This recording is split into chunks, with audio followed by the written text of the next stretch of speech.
Senate will come to order. Please rise for the invocation delivered by the State Minister, Scott Wall, Capital Commission of Texas.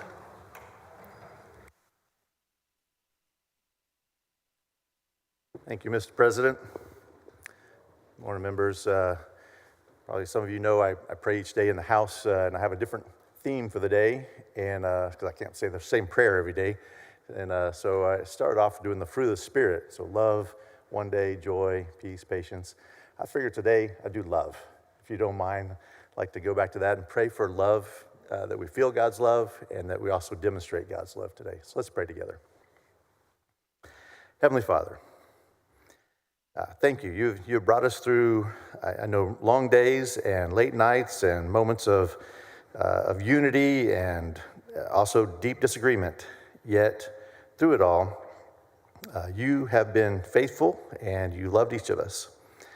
So today, I lift up each member here in the Senate, everyone in the chamber too. These men and women have just borne the weight of very difficult decisions, I know, throughout the session. They've worked very hard, and I thank you for them, not just for what they've done, but for who they are.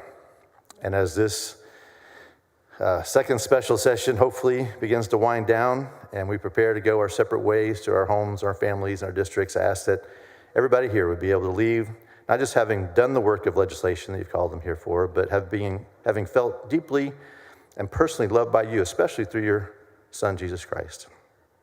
And may your love, the kind that serves, is patient and kind, that's not self-seeking, not easily angered, let that love be in their hearts and guide their steps today and in the days to come.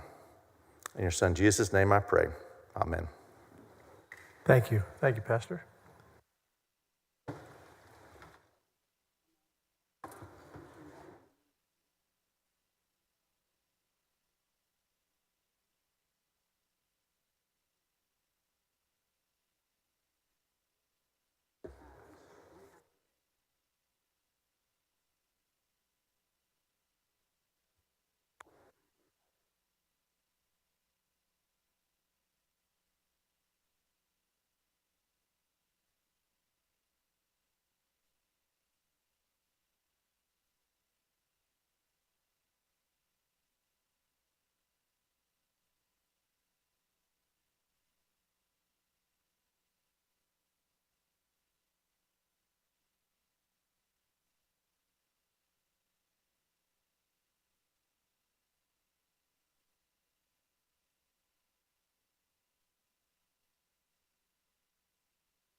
Members, we're ready to go to work. Senator Huffman.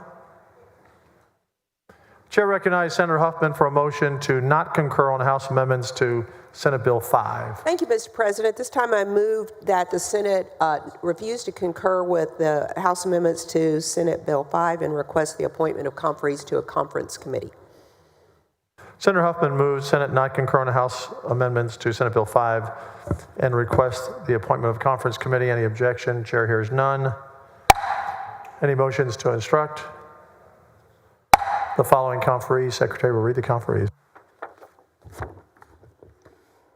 Conference Committee on Senate Bill 5, Chair Senator Huffman, members Senators Perry, Flores, Campbell, and Hinojosa of Hidalgo.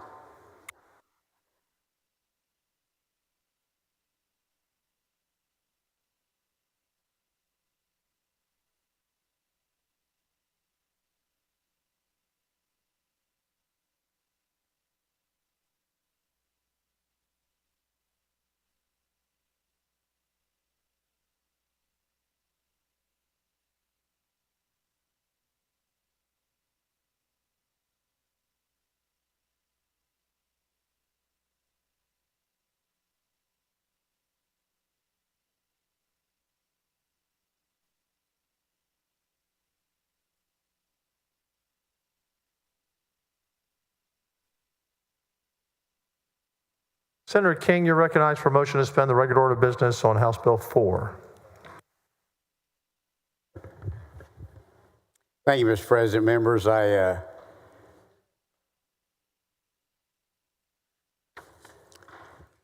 do make that motion and want to lay out with some opening remarks here before questions. But I also, when I was listening to Pastor Scott Wall's prayer, he was talking about the fruit of the Spirit. And if I remember right from Galatians, that's love, joy, peace, patience, kindness, goodness, faithfulness, gentleness, and self-control.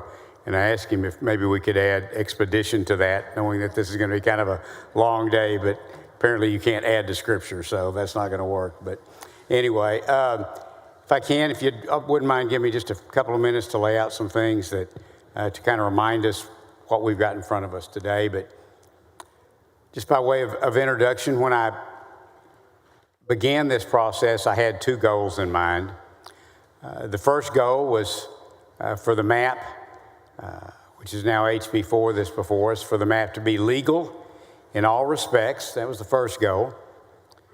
And the second one was that it would perform better for Republican congressional candidates in Texas.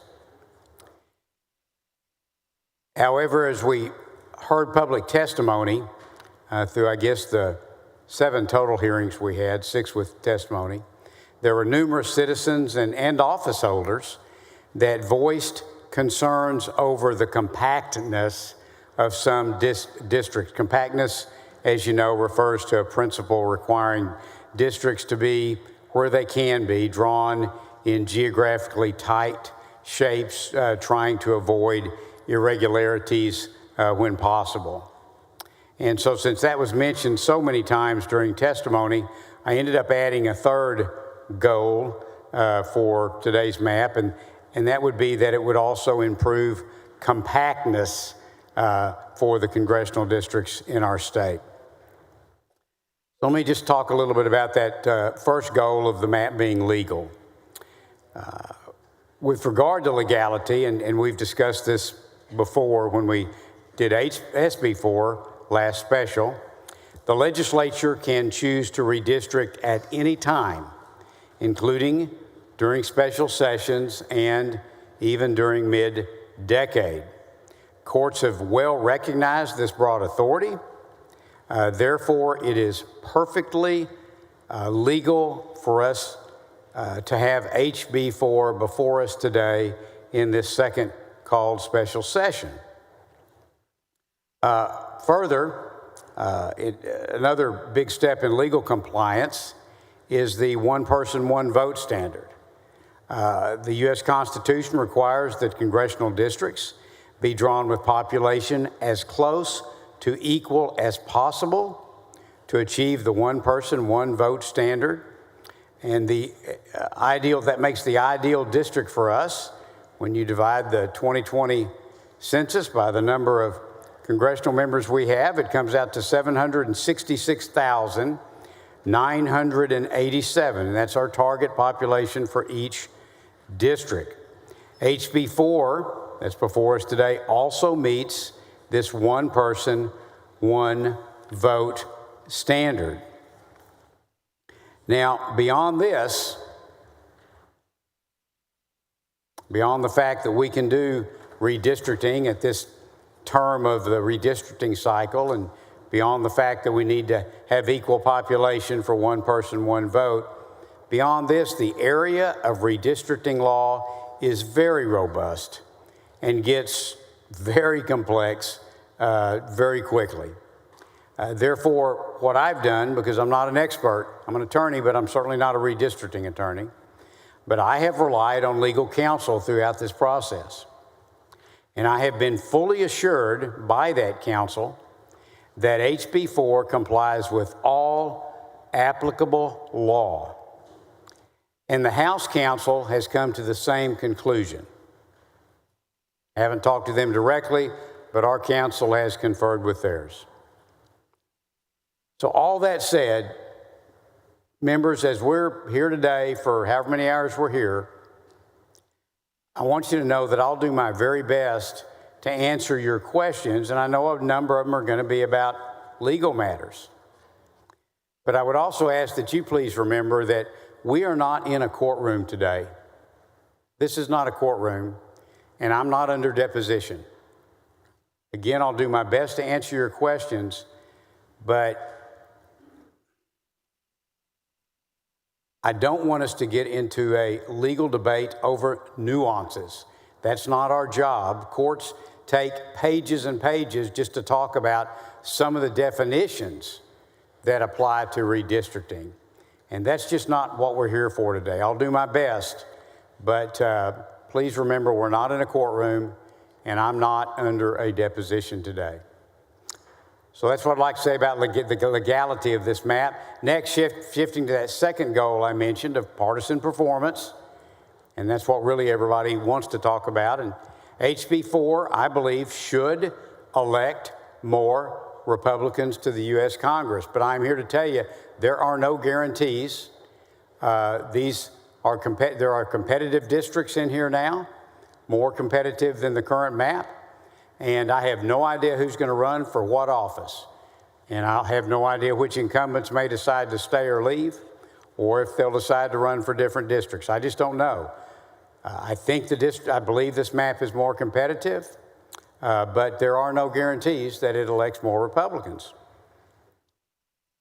I also want you to know, and I can't emphasize this enough, that I have not reviewed any racial data.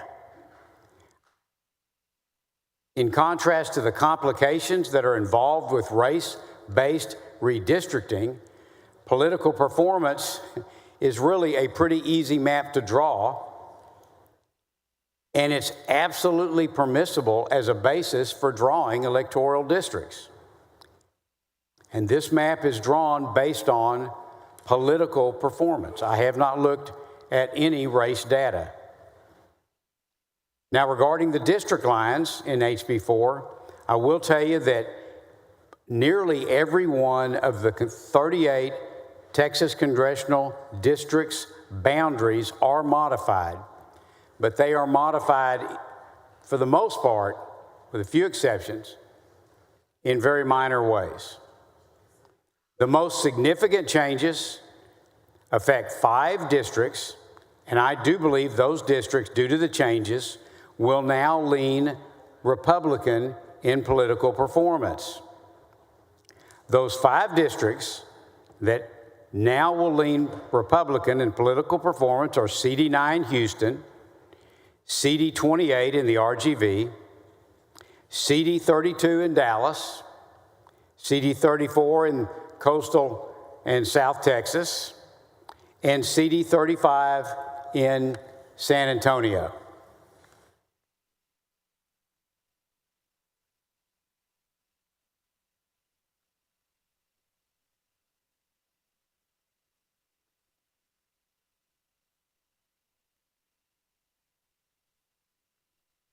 I'll be happy to go into detail on those districts later if anyone would like to.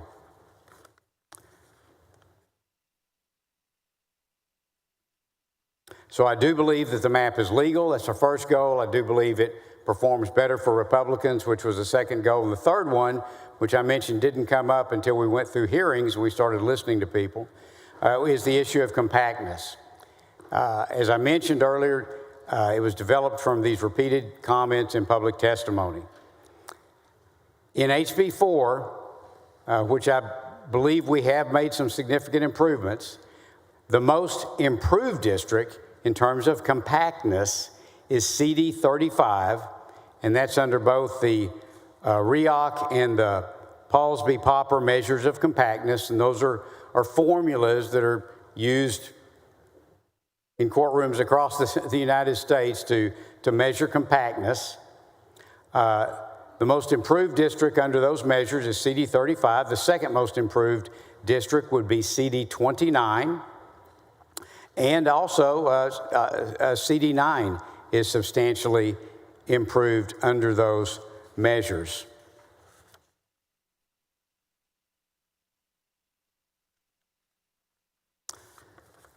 So in summary, I believe HB 4 meets the critical critically important goals of legality, of political performance for Republicans, and of improved compactness. And that's why I believe it supports or deserves and merits our support. I will make one final note. HB4, in addition to those three goals, also has the added benefit of fixing a couple of concerns that were raised by our members and actually brought up in testimony from the El Paso area. Senator Blanco had mentioned concerns over Fort Bliss having been taken out in the previous map out of the CD16 in El Paso. There were also witnesses that testified when we had our West Texas focused hearing, witnesses from El Paso that brought that up as well. And so in response, Fort Bliss has been moved back, the critical part of it that they were concerned about, into CD16. And I'm glad we were able to help Senator Blanco and his constituents in that regard. Senator Hall had raised concerns about Navarro County being divided for the first time. And the House actually fixed that as it was going through their process. So I'm glad we were able to make a couple of accommodations there. And with that, again, I would move to suspend the regular order of business. Senator Alvarado, what purpose? To ask the author some questions. Do you yield? Thank you, Mr. Chairman. We've had a lot of discussion about this bill in our hearings. Mr. Chairman, we've covered many topics on the floor, in committee hearings, so my questions today will be focused on the Houston districts and the changes to my home district, the current CD 29. The latest map, Plan C2333, shifts population in Baytown from CD 9 to CD 36, and then shifts nearby population in Baytown from CD 36 to CD 9. Why does the map shift two sets of population in the same city back and forth like that? Okay, I'm sorry, I'm not sure I understood your question. Could you walk me through that again? Okay, so the plan, your plan, shifts the population in Baytown. Baytown is from CD 9 to CD 36. And then shifts some nearby population in Baytown from CD 36 to CD 9. So I'm just curious what the reason was for that shift. Well, the best answer that I can provide you is in CD9, of course, because of the way it's drawn today, it is more compact on the standard measures for compactness, but also the changes that were made in the greater Houston area were made for the purpose of improving partisan performance. And as you know, CD9 should now perform as a Republican district. Okay, because I know before y'all were talking about that district being a Latino Opportunity District. I haven't ever talked about that. The original plan, okay. The HCVAP population of CD9 after your amendment is just barely over 50% CVAP. Do you know I'm sorry, what for happened which district? in CD9? So after your amendment, it's barely over 50%. Do you know what drove that or how that happened? And you're referring to CVAP? Yes. Okay, of course, CVAP is citizen voting age population. CVAP is really not census data. This map is drawn, and the only way it can be legally drawn is on the 2020 census data. CVAP is an estimate that's done annually. It's considered very problematic for a lot of reasons. So typically in redistricting, it's not something that someone will want to rely on. But again, I haven't looked at any racial data, and I haven't looked at CVAP, and really, there's no reason to look at racial data or CVAP the simplest, easiest way to draw a map for political performance is to look at election data, at voting data with regard to Republican and Democrat votes. And when you do that, there's simply no need to look at racial data, and you certainly don't, I don't think, want to look at something as unreliable as CVAP. So I haven't looked at CVAP, I couldn't tell you what it is, and I haven't looked at any racial data with regard to any of the districts in Texas. I have a hard time believing that you or anybody that had anything to do with the drawing of the map did not look at racial numbers, demographics. All I can tell you is, of course, I didn't draw the map. I adopted the House map as it came over and filed it. SB 4 had been filed as a companion to it, but I can tell you that our council have looked over it. Other council has looked over it. It is legal under all applicable law. And again, frankly, there is absolutely no reason to look at racial data when you're trying to improve political performance. The best measure of that is whether people have been voting Republican or Democrat. And if you want to draw a map and the goal is political performance, then that's what you look at. There's no reason to look at racial data. And frankly, I think in many cases it's problematic or illegal to do so. Okay, let's move on to some, now we're kind of getting a little into the weeds, but this is about certain precincts. The map drawer, whoever that is, and we'll get to that in a bit, split election precinct 414 4 different times. And that's a lot of fours, but precinct 414 was split 4 different times. What was the purpose of carving up that precinct? You know, there's a dozen different ways you can draw when you get down to the minutia in a map, and I don't know why the House took that direction and their counsel in that. Again, when I looked at the House map, it met my 3 goals of it being legal, of it improving political performance, and advancing compactness. And so I am recommending that the map to the Senate today. Okay. The map drawer, whoever he or she is, also split election precincts 533 and 386 in the same area. Do you have any idea what the purpose was for splitting those precincts? No, my answer would be the same. When you get down to that nuance level, it would be the same as the previous one. Okay. Let's talk about the origin of the map before changes to the C2333. You said that you worked on the House map. I'm sorry, you said that you took the House map and filed it because it met your goals and had stalled in the House. All right, and so you've stated what your goals were. What data did you look at to confirm that the House plan met your goals? all right, so are you asking about, I mean, HB4 is the only thing before us today, and that's what you're referring Yes. to? All right.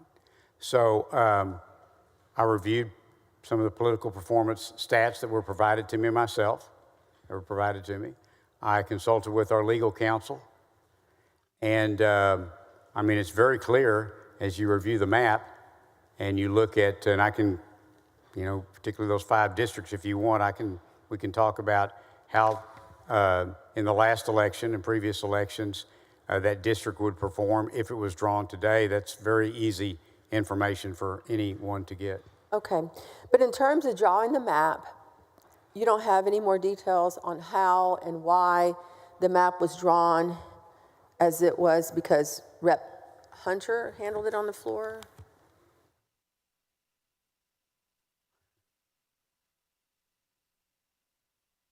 So the predecessor to HB4, I guess, would have been HE4 from the prior session.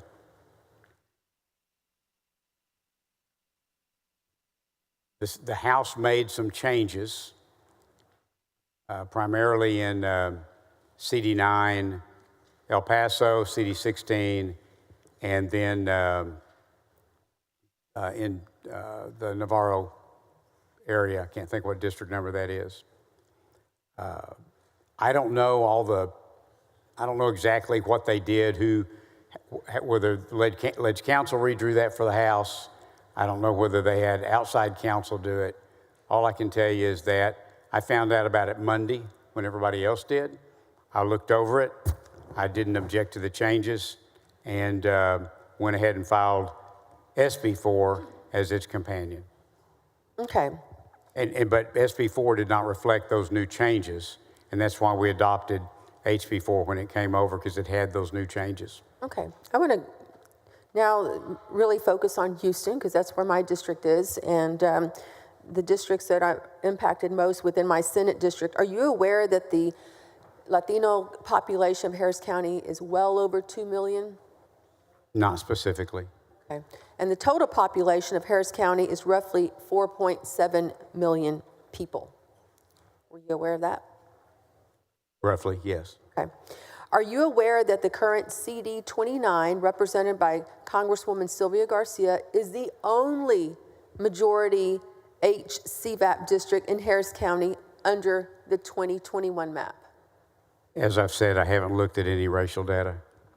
Well, I'm talking about the 2021 map, which all of y'all voted for. I haven't looked at any of the racial data in the 2021 map. And we're just, getting out of a very recent court case on those maps.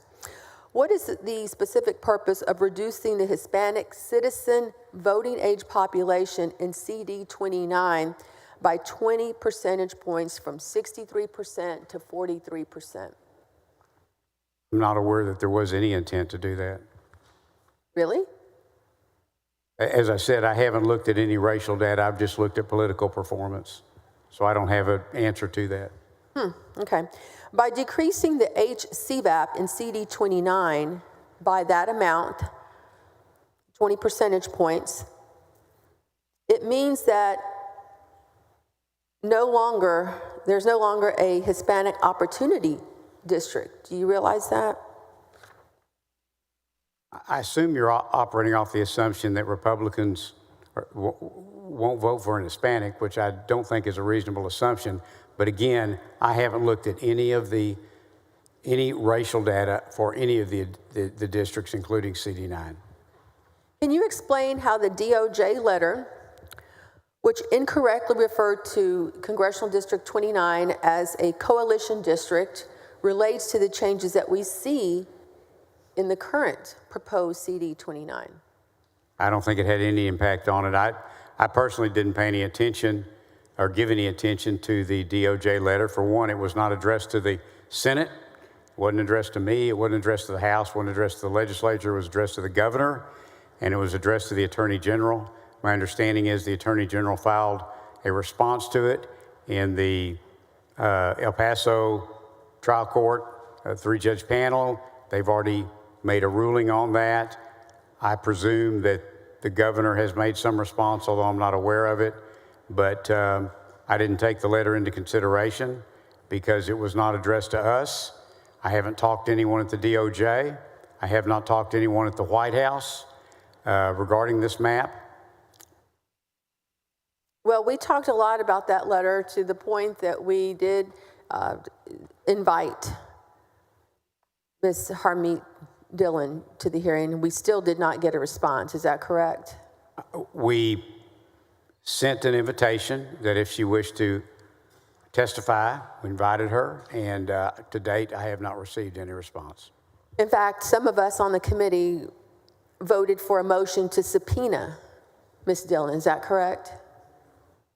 There was a motion, I believe by you or Senator Miles, and it was voted down by the committee, but we did issue an invitation instead. Okay. Well, I had a lot of issues with that letter. One is that she referred to CD 29 as a coalition district, and it's not. It never was created. It was created as a Latino Opportunity District in the early 1990s. How does that relate to the changes that we see now in the current proposed CD 29? I haven't tried to analyze the HB 4 against that letter, but I'm not aware of any correlation. Okay. Can you explain the overall purpose behind the changes to Congressional District 29? For example, removing the Latino neighborhoods of Denver Harbor and Magnolia Park? No, I can just tell you that the changes that were made for the primary purpose of producing a legal map and one that would perform better for Republicans. Before undertaking these changes to CD 29, did you consider the district to be required or protected by the Voting Rights Act for Latino voters?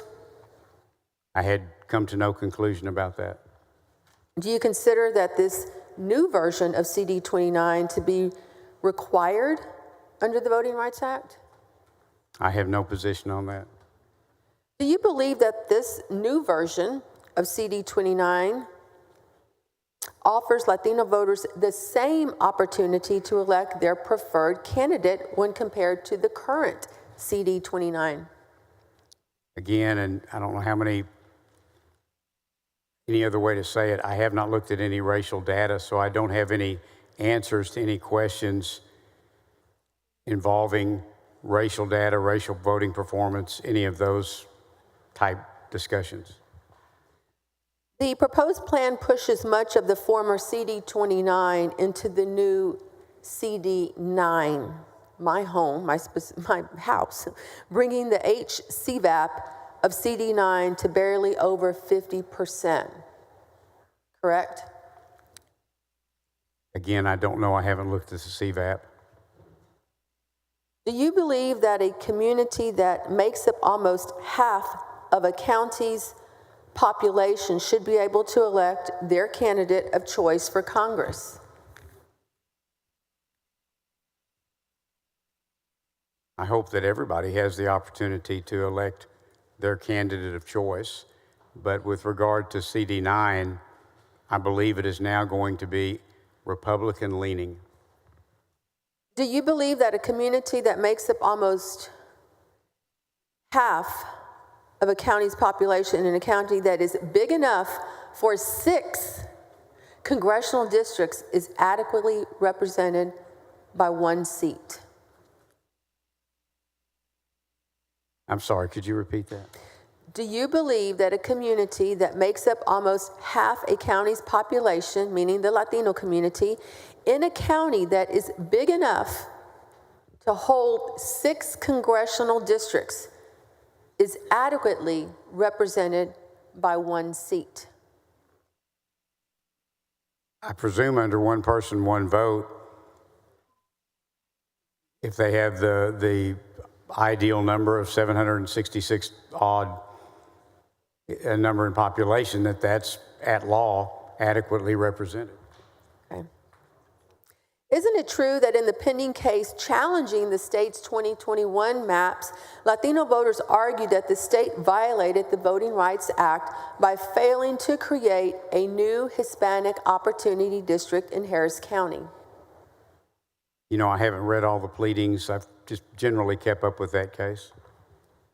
Did you perform any analysis to determine if Latino voters in the new CD 9 would be able to regularly elect their candidate of choice? I instructed our council at every every map we have looked at to analyze it to make sure that it complies with all constitutional law and obviously with the Voting Rights Act as well. And I've been assured that this map meets all applicable legal requirements. Why did you decide to move a large portion of the current CD 29 into this newly proposed CD 9? I didn't make that decision. I decided to adopt the House bill that was passed out of the House as it's drawn because I believed it met the 3 goals that I had in mind and I believed was worthy to recommend to the body for adoption. Is the new CD 29, which you've drawn in your proposed map, a coalition district?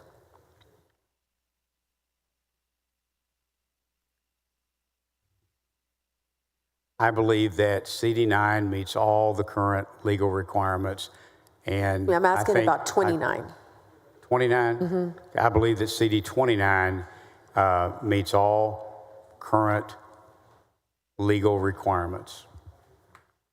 Mr. Chairman, that's all I have for now. Thank you.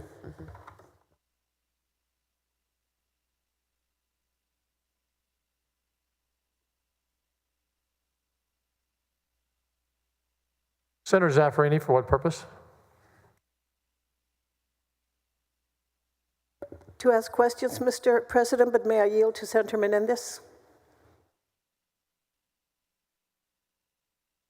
Yes? Thank you. Senator Menendez, what purpose? Mr. President, to ask questions of the author. Do you yield? Absolutely. Thank you, Mr. President. Thank you, Senator King.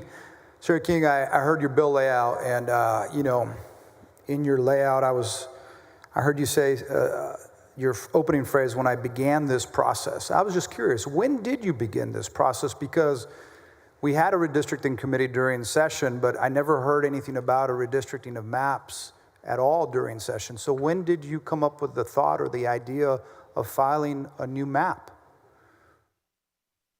When a couple of weeks or so before, maybe a week or so before the first special session, I got a call from the Lieutenant Governor asking if I would be willing to chair the redistricting committee.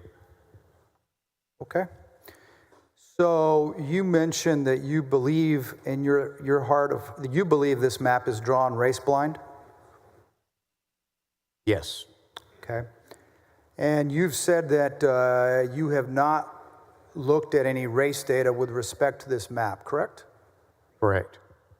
So to that end, if I hear what you're telling me, the map then does it take any race data into account? Not to my knowledge.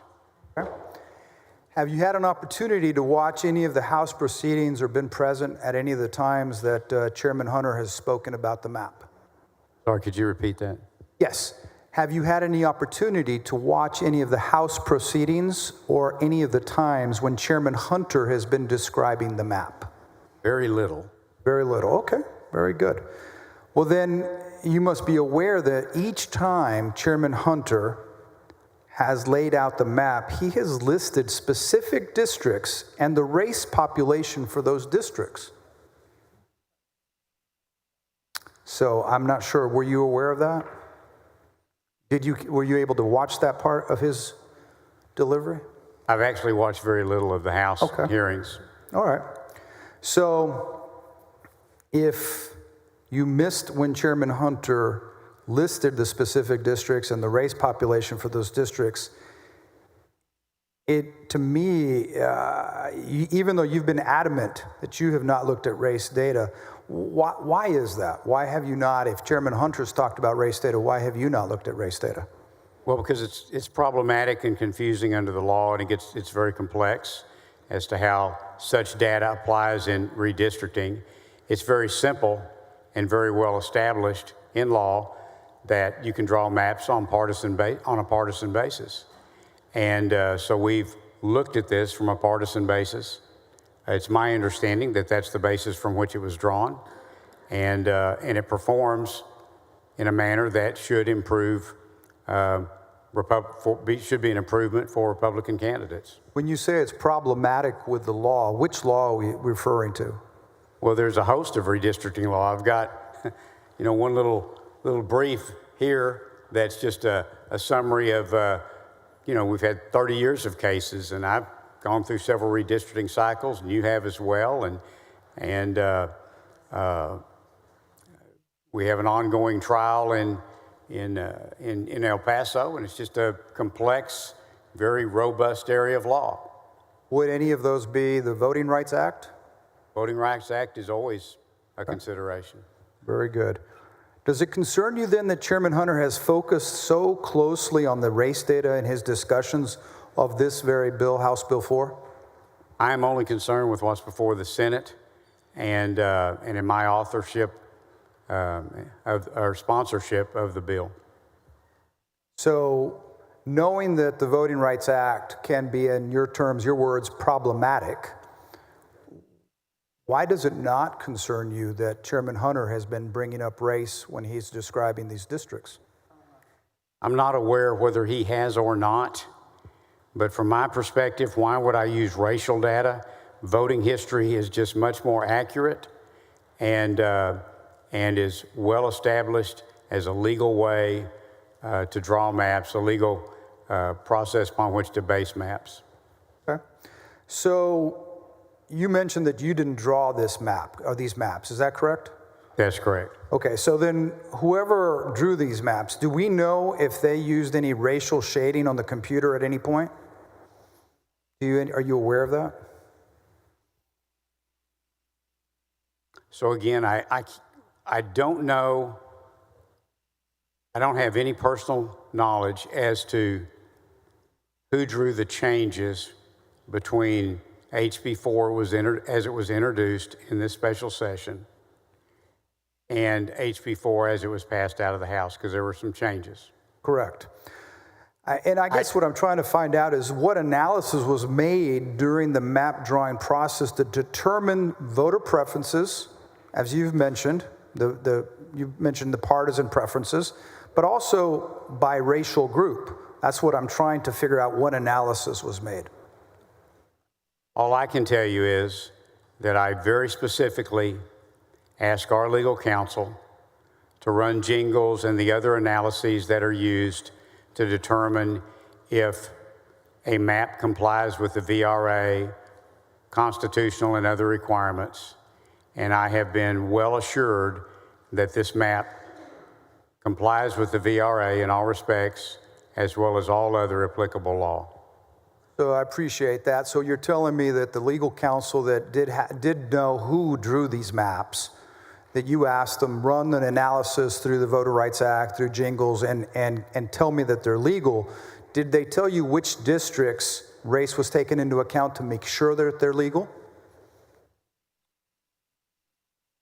I was only presented with their conclusion, not any underlying data, whatever that may have involved. Understood. So we know race was taken into account to make it legal. We know, I'm just curious, because you're confident that you believe that these districts were presented to you after having been analyzed. I'm curious, how was race taken into account in the drafting? Do you know how the race was taken into account? All I can tell you is that every map I have looked at, and I haven't drawn a single map, I have in years past, but I have not had anything to do. I have not drawn any map during this process. Okay. What I have done is the maps that have been presented to me for consideration, before I even looked at them, Right. I turned them over to counsel and I said, take it, give it a good legal scrubbing, and bring me back your conclusions. Okay. So the current existing congressional maps, the ones that were drawn in 2021, did you consider districts that were currently protected by the Voting Rights Act when this new map was drawn? Did you say, hey, these are protected, make sure they stay protected when the drawing of this map? Did you all ask that? My instructions were that I would not bring a map before the committee, and certainly not before this body, until I was told that it was legal in all respects. Do you believe that there's racially polarized voting in Texas?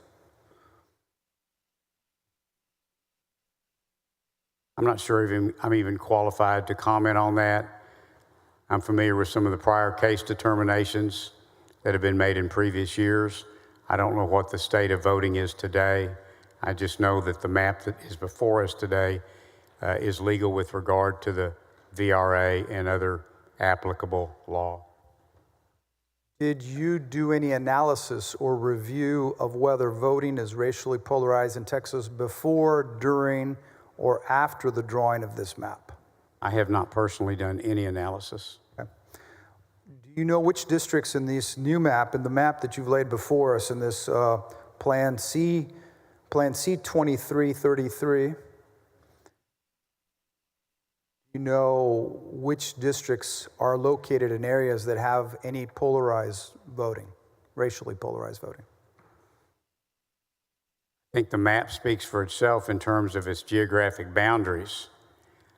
I have not personally made any analysis that you've referenced.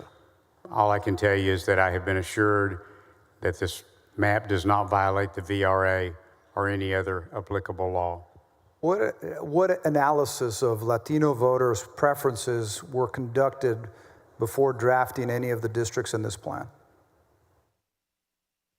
Well, I'm confident for each district there was a jingles type analysis. There are other things that are done, regression analysis and others. I'm not familiar with all of those. What I did, because I'm not an expert on either the statistician side or the legal side, was I hired a law firm, engaged a law firm that has decades of experience and that I could have a lot of confidence in. And I asked them to scrub each map I considered beforehand. You mentioned they presented you a report, that they said that they presented your report because you asked them to make sure to scrub it using jingles, Voters' Rights Act. Do you know what elections they looked at? Not specifically. I just made sure that I have the highest confidence that they did a very thorough analysis. Do you know what kind of election analysis they conducted? Not specifically. Last two questions. Which Latino majority districts in the 2021 maps, the ones we currently have today, do you consider to be protected under the Voter Rights Act? I don't have an opinion on that. You don't know which ones are currently protected so that you can make sure these are legal? Again, I have intentionally not looked at any racial data. I've tried to just focus on political performance. Okay. And since you believe that these maps that you have before us are legal, could you please name the districts in this new map that are required by the Federal Voting Rights Act? So if these are legal, which one of the districts in here are going to be required to be protected under the Voter Rights Act? Can you tell us which ones? No. So I'm sorry, this is my last question. You mentioned that this is a compact, improves compactness, right? Yes. And as I look at this, it strikes me as odd, and I wonder why, if you could tell me why. Almost all of it seems that many of the rural districts are somewhat uniformly in shape, but when you get to the urban districts of Bear and Tarrant and Dallas and Travis, they seem to be, and Harris for sure, they seem to be carved up. As you look at the colors, they look like a bowl of something you'd get at Chipotle or something. They're just, why is it that Travis has got districts that you said compact, but yet you go from Travis down to the coast to Aransas Pass? How is that compact? Within the urban areas, it's generally a factor of population density. Population density. And what? Let me finish. I'm sorry, go ahead. It also gets into efforts to try to, where you can, hold communities of interest together. And of course, contiguity, every district has to continue, they can't be broken. But the other part of it is that, and our Senate districts are examples of that as well, but when you have to get, in this case, 766,000 people into 38 districts, and so many of our counties have only 5 or 10 or 20,000 in population, it is very common, in fact, it is unavoidable, that you just have to reach into urban areas, take population, and then reach out and pull in a bunch of rural and suburban counties to be able to balance out that one person, one vote. And that's why, and frankly, it's a lot easier to draw in a county like one of mine that has 4,000 people. It's very easy to draw that whole county into one district. It's much more complex when you have a dense urban area. You've been a legislator for a long time, isn't that correct? Many years? This I guess, is my 27th. 27 years. And so we've been through redistricting many times. You mentioned that, correct, right? Yes, you and I both. And isn't it true, because through all of the districting, that the overwhelming majority of racial minorities live in these same urban counties that you've cut up in little strips in this map? Isn't that true? I mean, it is true. I mean, it's just population. That's where they live. Again, I haven't looked at any racial data, but I would just say off the top of my head, South Texas has a lot of rural areas that are heavily Hispanic in population. That's just common. Right, but I was just asking about the urban counties that have been cut into little strips. Again, I haven't looked at any racial data. Thank you for answering my questions. Thank you, Mr. President. Thank you. Senator Zaffarini, Thank you, Mr. President. for what purpose? To ask questions of the author. Do you yield? Certainly. Thank you, Mr. President. He's been waiting for these. Pins and needles. Thank you, Mr. President, and thank you, Mr. Chairman. Mr. Chairman, Representative Hunter has claimed repeatedly that Senate District 9 and Senate District 35 in this new map are to be Hispanic majority districts. Is that your understanding? I have no personal knowledge of that. Thank you. And you have said it is your belief that the Hispanic population in Texas supports Republicans. Is that correct? I think I'm sorry, I'm not sure how you're phrasing that. Are you asking me if do I believe that Hispanic citizens will vote for Republicans? Yes, I do. That you have said that. Yes, thank you. Are you aware that data scientists can calculate the preferred candidates for racial groups in precise areas, and this is called a racially polarized voting, or RPV analysis? I'm generally familiar with that concept. Thank you. You said in committee that you were unaware of anyone had performed a racial polarization analysis of your map. Is that correct? That is correct. Do you know if the map drawers were provided the reams of RPV analysis offered in the El Paso trial in May and June of this year? And let me qualify that last answer, if I could, a little bit, Certainly. please. Again, as I said earlier, I'm not a redistricting expert, and I'm not on the law or on the statistical side. I employed a law firm as counsel that has decades of experience, and my direction to them was look at this map, take whatever analysis steps are necessary, and let me know if it complies with all applicable parts of the law, and also will it perform the way I hope it will politically. And they brought those conclusions back to me. So I don't know the specific steps they took, but I'm very confident that they took all necessary steps to make those determinations. Thank you.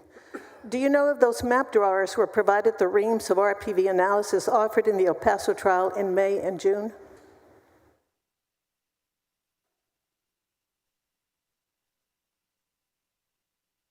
I have not been told that they were short of any data that they required to make their analysis. Did you look at any of those data? No. Have the map drawers or anyone else, as far as you know, done an RPV analysis of any mapping proposal filed during these two special sessions? Not during the trial, but during these two special sessions.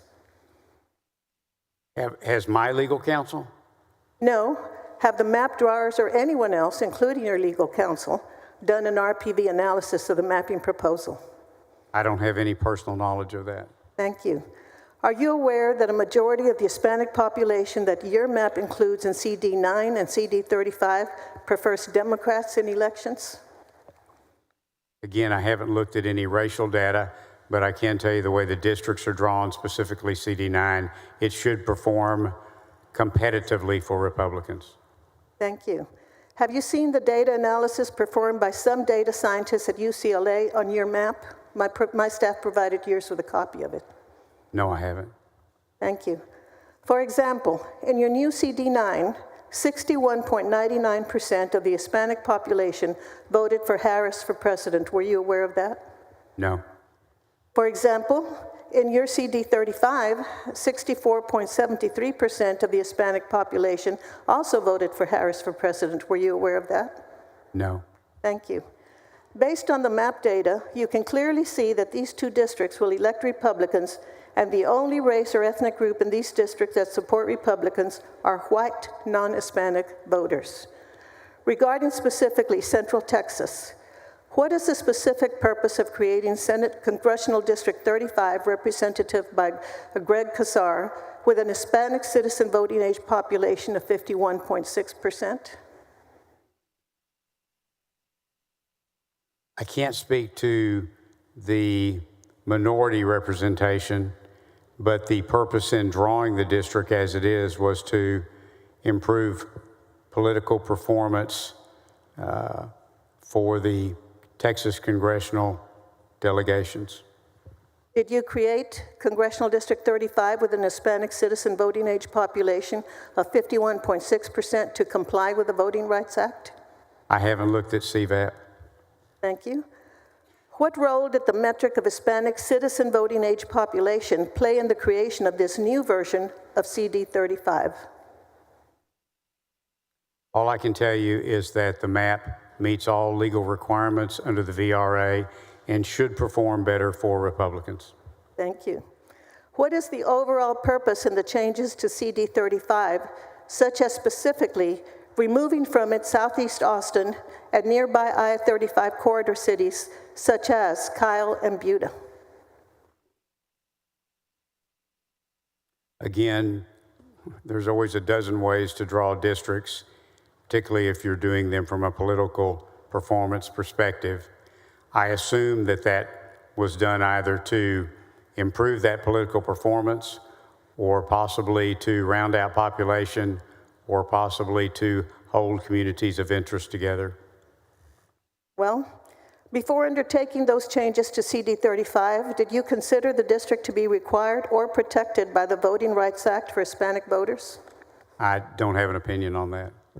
Do you believe that Hispanic voters can elect their preferred candidate to Congress in this newly drawn CD 35?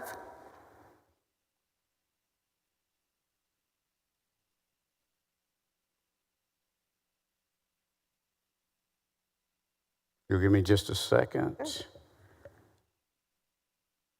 Have all day.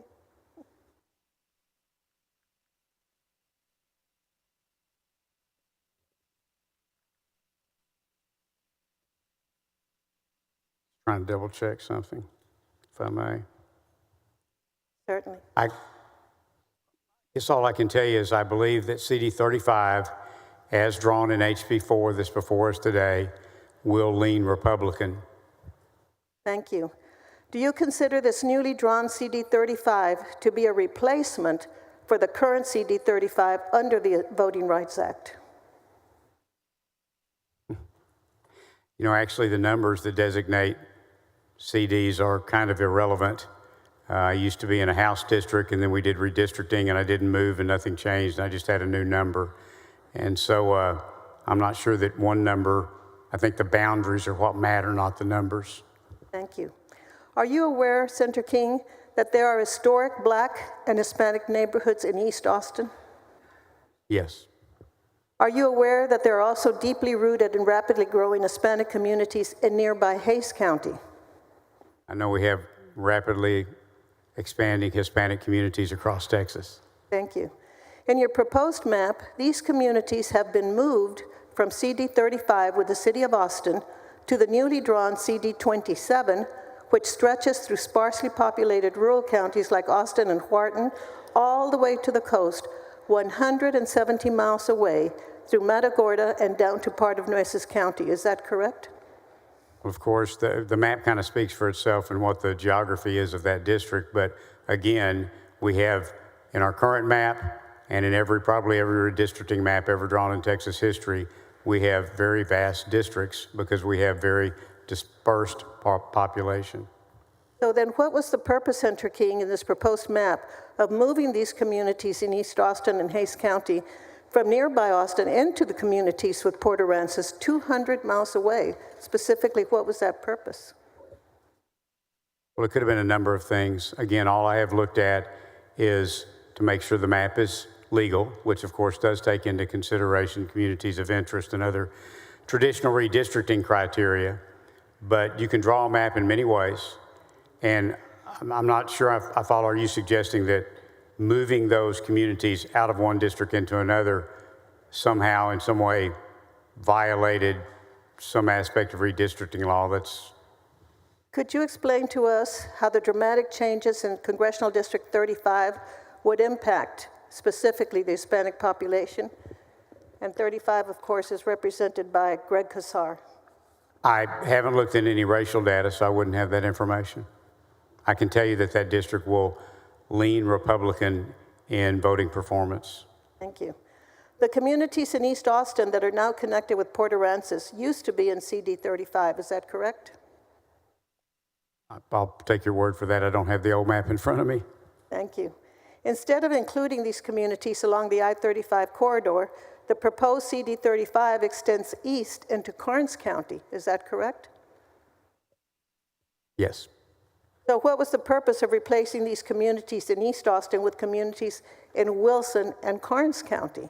The purpose was to draw a map that was legal under all applicable law and that performed better for Republicans and that created or improved compactness in some districts. And how were these decisions made, Senator King?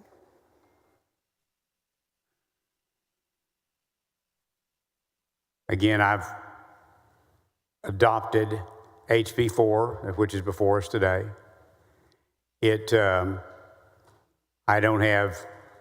I wasn't there participating in the map drawing process. What I can tell you today, though, is that this map is legal. It performs better for Republicans. It improves compactness. And it is, I believe, a good map for the Senate to vote out. Thank you.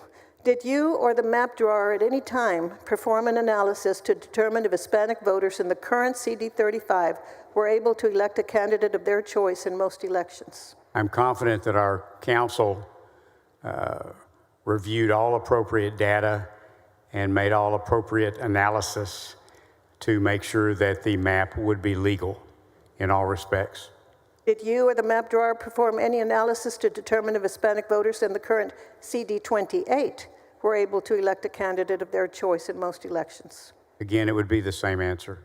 Thank you. The ultimate result of your changes in Central Texas is to pair Greg Casar with Lloyd Doggett in a majority Anglo district. Is that correct? The objective was to create more or better performing districts from a Republican perspective. But it's correct that the ultimate result is to pair those two, correct? Well, pairing's kind of a relative concept. It's different in House and Senate maps, but in congressional maps, since you don't have to live in the district you run in, pairing's not really I think, a valid definition, concern, issue. And that is true, but their residences are now in the same district, correct? That's my understanding. Thank you. Pertaining to Congressional District 28 in South Texas, what is the purpose of increasing the Hispanic citizen voting age population in Congressional District 28 by 18 percentage points in the newly drawn map? I'm not aware that it was. I haven't looked at any racial data. Thank you. Can you explain the overall purpose behind the changes to Congressional District 28? All the changes that were made in the map were made to ensure that it was legal, that it would improve Republican performance, and hopefully improve compactness. Thank you.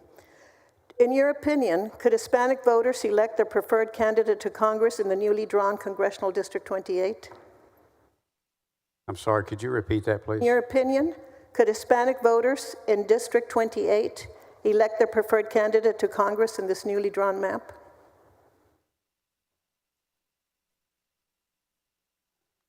I really don't have an opinion about that. I believe that every voter in the state of Texas will have the opportunity to cast their vote for the candidate in their district. Now, at the risk of getting a little too personal, why would you separate Webb County, which includes my hometown, Laredo, from Bexar County, with which we have an historic relationship and wonderful community of interest, and attach it instead to Hidalgo County, home of the city of McAllen, when everyone in the area knows that the city of Laredo and the city of McAllen have a competitive relationship? There was nothing personal about it. Thank you. But do you know why it was done? Again, it was done for the objectives of increasing political performance for Republican candidates and nothing else. Thank you. Again, continuing in South Texas, specifically Congressional District 15, under the current plan, all of Karnes County, which is in my senatorial district, is in Congressional District 15. Is that correct? I'm not looking at the map, but I certainly take your word for it. Thank you. And your proposed plan replaces Karnes County with all of DeWitt and Lavaca counties. Is that correct? If the map says what it says, yes. Thank you. Are you aware, Senator King, that Karnes County is 52.6% Hispanic according to the 2020 census, whereas DeWitt County is 34.8% and Lavaca County is 19.4% Hispanic? Again, I haven't looked at any racial data. Thank you. What was the purpose of taking a more heavily Latino county out of Congressional District 15 and putting it in a less heavily Hispanic county? The purpose of all the district changes, the intent of all district changes, were to make sure that we had a legal map, one that performed better for Republicans and hopefully improved compactness in some districts. Thank you. Did the DOJ letter in any way refer to South Texas regarding the redistricting need? Well, it pointed out 4 districts, or 5, I can't recall. It's been a while since I've read it. Thank you. Senator King, is there any question you expected me to ask that I failed to do? I think you were very thorough. Thank you, Mr. Chairman. Thank you, Mr. President and members.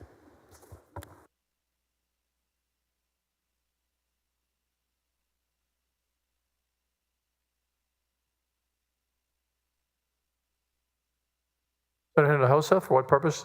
Will Senator King yield for questions? Do you yield? Yes, certainly. You're recognized. Thank you, Mr. President. Senator King, I tried to not repeat questions, but as you know, some of the questions would overlap with previous questions. Regarding the 2021 redistricting map, that's Plan C-2193, you have stated that the map was drawn to protect incumbents and that race was not a factor. So is the 2021 redistricting map legal? Is it constitutional? You're referring to the 2021 map that's Correct. the map for Texas today? My understanding at the time I voted for it was that it was a legal map, Do you think it's legal and constitutional now? as far as I know. Okay. On July 7th, the Department of Justice sent a letter to Governor Abbott and Attorney General Paxton stating that 4 congressional districts in the 2021 map, that's Congressional District 9, 18, 29, and 33, were unconstitutional racial gerrymandering. Do you agree with the DOJ's conclusion in the letter? No, I believed at the time I voted for the map that it was a legal map. And again, I really didn't take the DOJ's letter into consideration. But you have read the letter, have you not? Oh, yes. So do you agree with the conclusion stated in the DOJ letter? There was nothing in the letter that compelled me to believe that its conclusions were accurate. Over the last 4 years, the state has argued in court that the 2021 map did not draw minority coalition districts to address racial disparities because it draws race blind. In other words, race was not considered at all. Do you agree with the DOJ conclusion that minority coalition districts violate the Voting Rights Act of 1965?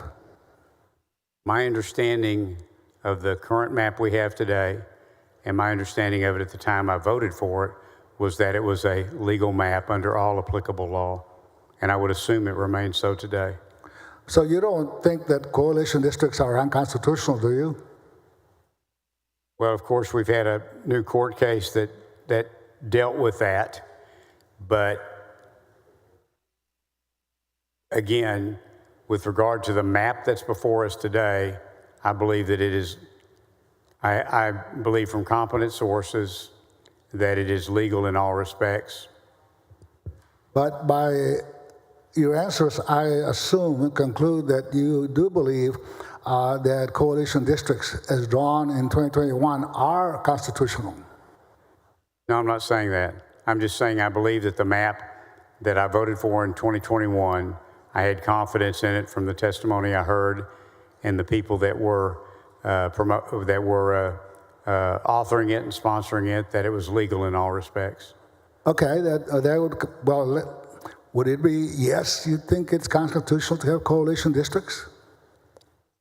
You know, I really respectfully don't want to get into discussions. I know we just had a recent case on that out of the Fifth Circuit. I really don't want to get into the nuances of redistricting law. I probably generally understand it the way you generally understand it. I did this map that's before us today is not based on coalition districts, and I believe it is legal in all respects. Well, my questions were on the 2021 map, but let me ask you about House Bill 4. How many minority coalition districts does Texas have under the 2021 map? Under the 2021 map? Correct. Again, in terms of relevance, we're not on the 2021 map. We're on CD4, respectfully, that's before us today. Well, it does change some of the coalition districts in the 2021 map, and I think it's very important and relevant to House Bill 4 as drawn. Let me just, would you agree there were 9 coalition districts on the 2021 map? Congressional District 7, 9, 18, 22, 27, 30, 32, and 33, and 35. Are you familiar with that? You know, I just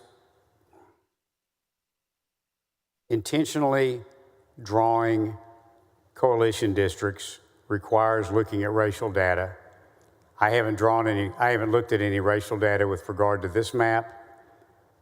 I know that the Petaway decision said that Section 2 does not recognize coalition districts. Beyond that, I think those are more discussions for the courtroom. Well, question is, under House Bill 4, did you leave any minority coalition districts in the map? Again, to answer that, I would have had to look at racial data, and I have not looked at any racial data. Well, do you think that the DOJ letter of July 7th did research and looked at racial data to make and come to the conclusion that coalition districts are made up by 2 or more minority groups, were unconstitutional?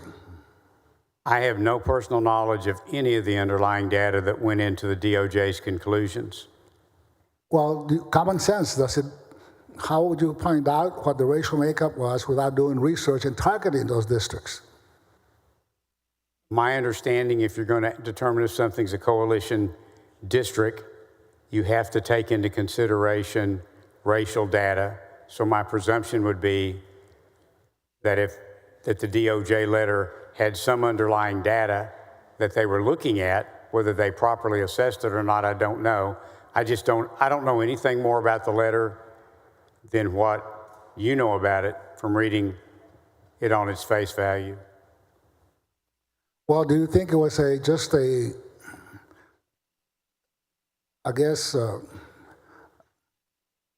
error or a mistake or just by coincidence that the congressional district named by the DOJ letter were all altered under House Bill 4?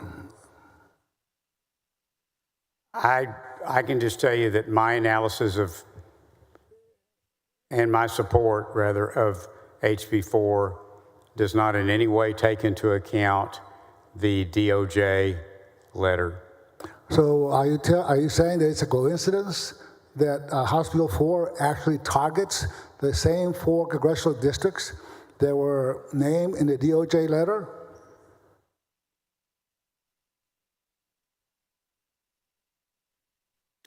I don't have any opinion on that at all. I can just tell you that to my knowledge, it was not taken into consideration.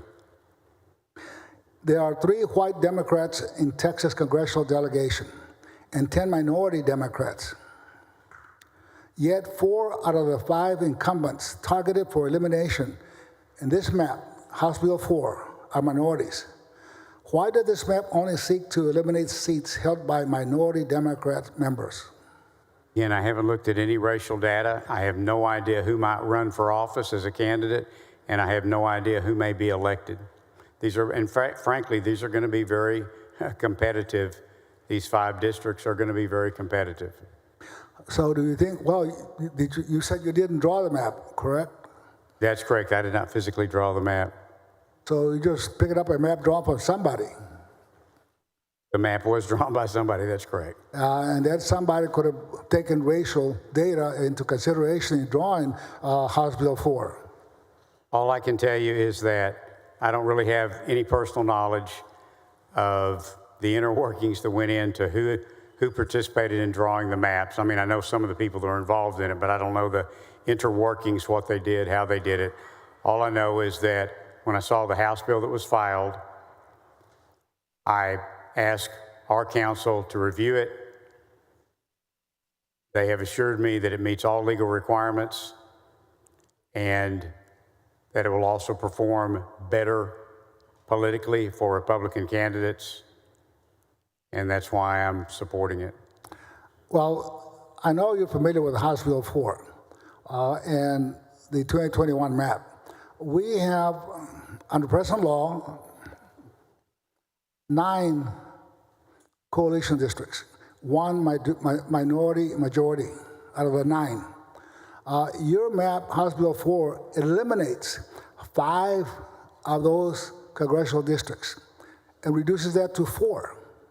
Are you aware of that? Again, I haven't looked at any racial data. Well, I think it's important to at least look to make sure, as you said, that this House Bill 4 is in compliance with the Voting Rights Act and the 14th Amendment of the United States Constitution. Don't you think so? Absolutely, and that's why I made sure that we had a hard time actually finding the right counsel that I could have a lot of confidence in, and I have a very high level of confidence in their conclusion. And then I just on the, seems like this House Bill 4 came about because of the DOJ letter who relies on the Petaway versus Galveston County decision by the Fifth Circuit. In that letter, it really misinterprets the decision. And nowhere in that decision does it say that we need to do away with coalition districts. Does it? So my general understanding of Petaway is that the Fifth Circuit held that Section 2 doesn't apply to coalition districts. But to analyze that and determine that, you have to look at racial data, and I have not looked at any racial data. Well, would you agree that the decision was really a narrow decision based on coalition districts not being able to claim dilution under Section 2 of the Voting Rights Act? I'm sorry, could you repeat that, please? Would you agree that the decision by the Fifth Circuit in Getaway versus Galveston was narrow in scope, in that the decision that was made only talked about coalition districts could not file a claim of dilution under Section 2 of the Voting Rights Act? I'm just generally familiar with the case, so I don't have a specific opinion. So you're not familiar with the case itself? I'm sorry? You're not familiar with the case itself? No, I am familiar with it, but I'm not prepared to go into the detail that you're speaking of. Okay. Let's talk about communities of interest.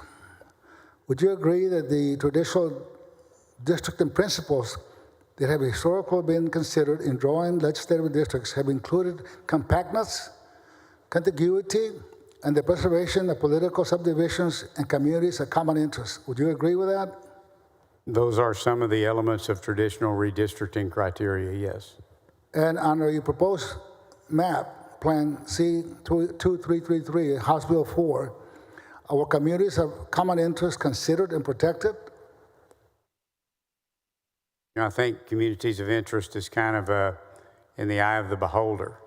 It certainly can be cities, it can be counties, it can be historic neighborhoods, it can be school districts, but of course, none of those align with one another.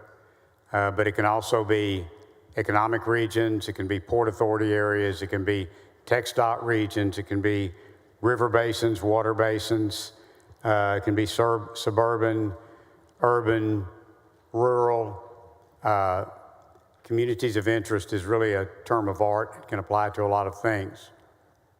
Well, in Hidalgo County, you split the county in half. You split McAllen under Congressional District 28 and Congressional District 15. You separate Edinburgh and McAllen, put the whole west side of the Hidalgo County in Congressional District 28. Yet you split the University of Texas Rio Grande Valley and put it in Congressional District 34. Those are communities of interest. On top of that, the Far San Juan Alamo School District, which is one school district, is split in half. How do you justify that? Well, a school district itself is not a singular criteria for determining a community of interest, but I would ask, what's the population of the county? Hidalgo County probably is close to 1 million people. Okay. So, I'm not excited that Parker County is split. It didn't used to be. But that's just, when you're trying to draw 766,000 odd-numbered people into 38 districts across a vast state like Texas, counties are going to get split, and school districts are going to get split, cities, counties. It is unavoidable. And granted, there are different ways to draw a district, but this map was drawn for the purpose of being legal, performing better for Republicans, and I believe it does that. And I know that there's some people happy. I know Senator Hall's really happy that Navarro is no longer split. I understood that he was upset that it was split to begin with, but that's just unavoidable. Somebody is going to be divided. Wherever you are, there are going to be divided communities in redistricting. And probably being divided to protect political interest. Political interest is a valid consideration when drawing maps. Including when race is taken into consideration? I'm sorry? Including when race is taken into consideration? Again, I haven't looked at any racial data, and I didn't take race into consideration when trying to decide whether to support this map. And Nueces County, in Nueces County, you also split the county between Congressional District 34 and Congressional District 27. You have the Hillcrest black community, historical black community, with a long history in Corpus Christi, one of the main common roots of Corpus Christi and in Nueces County. You have that down all the way up to South Austin. What do they have in common with South Austin? Again, I don't have specifics as to that district, but neighborhoods, everyone in those neighborhoods will still get to vote.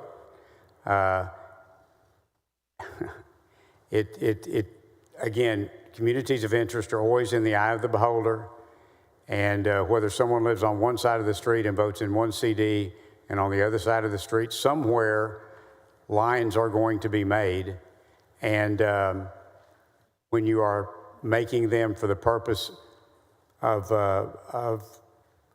trying to avoid any racial inequities or anything that you're doing, anything you do is going to create lines. And I don't have specific knowledge of that one, but I will also say that that neighborhoods under the current map, under any map we've ever drawn, neighborhoods are divided, school districts are divided, cities are divided. It just occurs. Communities of interest are an element of redistricting criteria, but they are not the only element. And I don't like the way some of my district is divided as well. I can tell you that I did not take any racial data into consideration in drawing this map, and to my knowledge, no one else did. Well, you also divide the port of Corpus Christi, which is #1 in the nation in exporting crude oil, from Texas A&M University, where they work very close together for purposes of increasing their economic impact on Oasis County. In addition to that, the refineries, which are very strong economic drivers in Oasis County. You even split the refineries. Half are in Congressional District 28, the other half are in Congressional District 27. I'm sorry, Congressional District 34. Part is in Congressional District 34, and then the other part of the refineries are in Congressional District 27, Congressman McLeod. But I understand, but refineries don't vote. Hospitals don't vote. Other buildings don't vote. People vote. And The it's families that difficult work, to see how dividing a refinery should be considered. the workers that work there and the families vote. The people who have jobs there vote. Let me ask you on the Voting Rights Act. What districts in the 2021 map do you view as protected under the Voting Rights Act? I don't have an opinion on that. I didn't look at any racial data with regard to this map. Under the proposed map, House Bill 4, what districts were drawn in response to court orders? Again, I don't know how many, please, I don't mean this directed at you in any way at all. And your questions are very valid, and I appreciate them. But I have not taken any racial data into consideration with regard to this map. I have requested a determination and believe that determination to be correct, that this map is legal, and that's what matters to me first and foremost. I wanted it to perform better for Republicans. I believe it does. And I also believe it improves some compactness in a couple of districts. And that's why I'm supporting the bill that's before us today. Senator King, you previously stated during your layout for this, actually what used to be Senate Bill 4, now House Bill 4 with some changes, that you have consulted with your legal counsel and that you were absolutely confident that House Bill 4 complies with all applicable laws. Did your legal counsel testify before the redistricting committee? No, they did not. Did the lawyers express their opinion to you only? Did the lawyers express their legal opinion to you only whether or not House Bill 4 was constitutional and in compliance with the Voting Rights Act? I don't know actually who all they've expressed that to. They have expressed it to me. They have not expressed that to you? No, I said, I don't know who all they have told that to, that they believe the map is legal in all applicable law, but they have told that to me. But I just, again, those lawyers have not testified or informed the redistricting committee that this map is in compliance with the Voting Rights Act and the United States Constitution. No, that is my testimony today as to the conclusions that have been brought to me. Thank you, Senator King, for answering my question. Thank you, Senator. Members, we are going to stand at ease for 10 minutes till 12 o'clock. Then we'll come back to Senator Johnson when we reconvene. Senator Johnson, followed by Senator Cook, and that's who I have remaining to ask questions. So with that, members, Senate stands at ease till 12 o'clock.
Senate will come to order. Senator Johnson, for what purpose?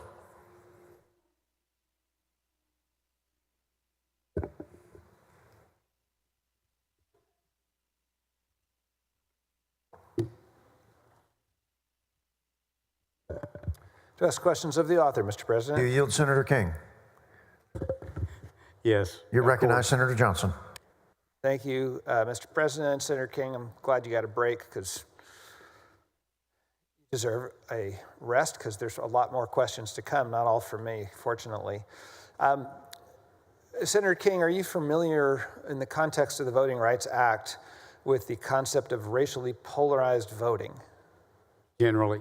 And I know you've said that you're not here to argue a case as a lawyer, but you do recognize that that's part of the Voting Rights Act and that these maps will be subject to scrutiny under the Voting Rights Act in the courts in all probability, yes? I'm generally familiar with the concept, yes. And as to the rest of my question, you're also probably generally familiar that maps of this nature are challenged in court, yes? Redistricting maps are always challenged in court. I'll go with always. I was going to say routinely, but you're probably right. As I understand it, in the redistricting trial that recently concluded in El Paso, Texas, there was evidence that the Attorney General's office, the Attorney General of Texas, has a system of analyzing racially polarized voting. Are you aware of that? I don't have any personal knowledge. Have you ever heard that? No. So you don't know, obviously, whether the Attorney General's system, if it exists, of analyzing racially polarized voting was employed in these maps. I know that we did not rely upon any counsel or seek any counsel from the Attorney General's office with regard to HB 4. To be clear, then, you're saying that the Texas State Attorney General's office was not at all involved, not at all consulted in the drawing of the maps that are before us today? Not that I'm aware of. I can tell you that they did not give me any independent legal counsel. Okay. You've said multiple times, and I think probably justifiably with some frustration, that you did not consider race in the drawing of these maps, correct? Correct. And that question's come up a few times, so I won't ask it. Doesn't the Voting Rights Act require consideration of race at some level? Well, the Voting Rights Act, I think, protects every district in Texas. It applies to every district in Texas. And I mean, obviously, since it prohibits any discrimination of minority groups in the voting process, in the electoral process, then yes, it would have to be considered in doing a legal analysis. Thank you. And my understanding of the Voting Rights Act, like yours, is not advanced. But what I do understand is that when it considers racial discrimination, it looks both at discriminatory intent and, in the absence of intent, a discriminatory effect. Is that also your understanding of the Voting Rights Act requirements? That's my general understanding, that intent and effect have been discussed and considered in case law over the years. And so if these maps were drawn with no regard to race, solely, as I believe you've stated here and has been stated in the House, solely with the intent to elevate Republican partisan performance in elections, and there was no consideration of race, is there a possibility that there's going to be a legal consequence for failure to consider race in the context of maps that are going to be subject to scrutiny under the Voting Rights Act, because historically they've come into existence under the Voting Rights Act? It's hard to answer a hypothetical. I can just tell you that, and I know I've said it before, and please forgive me if I sound repetitive, but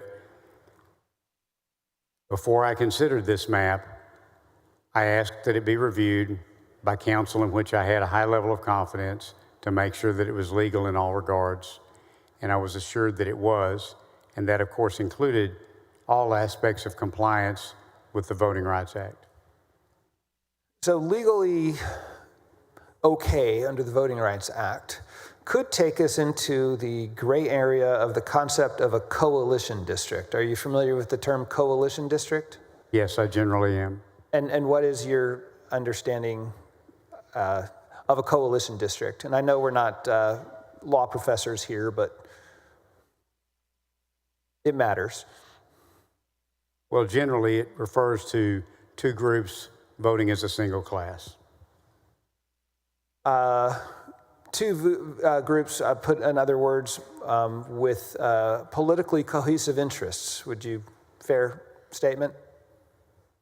It's probably generally correct. And historically, the legal context in which the concept of coalition districts has arisen is when two or more typically non-white, referred to as minority groups, are politically cohesive, and together they constitute a single political voice. And yet, there may be a group of typically white voters who have a different political direction, and the coalition district would serve to enable the two or more racial groups which comprise that group to elect candidates of their choice, where absent the coalition district, they would otherwise not. Does that sound like a fair characterization of whether or not it was the future of the law? It at least has been the law up to this point. I would say that's probably a generally good statement, but again, I'm not a redistricting attorney. All I can tell you is that I'm confident that every district in this map complies with the VRA and complies in light of Petaway. And a group of attorneys have said that to you, and you trust their judgment. Correct. Is it your understanding, based on conversation with those attorneys or anybody else, or just your own idea, that so long as in drawing the maps you look only at partisan political performance, race is irrelevant? I'm not sure that race is ever irrelevant because the VRA is never irrelevant. And the VRA is designed to protect different voting groups. But I believe that it's well established under law that maps can be drawn for the purpose of political preference, political performance, and frankly, it's personal experience, or my understanding is as well, that it's really very easy to draw a map when all you're looking at is political performance. Is it your intention, and the intention of this bill, to, through a series of judicial appeals, eliminate the concept of coalition districts from the law? I don't have any intent at all with regard to coalition districts from one perspective or another. My only intent is to make sure that this map complies, that it currently complies with all law.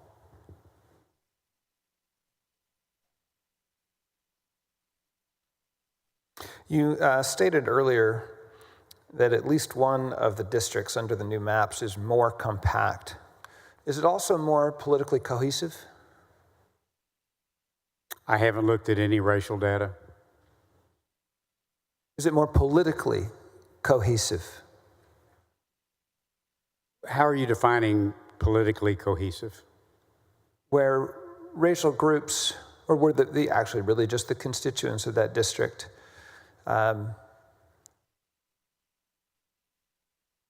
vote the same way, where the minority groups in that district vote the same way, as opposed to a different way. I haven't looked at that because I haven't looked at any racial data. Okay. Last segment here. In North Texas, where I'm from and where Senator West is from. And I'm actually from there too, so. And where you're from, Senator King, I apologize. Of course. Between Tarrant County and Dallas County, do you have any reason to doubt the statistics that I've obtained that say that those two counties have increased in population by 547,000 people in the last 4 or 5 years. That certainly sounds right, particularly Tarrant County. What I've also been told is that 90,000 Anglos moved out of those two counties. And any reason to dispute that? No, I wouldn't know either way. They're just numbers we're both going off them. I have reason to trust them. But if 90,000 Anglos left and 547,000 people came in, and at least 500,000 of them were non-Anglo, I'll represent to you that that's the case.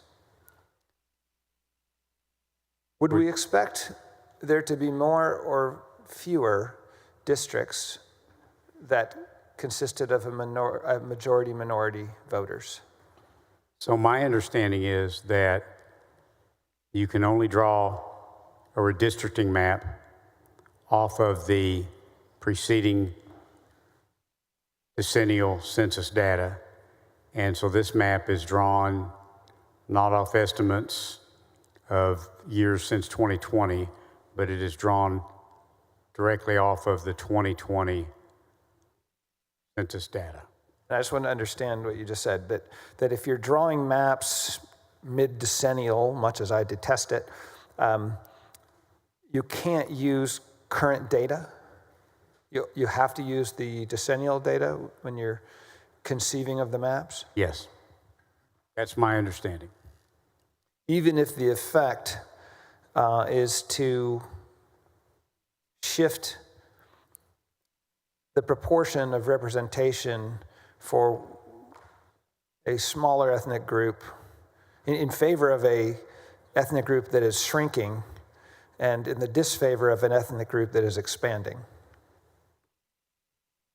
I can only speak with reference to this map, but it is my understanding that this map completely complies with the VRA and all other applicable law, and I presume that would be obviously with regard to discriminatory intent and effect that you mentioned. Okay, thank you for this dialogue. Thank you.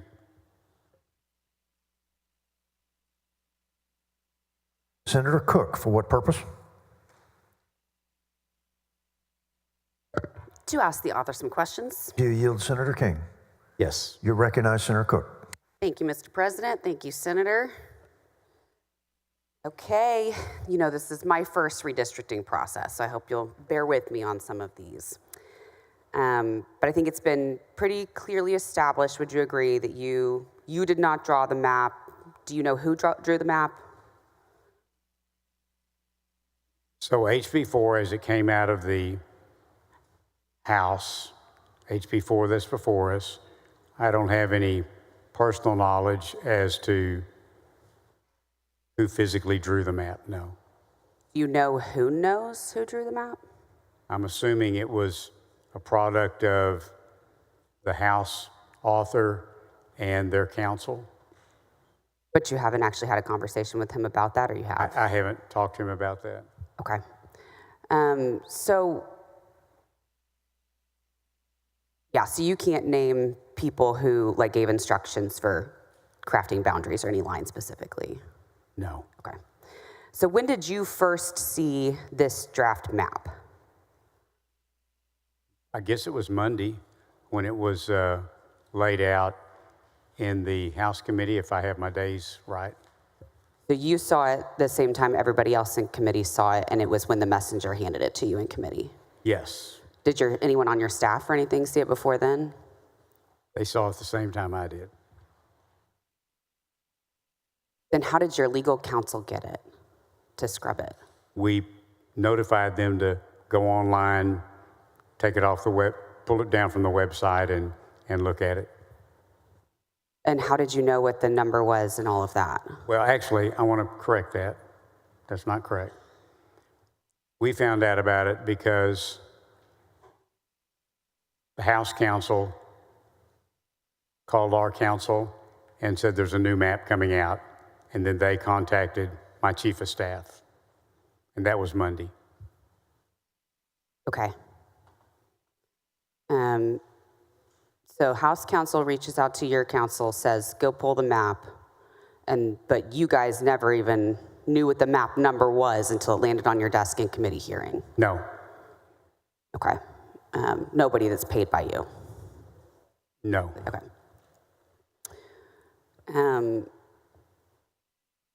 It's kind of wild to me, I'll be honest. Didn't know that's how it works. And I think you've said multiple times, like this is, or you're establishing, right, the DOJ letter did not impact you in any way. No, none at all. Okay. And are you aware, like had your legal counsel seen the DOJ letter? Yes, Have y'all had any conversations about it or anything that? yes. Okay.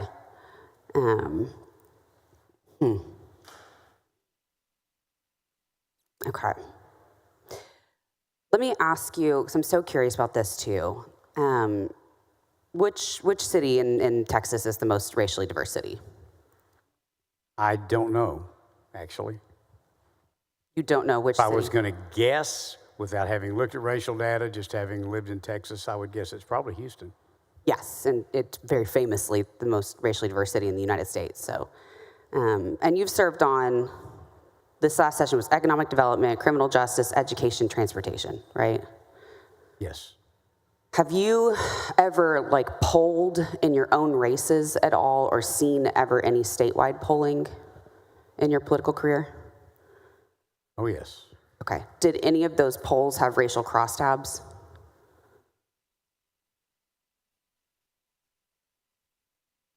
Not that I recall.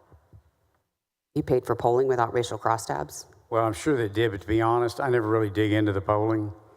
I usually just go over the conclusions with the pollster. Usually that includes racial data. As a part of your service on the education committee, I'm sure you probably had to process a lot of data about independent school districts and who's on lunch, who's not, racial makeups of those. Is that probably accurate? Well, this is my first time to ever, I guess second time to ever serve on education, but yes, they do talk about poverty levels and who's on school lunch and things of that nature. But most of the funding formula stuff, though, is really, I mean, finance is so much involved in that. And I bet on criminal justice, you probably have processed a lot of jail data for different counties and have a pretty bird's eye statewide view of some stuff. And I imagine racial demographics probably comes up in a lot of those discussions. I've seen it come up in those discussions, right? Not as much as you would think. Okay. And you knew, without flipping through a book or anything, that Houston is the most racially diverse city in the state. Yes, I've heard the statements of, and I don't remember the numbers, but it's an amazing number of different languages that are spoken, some of the school districts and things like that. It's an amazing place. So I guess I'm just trying to understand, maybe you didn't sit down with Red Apple and click on racial demographic data, but is it fair to say, with all of the information and access you have, your view of the state, your tenure as an elected official, that you might have some semblance of some common sense racial data in the state? I have common sense, yes, I guess. I have common sense data, but I have not drilled into racial data with regard to redistricting. How many hours of testimony did y'all hear? I tuned in for most of everything, but how many hours of testimony did it come out to for the Senate hearings for redistricting? That's a good question. I can tell you that when we did the South, actually I don't know the number of hours. I can tell you, for example, that when we did South and Central Texas, which also included Bexar County and Travis County, and the RGV, we had 112 people registered to testify, 48 testified. We had 778 click into live stream and view it. I can go through that type of data, but I'd actually have to ask my staff. I can't remember how many hours we were in. Hours and hours, though. Yeah, but it was long hearings, yes. Yeah, we had hundreds of people show up. Can't get through, like in that day, that hearing, 48, testifying without it taking some time. Did any of those commenters mention any racial data? Were there demographers? Did racial data come up in those hearings? At a couple of the hearings, like NAACP or some of the other interest groups who testified, and some of the congressional members who testified, gave reference to, I wouldn't call it racial data as much as general statements with regarding to communities and of interest and groups of interest. Okay. I just have a really hard time understanding how there's no regard to race at all when we heard hours and hours and hours of testimony, a lot of it focusing on race. You're very aware of some of the racial demographics of the state, even just from a top of your mind kind of place. Well, but so can you really say? You got to understand, if someone stands up, as we've heard testimony today, and someone will refer to a protected district, well, every district is protected by the VRA. And if you had someone testify from maybe Malda for Malk, and obviously they're speaking some of the same that some of the other questions have been today. Are you aware that the Hispanic population has increased X amount in Texas or X amount in South Texas? And yes, obviously we heard things like that, and those are very general statements. But as far as drilling into the racial data to the extent that you would have to draw a map based upon racial criteria, I haven't looked at any of that. And does your office have it. access to demographers and that sort of thing if you? Well, I know Red Apple has that, but I haven't cranked up Red Apple myself throughout this whole process. And we don't know who did for this. Well, I understand there's another program out there that most people are using now, other than Red Apple, but I know there are programs that people have access to that incorporate all types of data, and I guess anybody drawing a map could review that and use that, but I didn't. Okay. Okay, I'm kind of just trying to figure out how this DOJ letter fits in. My district's been highly concerned about it, as you can imagine. Are you aware of any additional DOJ communications to the state of Texas through the governor's office, AG's office, or otherwise regarding the unlawfulness or the claimed unlawfulness of the current congressional map? You know, all I know is that with regard to the DOJ letter,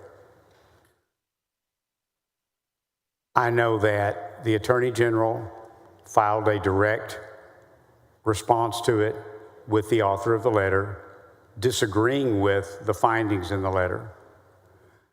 I know that the Attorney General's litigation team in the 3-judge federal panel, I know that they filed a response with the court, and I believe the court issued a response. I think there had been a response filed by the plaintiffs, if I remember, that asked for testimony to be reopened and some things of that nature in response to the letter. The AG's office filed a response to that motion. My understanding is that the court denied the motion to reopen at this time. The governor, I guess, responded. I'm not aware of any direct response by him. It wasn't addressed to the legislature. I really haven't given it any consideration. At the request of the Democrat caucus chair, and we did issue an invitation, and I think Senator Miles and Hinojosa as well, we did offer an invitation to the author of that letter to come and address the committee, but we have not had any response to that letter. And are you aware if the DOJ has threatened any enforcement proceeding or action since the initial letter to Governor Abbott? Not to my knowledge. Do you know who decided that there should be changes made from the committee? I know you kind of talked about this, but I just want to ask it directly. Do you know who decided that there should be changes made from the committee version of this bill? Say that one more time. Or the changes, I guess, to the committee substitute? So do I know, make sure I understand the question correctly. Do I know whose decision it was to make the changes in HB 4 that was originally filed in the House committee in this special session, the changes that were made when they laid it out in committee, the main changes being 16, 9, and Navarre County? I don't know whose idea that was. Do you know who, anyone who proposed any changes throughout this process? Do you know anybody who had input? I know we don't know who drew it. You don't know who made those changes. Are you aware of anyone who participated I don't have, in those? I don't know the mechanics of how all that came together. I presume that their legal counsel for the House was heavily involved in that, but I haven't talked to them and I haven't asked that question. Okay. Have you had any communication with Hunter at all, with Representative Hunter? Not about those changes, no. I don't think we've talked since then. I called him the weekend before just to say, when are you having a hearing, and what are the plans, just kind of make sure we were coordinating things. And he didn't mention anything in that call about any changes, and I want to say that was the Saturday before the Monday that they laid it out. Mm-hmm. And we have not spoken since then. Okay. And then you just adopted the same map. You did not have any hand in? No, before I agreed to anything, because we had filed the companion as SB4.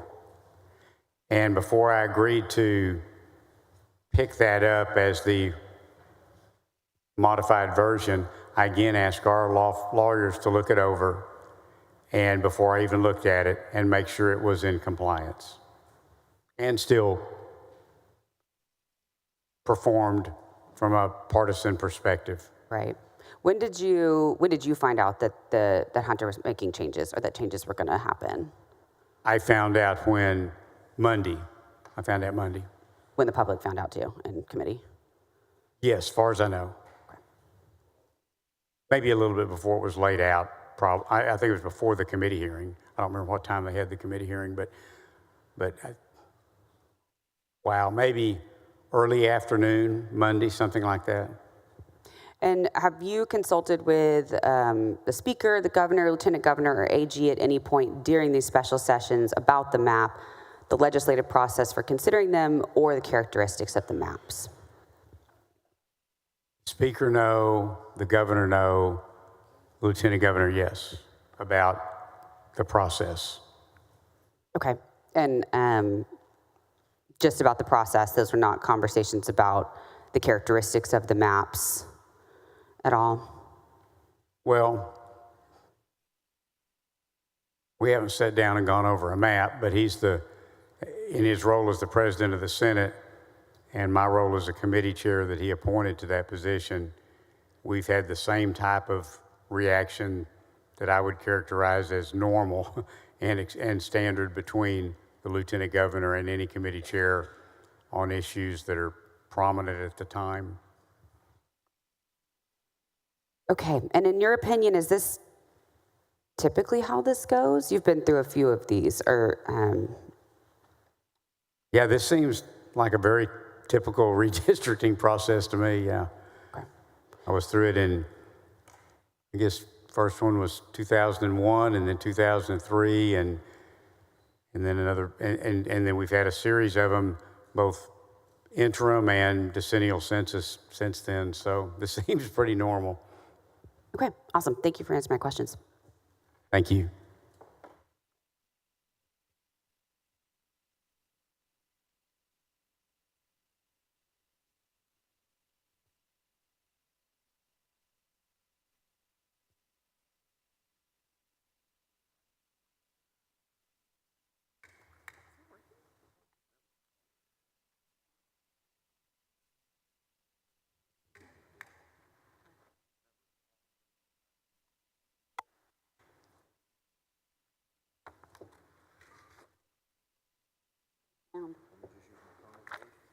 Motion.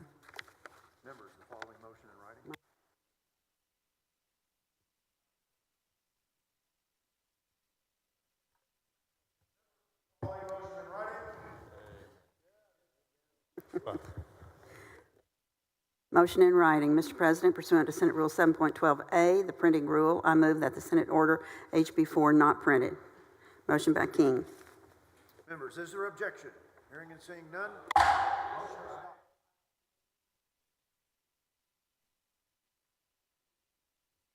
Members, there is objection. Secretary will call the roll.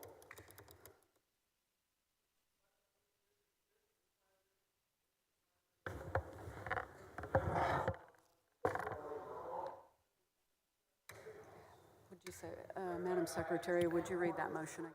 Madam Secretary, please read the motion again for Senator Gutierrez.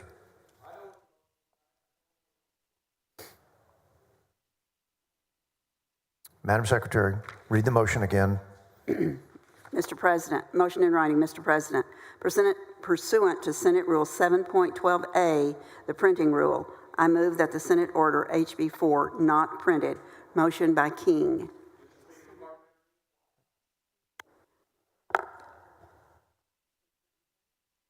Senator Gutierrez, state your inquiry. I apologize. Mr. President, parliamentary inquiry. Mr. President, how many votes do we need to suspend the rules?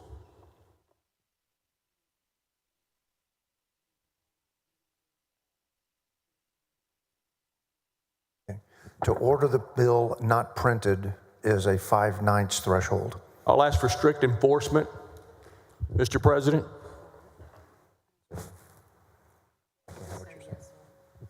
Okay, thank you, Senator.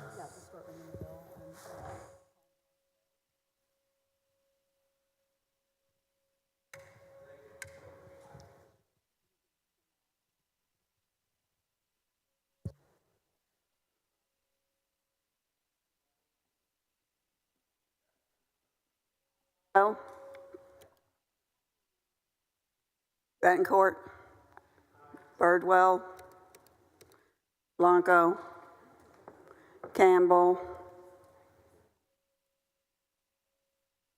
Cook,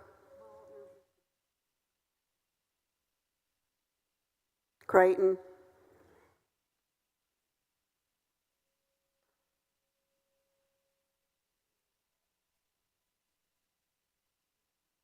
Eckhart, Flores, Gutierrez, Hagenbu, Hall, Hinojosa Nueces, Hinojosa Hidalgo, Huffman, Hughes, Johnson, King, Colcourse, Menendez, Middleton,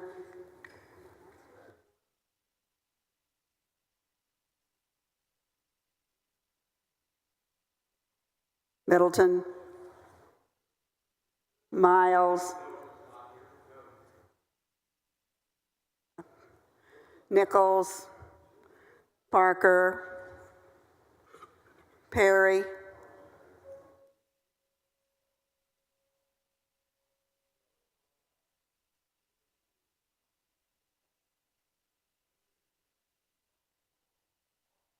Schwertner, Sparks,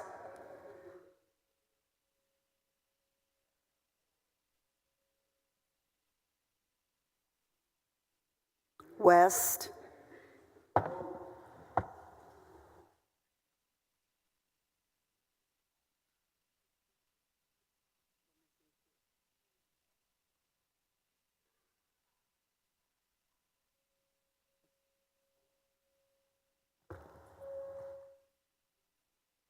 oh, yeah, that's right, we've got, haven't got Alvarado.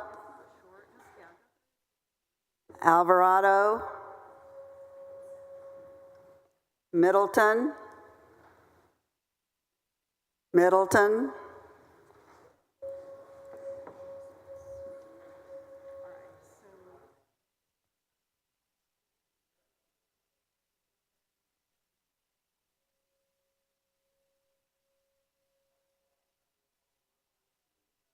Perry. Perry,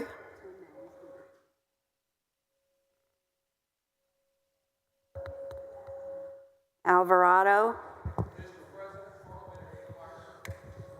Hold, Senator. Continue the vote, Senator, Secretary.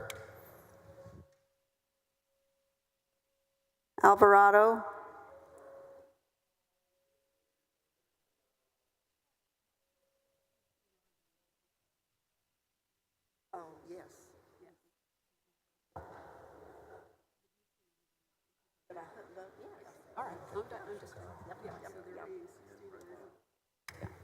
Members, there being 16 ayes and 10 nays, the motion is adopted. Senator Gutierrez, for your parliamentary motion. Inquiry. Or parliamentary inquiry. You need to go to the microphone to place it on the record, please. Thank you, Mr. President. Was it 5/9 of members present? That is the standard, and then it passed 16 to 10. Can someone do the fraction on that? I didn't do so well in math. 16.6, and so we had 16. So 16.6 is the actual number. I wonder, do we need 17, Mr. President? 26 members. Well, 16.6 sure as hell isn't 16. There are 26 members voting. 5/9 equals 15. 16 votes were cast in favor. Therefore, it passes the 5/9 threshold.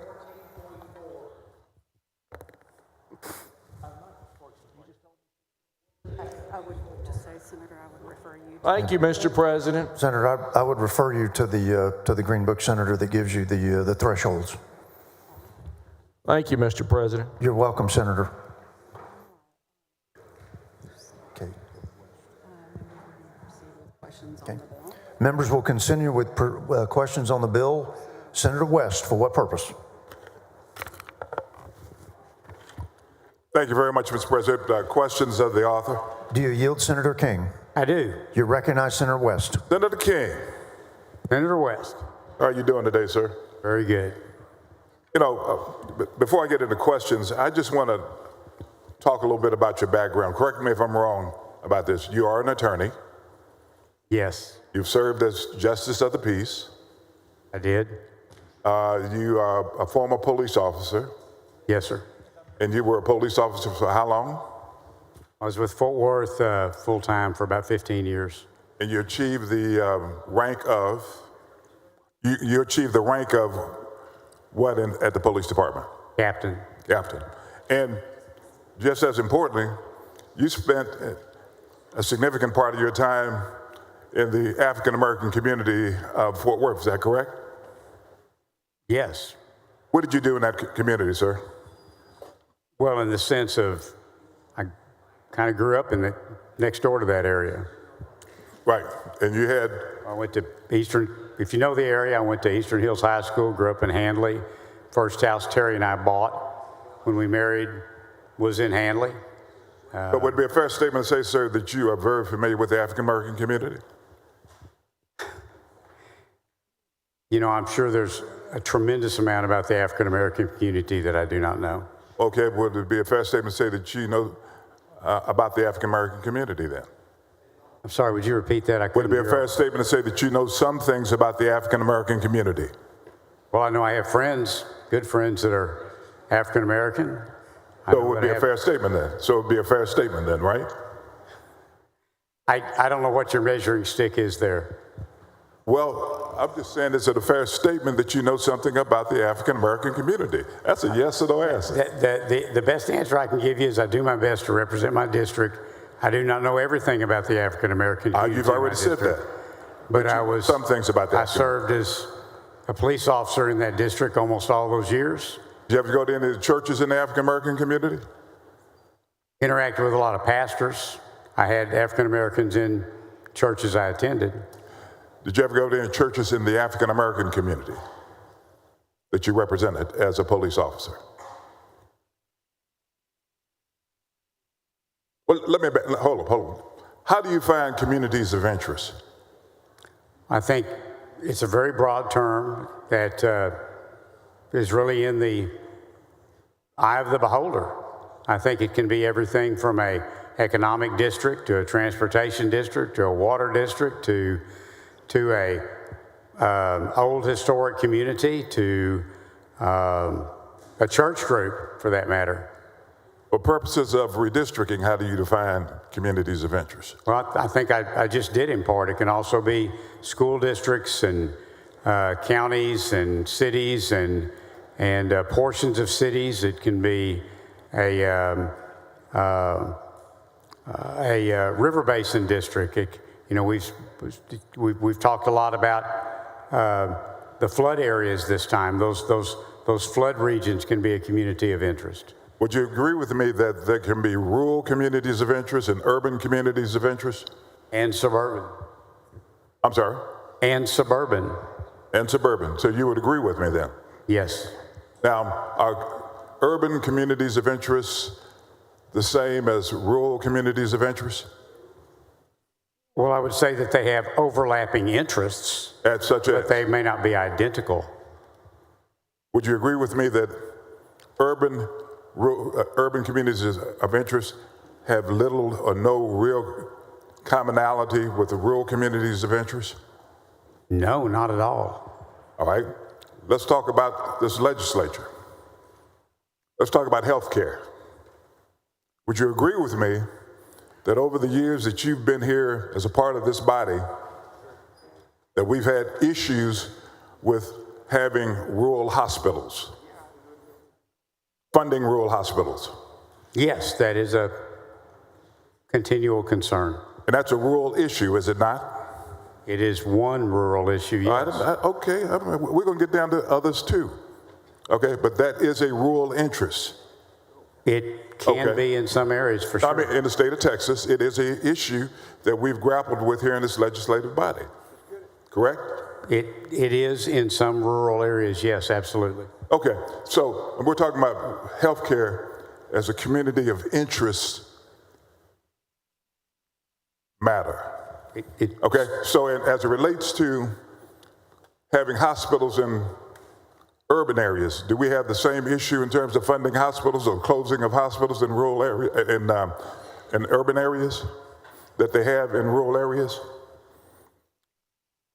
Well, I guess you'd have to define urban area. I had one close in Bridgeport in the downtown area a few years ago. Let me be more specific then.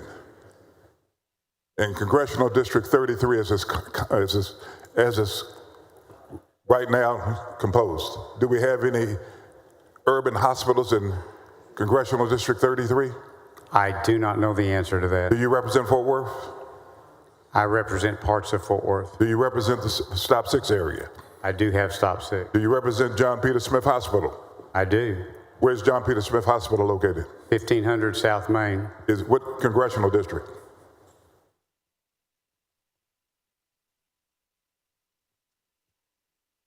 I think that's going to be, okay, let me think through it. It's Ramon Romero's House District. It's my Senate district. And it it's probably was Kay Granger's, I think. So it would probably be Senate District 12 on our current map. Now Craig Goldman, I guess. So you said it's congressional district? I think so. It's right on the border there, but I think it's in 12. Is that in a rural or urban area? Oh, that's an urban area. Has that hospital been faced with being shut down?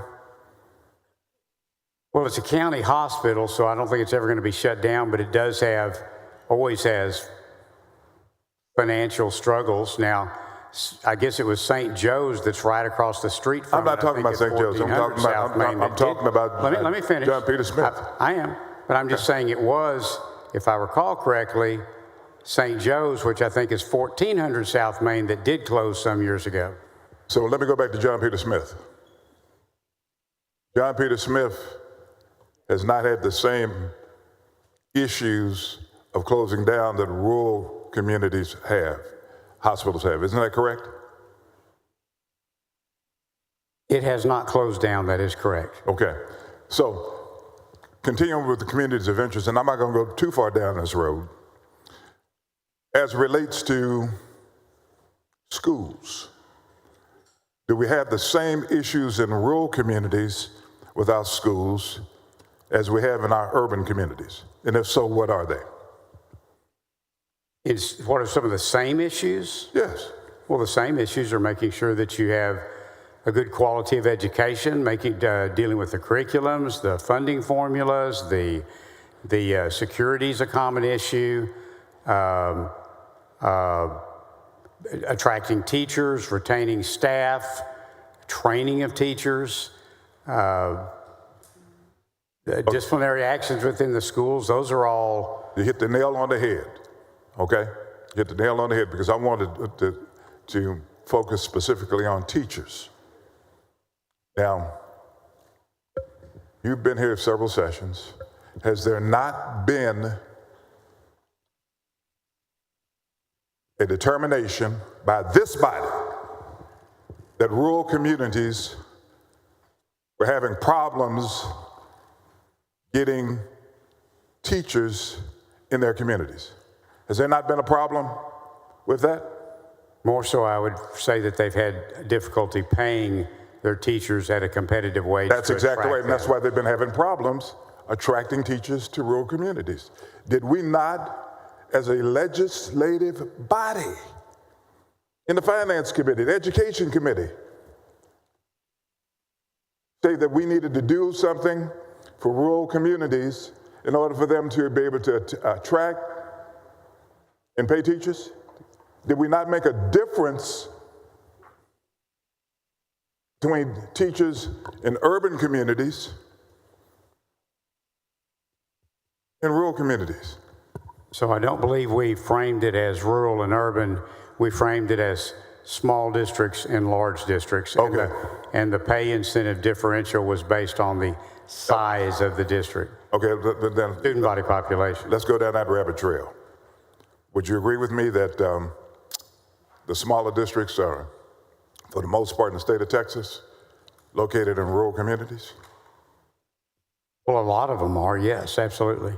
That the majority Like of them are. Crowley and, well, some of the ones in my district are just barely, yes, as a general rule, that is a correct statement. Thank you very much. So that's a difference between communities, urban communities and rural communities. That's another difference. And I can go on and on down there, but you didn't take into consideration communities of interest and the differences between them in approving this map or getting the committee to approve the map for our consideration, did you? I would say that as a traditional redistricting criteria, that this bill does not violate any legal standards with regard to any criteria that would be, I'm not saying that very well, let me start over. No, you're not. Start over on that Okay, one. let me start over. So I'll go back to what I have taken into consideration for this map is that number one, it be legal. Number two, it perform better politically, and that it enhance compactness. So that's the answer to my question about you taking into consideration communities of interest? If it is, it is. I just want to make sure it's on the record. I think communities of interest, again, are in the eye of the beholder. And I think that you've named a few, but I think that it is only one of many considerations that are used to support a redistricting map. Okay, so the answer to my question is you took into consideration communities of interest? Generally, yes. Generally? Yes, I mean, I think one of the things we've done in this is tried to do what Senator Blanco had asked for and move Fort Bliss, which had traditionally been in CD 16, because it's an economic part of the city of El Paso, more so than San Antonio, and we moved it into its historic community of interest, which is the El Paso area, and we did the same thing in trying to recombine Navarro County, which was split for Senator Hall. So yes, I would say it has been of consideration. And those are the two areas that it was considered. Is that correct? Off the top of my head, yes. Let's talk about Congressional District 33 as it currently exists. Who's the congressperson there right now? Hey, just a second, let me get out my... Is that Mark Vesey? Mark Vesey, yes. Okay. How long has Mark Vesey been the congressperson there? Oh, I'd say at least maybe 12, 14 years. Somewhere off in there, I think so. And that's been an African-American performing district, has it not? I haven't looked at the racial data for that district. Okay, but he's been there. Okay, so it could be a coalition district where African-Americans and Latinos have voted for him. It could be a district where African-Americans, Asians, Anglos, and Hispanics voted for him, correct? You wouldn't know, because you hadn't taken into consideration race for any purpose in drafting this map. Is that correct? Well, generally, yes, I have not taken racial data into consideration in drawing the map. I do know in District 33, there is a large African-American community. There is a significant Hispanic community. There's a significant white community. I mean, I grew up in that community. I know that from that. I served as a police officer there. I was the commander of the police division over there, so I'm familiar with it. But I went to church there for a long time and got my hair cut there until my barber died a few years ago. And I'm well aware. But all that said, you know, I'm well aware of that haircut. all that said, I have not looked at racial data with regard to Congressional District 33 or any other districts in the state of Texas. All right, very good. You know who this guy is right here? Yes, I do. Who was that? Was it Sidney Allen Johnston? Right. Do you know whether he was a slave owner? I'm somewhat familiar with Civil War history, yes. Do you know whether or not he was a proponent of slavery? It's my understanding that he was. Okay. So is there discrimination in the state of Texas?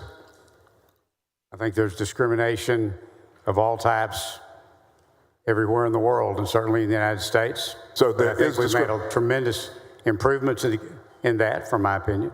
All right, so, and I don't disagree with you there, the latter part, but you do agree that there's still discrimination in the state of Texas? Sure, there is, of many types. Okay, so is there discrimination against ethnic minorities in the state of Texas? Come on. Well, look, I think there's ethnic discrimination.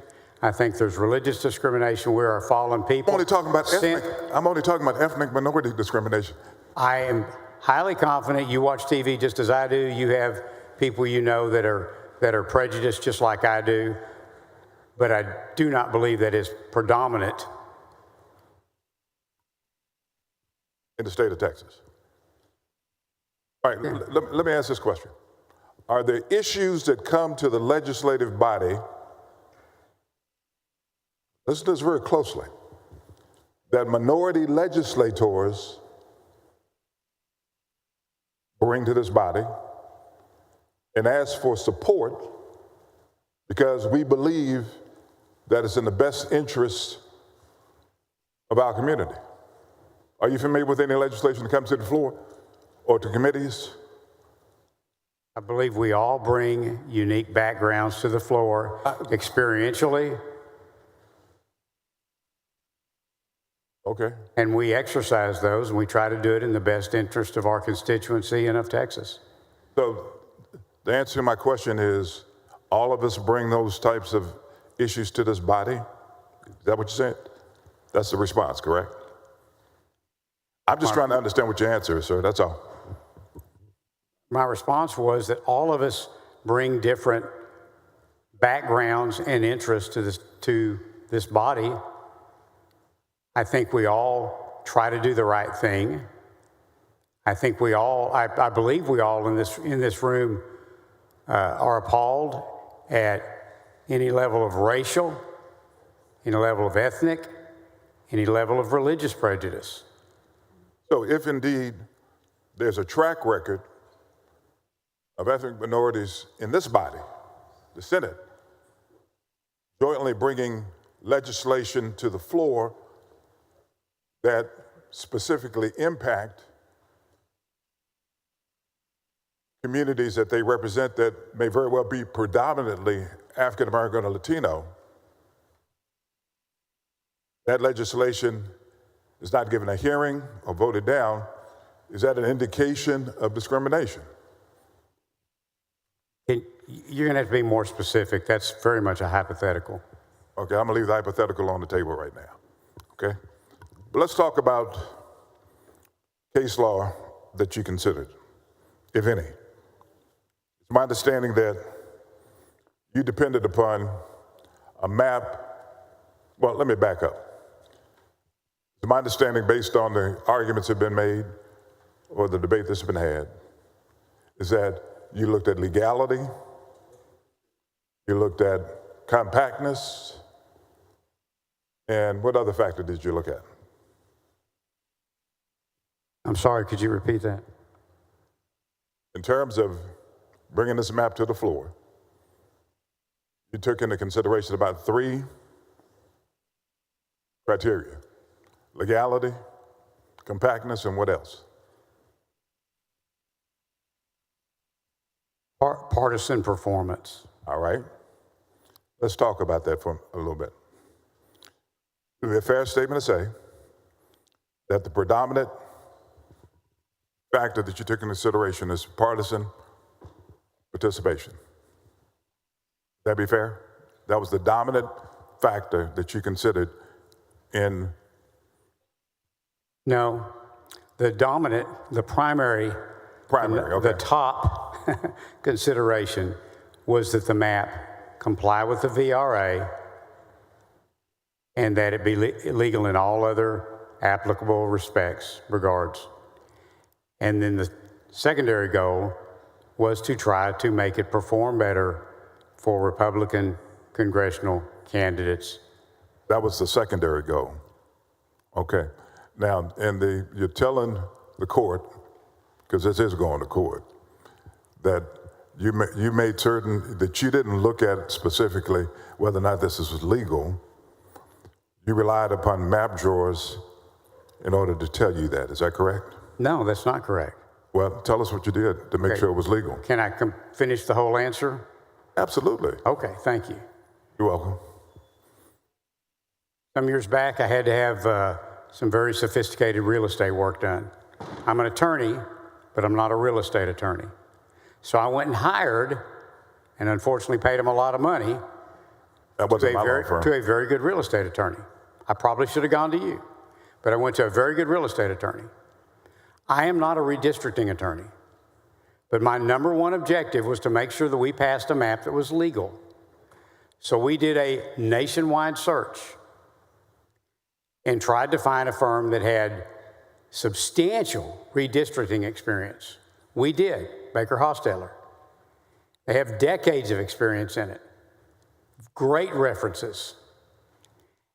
And after interviewing them along with other firms, I hired them because I believed it was a firm in which I could have confidence that if they studied this, they did the proper analysis, that they could bring a conclusion to me of whether or not any map I was considering met legal standards, legal requirements. I have asked them to scrub HB4, that's before us today, and they have told me that in their opinion, in which I have a complete confidence, that it meets all legal requirements. And that's what I'm basing my conclusion on, that this is a legal map. So you're basing it on a legal opinion, correct? Yes. Okay. Have you had legal opinions? Because I'm not qualified to make an opinion. Can I finish? Thank you. And you would agree with me that all legal opinions aren't correct. You would agree with that, would you not? Yes, there are legal opinions made that are not correct. All right, thank you. Now, what's circumstantial evidence? What does that mean? You know, I'm sorry, Senator, I'm just not going to get into a debate with you on legal terms and definitions. Okay, fine. But you know what circumstantial evidence is?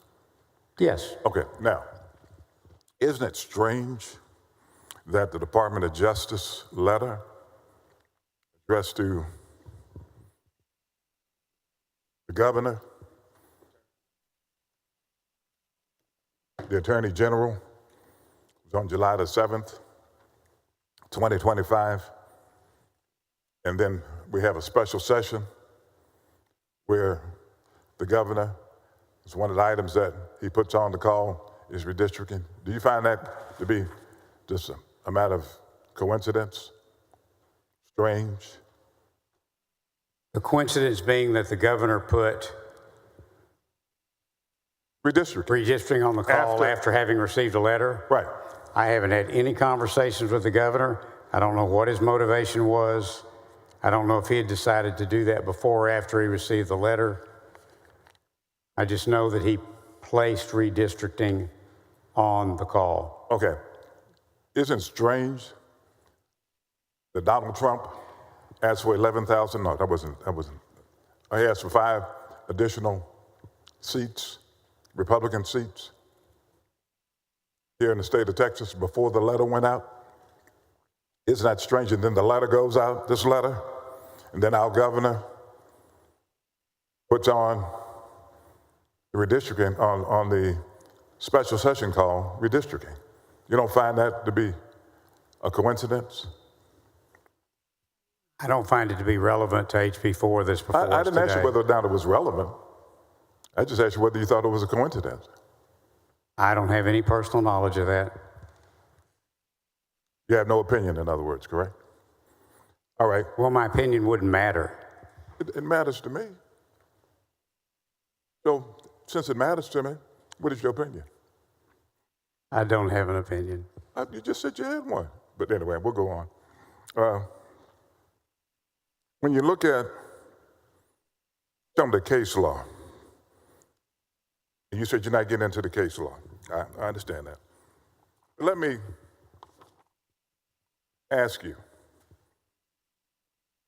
we talked about discriminatory effects. Tell us whether or not there was any analysis by the top-notch lawyers as it relates to discriminatory effects of this particular map.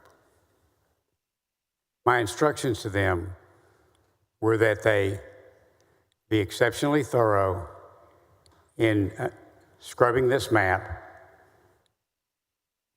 to determine if it in any way violated law.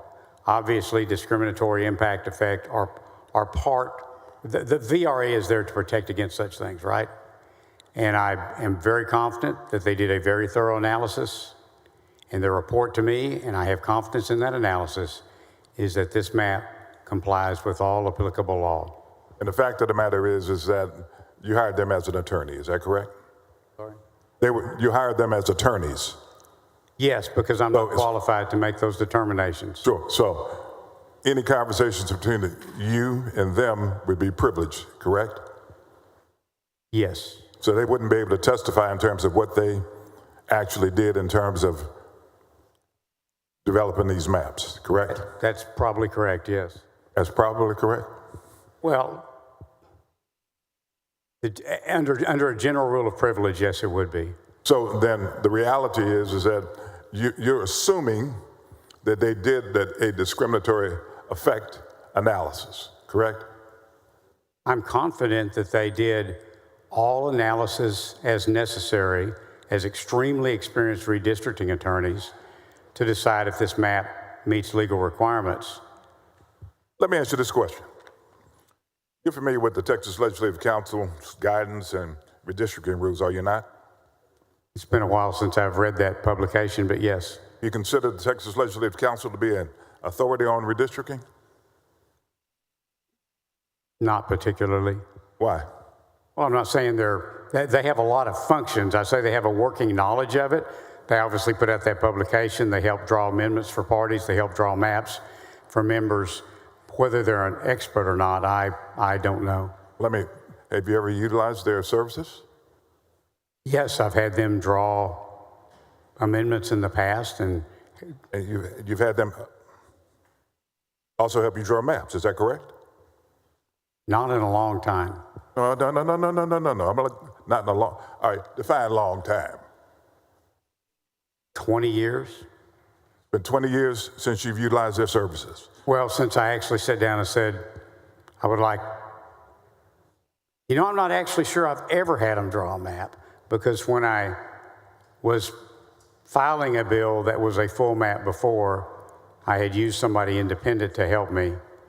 And then we submitted that to Ledge Council, and they did whatever they do to get it in the right digital form.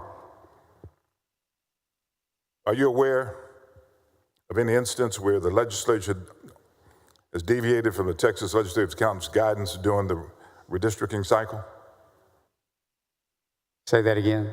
Are you aware of any instances where the legislature deviated from the Texas Legislative Council's guidance during the redistricting cycle? Are you aware? Not specifically, not that I can recall. Do you agree that the rules and legal landscape for this special redistricting cycle were different from previous cycles? No. Do not agree? So if there's evidence that there is some differences, you have no knowledge of what those differences are, correct?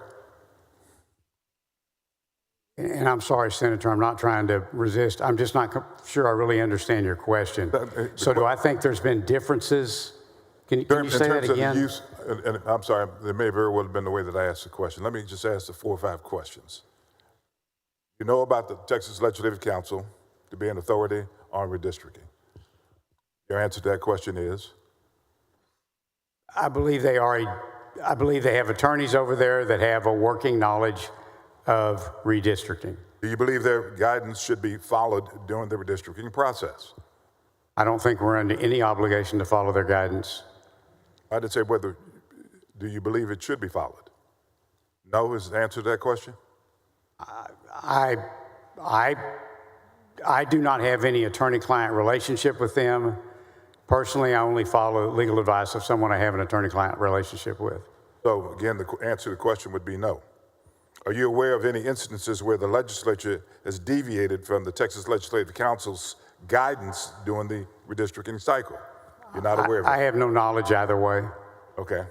And do you agree that the rules and legal landscape for this special redistricting cycle were different from previous cycles to the extent that in previous cycles we utilized the council?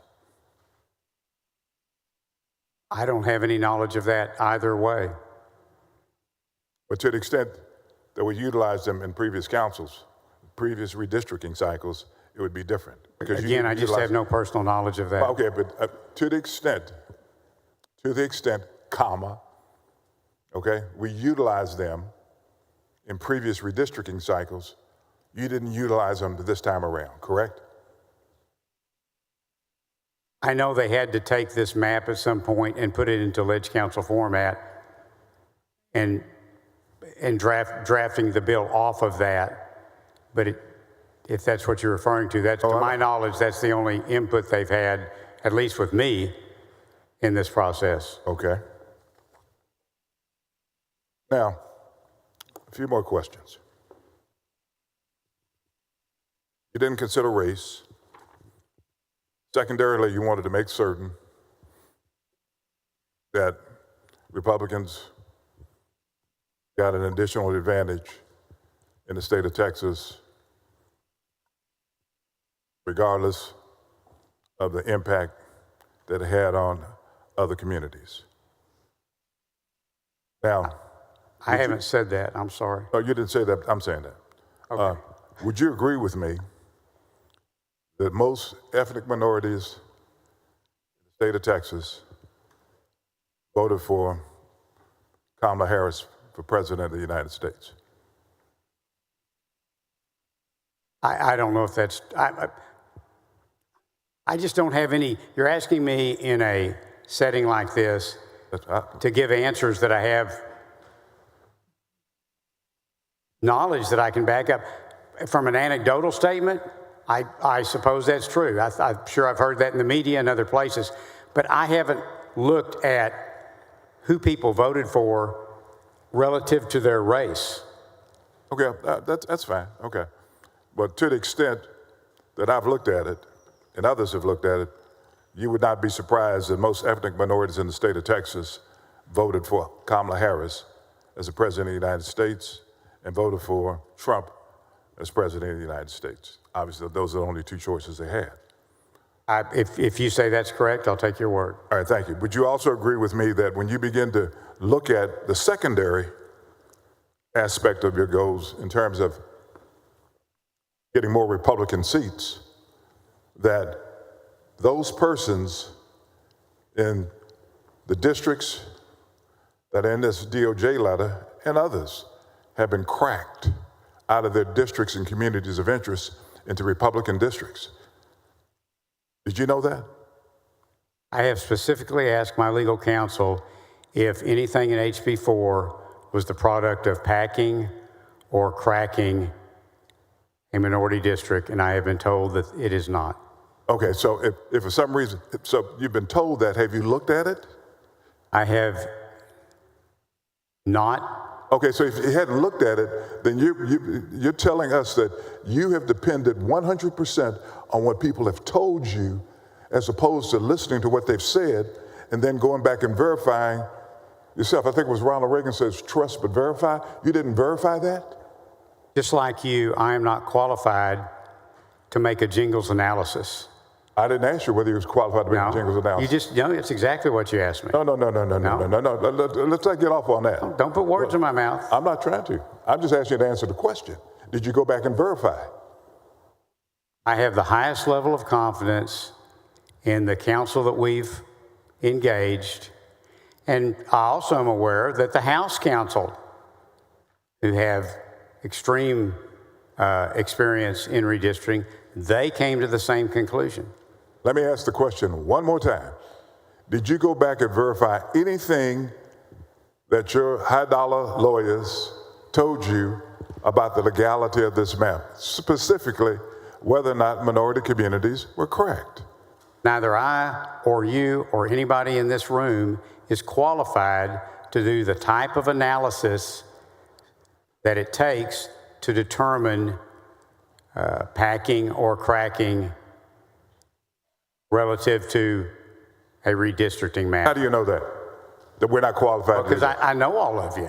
Nothing personal, but I mean, it takes a lot of experience, a statistical and legal background in that, and unless I'm wrong, none of us have that. So, and how many redistricting chairmanships, both the House and the Senate, have you occupied?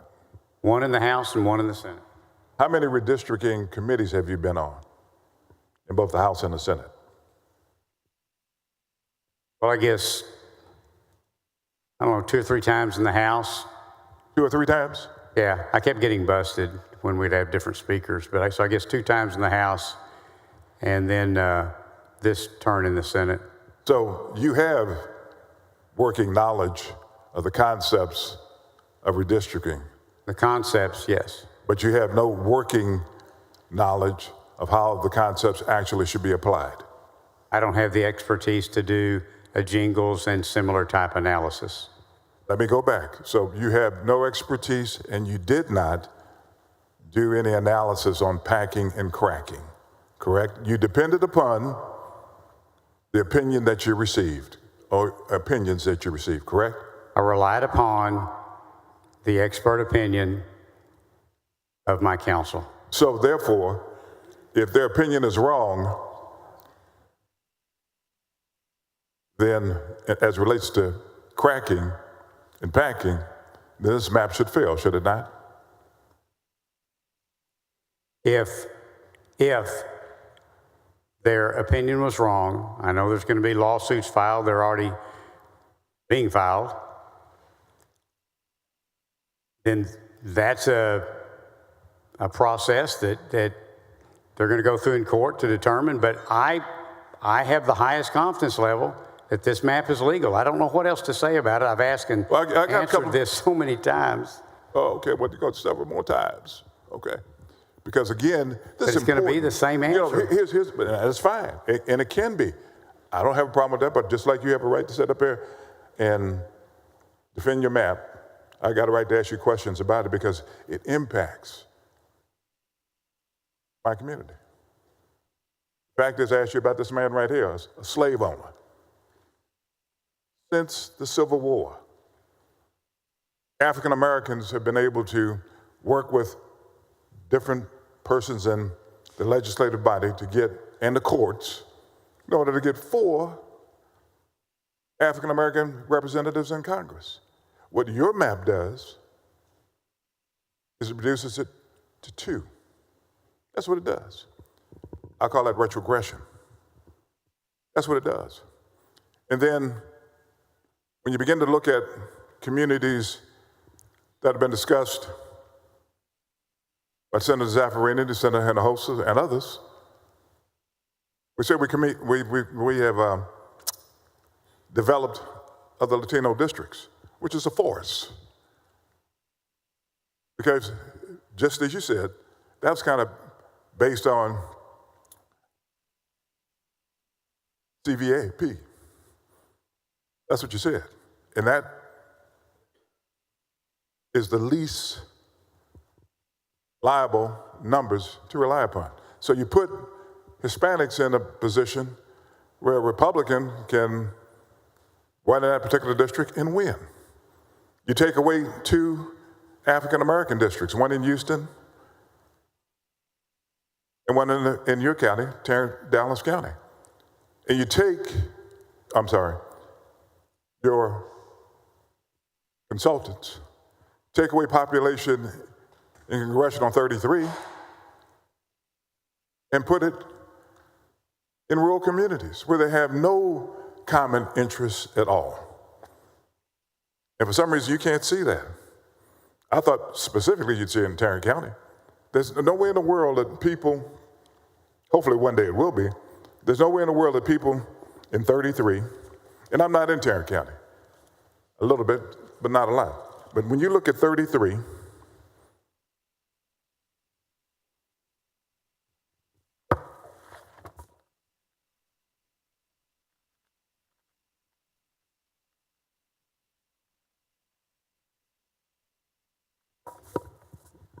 you've now taken 33 and frankly put people in different rural counties into that new district. And you're telling us that you didn't even look at it. You relied upon your consultants to tell you it was just okay. My friend, it's not just okay. Because again, African Americans finally got 4 congressional seats of people in Congress that vote on issues that's important to them and the state of Texas.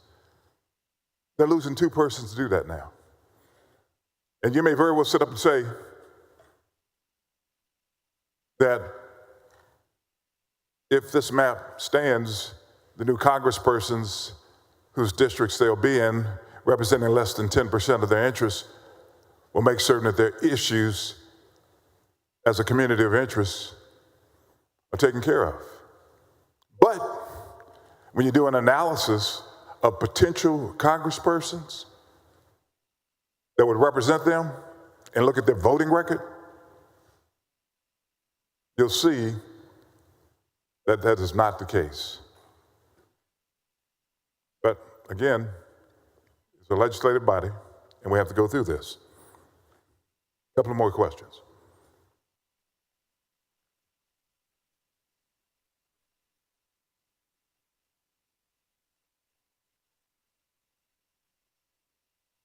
Voting blocks. What voting blocks do we have here in the state of Texas? I'm sorry? Voting blocks. Part of the jingle analysis is voting blocks, is it not? I couldn't walk you through all the things that go into a jingle analysis. I can tell you, I can walk through what the court has said is involved in that, but I don't know the specifics. So you're not familiar with what the definition is of a voting block? Come on now. I'm trying to avoid getting into a detailed discussion about things that I don't have a lot of detailed knowledge in. I know what a census tract is. I don't exactly know how they're set up. I know what a voting precinct is. I understand generally how those are arranged, voting blocks, but I don't want to talk to you about things I don't have detailed knowledge about. So you don't know anything about what a voting block is, correct? Tell me what you mean when you say No. I'm not going to tell you. I'm asking you to tell me. Do you know what a voting block is? Well, I may if you'll tell me how you're defining it. Let me ask you this. As it relates to precincts, should precincts be split as a part of this redistricting process if it results in cracking of districts? You should never crack or pack districts. So the answer to your question is that precincts, if indeed it results in cracking, that's an undesirable way to do redistricting, correct? Well, precincts are split all over this state. It is unavoidable. Sometimes it simply just has to be done for rounding to get to your one person, one vote target. If you saw an overwhelming of cracking in a particular district, would you find that to be suspect of cracking? But HB 4 before us today does not do that. And you're saying that based on what? What someone else told you? Based on the expert counsel So what someone that else I'm told relying you? upon, and that I'm very confident when if this goes to court, that will be proven to be true in court. So it's based on what someone else told you, not based on verifying yourself. Well, almost everything we do here is based on us relying on an expert in a field, whether that's telecommunications or electricity or real estate matters, whatever it is. We always find experts that we trust in and we rely upon them. And that's what I've done here, just like you've done on probably hundreds of bills that you've carried over the years. So based on what someone else told you, not based on your personal verification. Thank you very much, sir.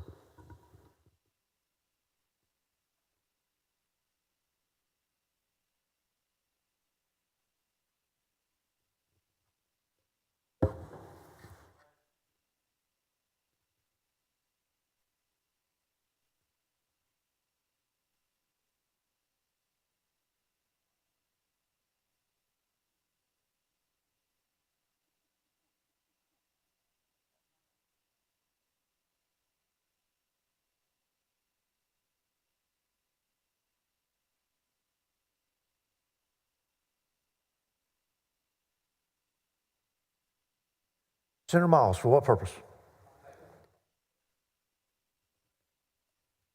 Questions to the author? Do you yield, Senator King? Of course. You recognize Senator Miles. Thank you. Senator King, let me share this with you before I get started. I can't tell you how extremely poetically and politically painful it is to see you standing there in front of Barbara Jordan while we discuss Senate Bill 4 or House Bill 4.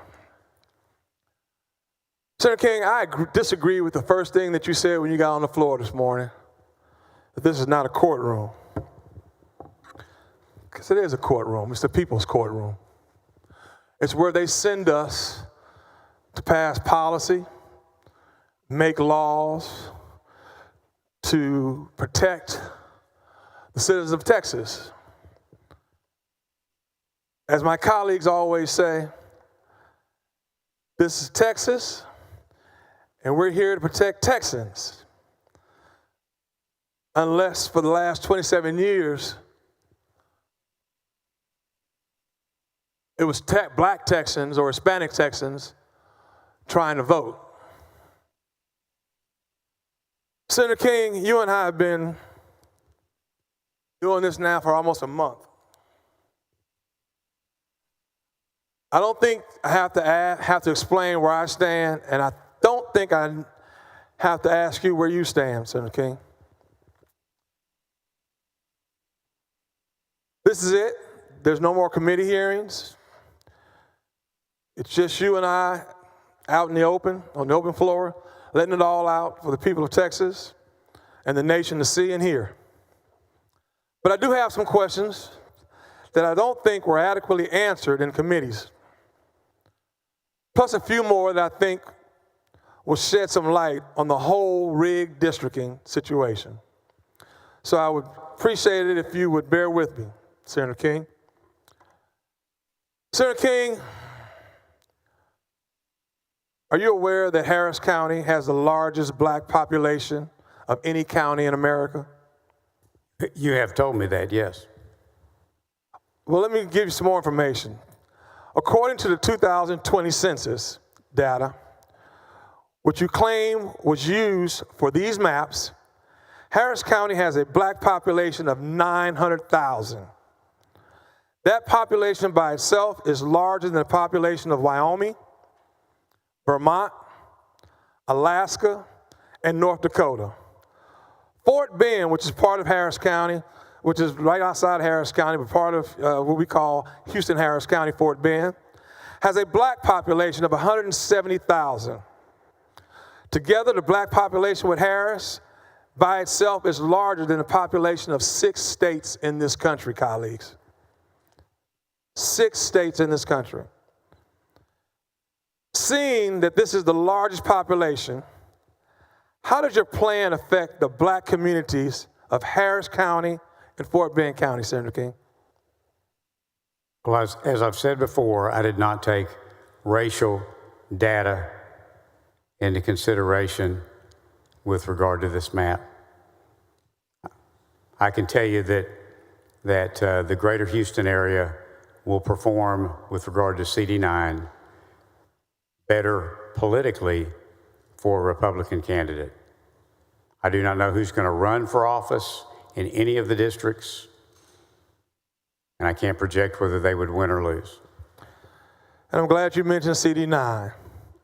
From what it looks like, this proposed map takes what is currently CD9, represented by the great Congressman Al Green, and pushes it further up into Harris County, Mr. Chairman, combining it with a large part of CD18. Is that correct, Mr. Chairman?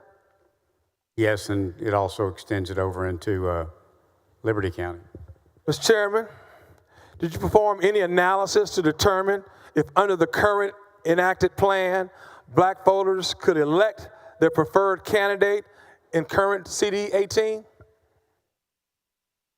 I have not personally performed such an analysis. Mr. Chairman, did you perform any analysis to determine if under the current enacted plan, black voters could elect their preferred candidate in the current CD9? I haven't looked at any racial data with regard to this map. Mr. Chairman, did you perform any racial polarizing voting analysis in Harris County whatsoever? The analysis that was done by our council would have taken into consideration such matters when determining whether this was a legal map or not. It would have followed jingles and other standard analyses and processes for determining compliance with the VRA and other applicable law.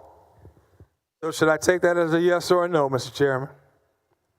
I can just tell you that a complete legal scrub was done and that I've been assured that this map complies fully with the VRA and other applicable law. So should I take that as a yes or a no, Mr. Chairman? Well, I'm not sure how to frame your question, but that's the best answer I can give to it. Did you perform any racial polarizing voting analysis in Harris County whatsoever, Mr. Chairman? I did not personally do so. So should I take that as a yes or a no, Mr. Chairman? You can take it as a yes that I did not personally do so. Okay, thank you. Mr. Chairman, regarding CD9, it was widely known that Congressman Al Green had repeatedly filed articles of impeachment against President Trump and is loudly critical of him and his administration. Was the dismantling of CD9 retribution for Congressman Green's fighting for civil rights for his constituents? No, of course not. Of course not. Mr. Chairman, why did you decide to draw Congressman Green out of his current district then and combine him with CD 18, and how was that decided?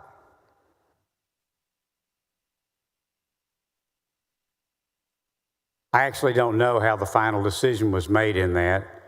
I had made the decision to wait and see what the House produced. When they produced HB 4 in its prior and current form, I reviewed it. It met with the goals that I had set for legislation. And I was also assured that it was legal in all regard. And so, but as to how the initial decision was actually made to configure Harris County the way it is today, I wasn't a part of those discussions. So the fact that Congressman Green had filed impeachment against President Trump multiple times and was very critical and vocal about his administration had nothing to do with Congressman Green's district being drawn out. Is that what you're telling me today? I have never heard anyone say that it did, and it certainly did not with me. Thank you. Mr. Chairman, we have talked about the big picture, you and I, for long enough. Let's focus specifically on CD 9 and 18, both of which are in my district in Harris County in Senate District 13. What was your primary reason for reforming CD 18?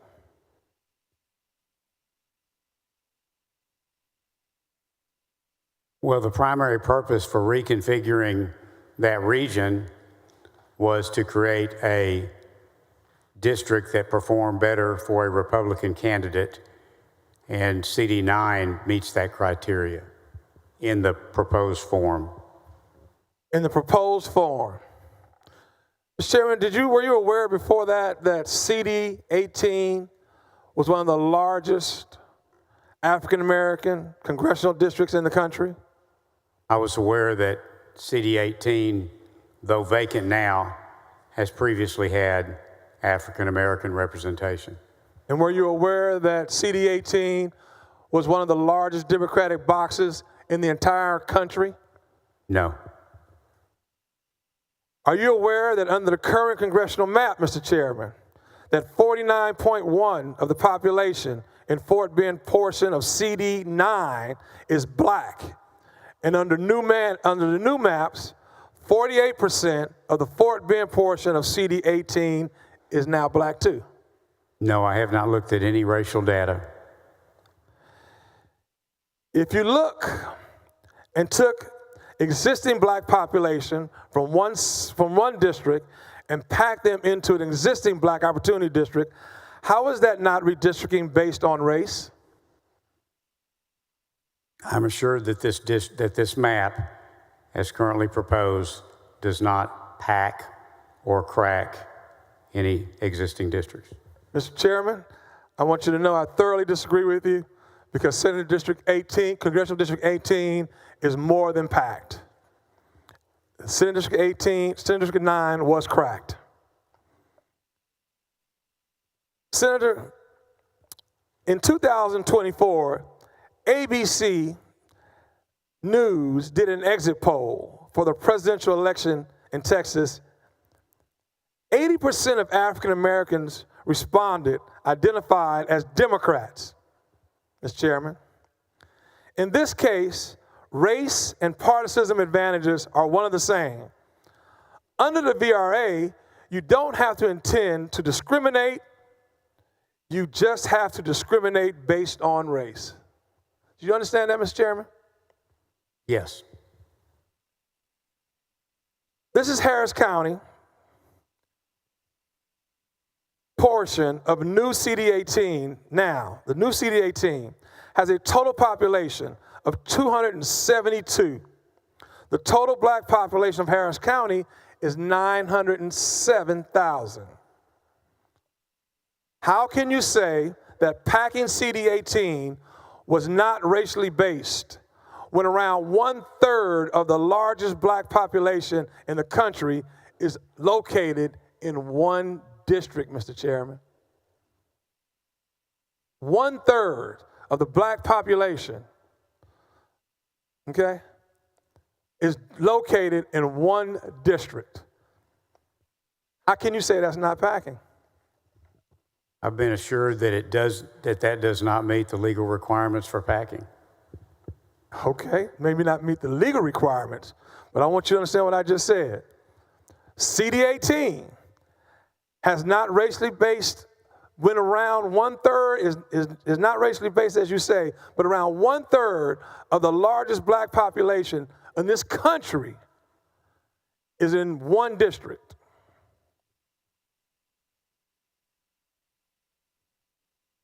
Just want you to know.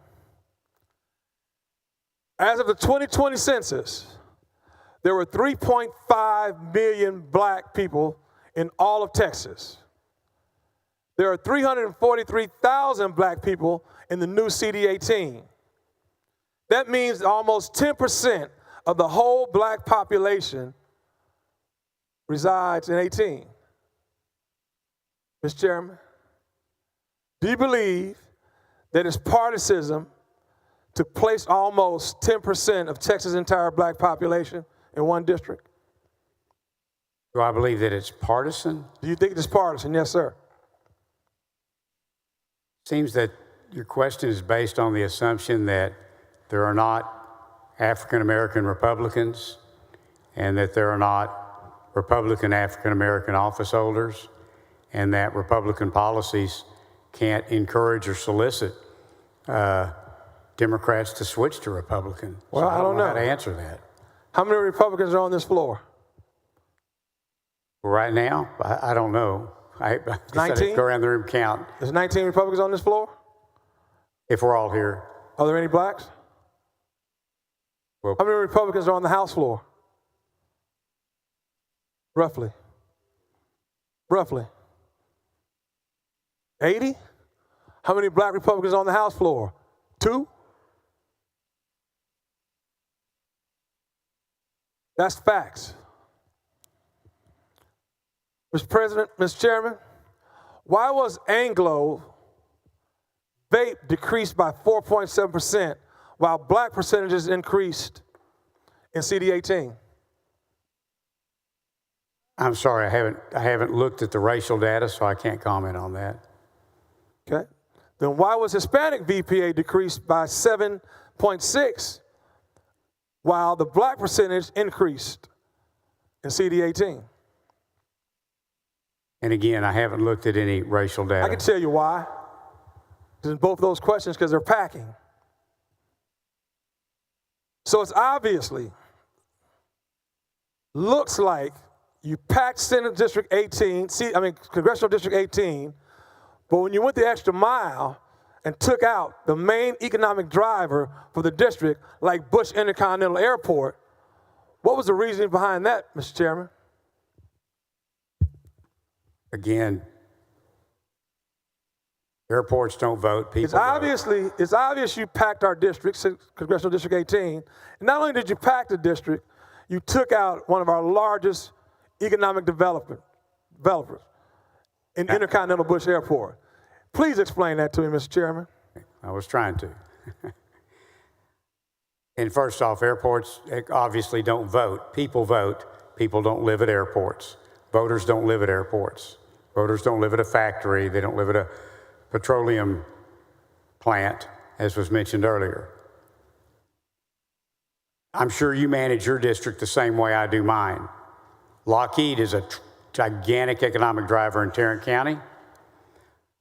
My district goes right up to the border of it, but I don't technically represent Lockheed.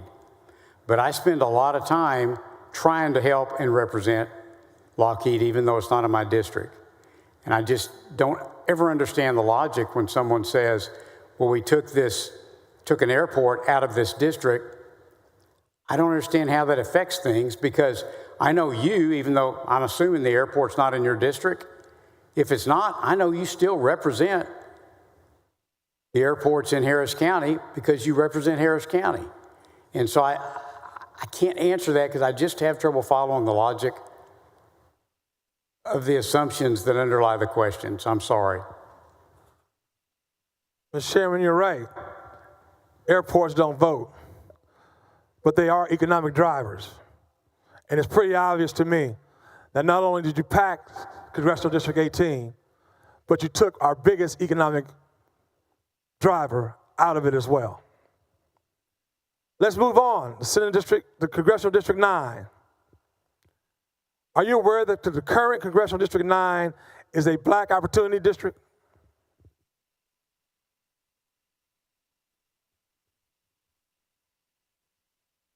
Mr. Chairman, a simple question.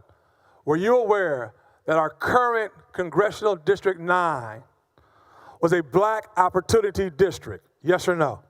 I have not looked at any racial data. So I can take that as a no.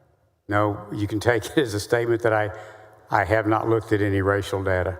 So you didn't know? I don't know the answer to the question. Sounds like you're saying you didn't know that it was.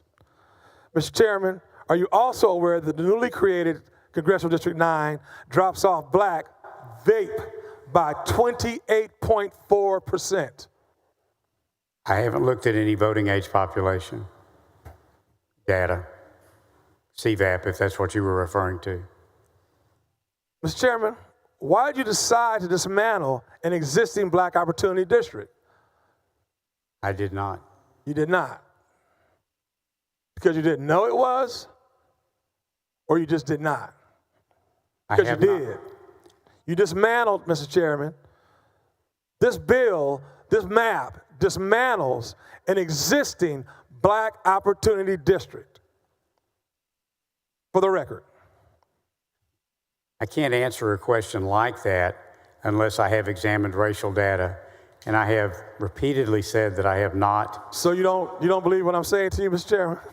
No, what I'm saying is I don't know the answer to it because I haven't examined racial data because I thought that was an inappropriate way to draw this redistricting map. That is, well, And let me assure actually, you, Mr. draw, Chairman. I did not draw, but it's an inappropriate way to approach the redistricting process. Let me assure you of three things.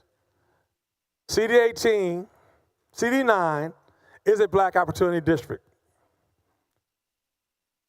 CD9's black vape dropped by 28%. And CD9 in this new map will be dismantled. The black opportunity district will be dismantled, Mr. Chairman. Let me assure you of that. Finally, I want to end talking about public participation. I'm sorry. Throughout this whole process, Chairman, you have stressed public participation. Every time I wanted more people to testify in committee, you pointed out to the email submission portal. Let's take a look at the numbers out of that email submission portal that you kept speaking of. Chairman King, are you aware that we received emails into our portal submission system? I'm sure you are because you talked about it quite a bit. Yes. I had my team look up the samples of how many. Samples of how many went into the portal were 3,800 submissions, emails. Would you kind of confirm that number about, is that about the same number you're thinking of? Sounds about right. Sounds about right. Mr. Chairman, out of that 3,800 into that portal, do you have any idea how many were in support of this redistricting map? I haven't run the numbers. I can tell you anecdotally, most were opposed. How many? I can tell you anecdotally, I haven't added it up, but anecdotally, the majority were opposed. Were opposed, the majority. Well, let me tell you the right number. 44 people out of 3,821 that entered into that portal, there were only 44, not 4,400, 44 people were in support of this redistricting map. There were 3,739 against this map, Mr. Chairman, that means that 97.8% of the portal submissions from an average Texans against redistricting, and only 2.2% are for it. Maybe I'm going to repeat that for all of my colleagues in this body. 2.2% of Texans that responded in the Texas portal were in support of this redistricting bill. We're elected to represent the will of the people. The people have obviously spoken. Then damn it, why are we passing this bill? If only 2.2% of Texans supported it.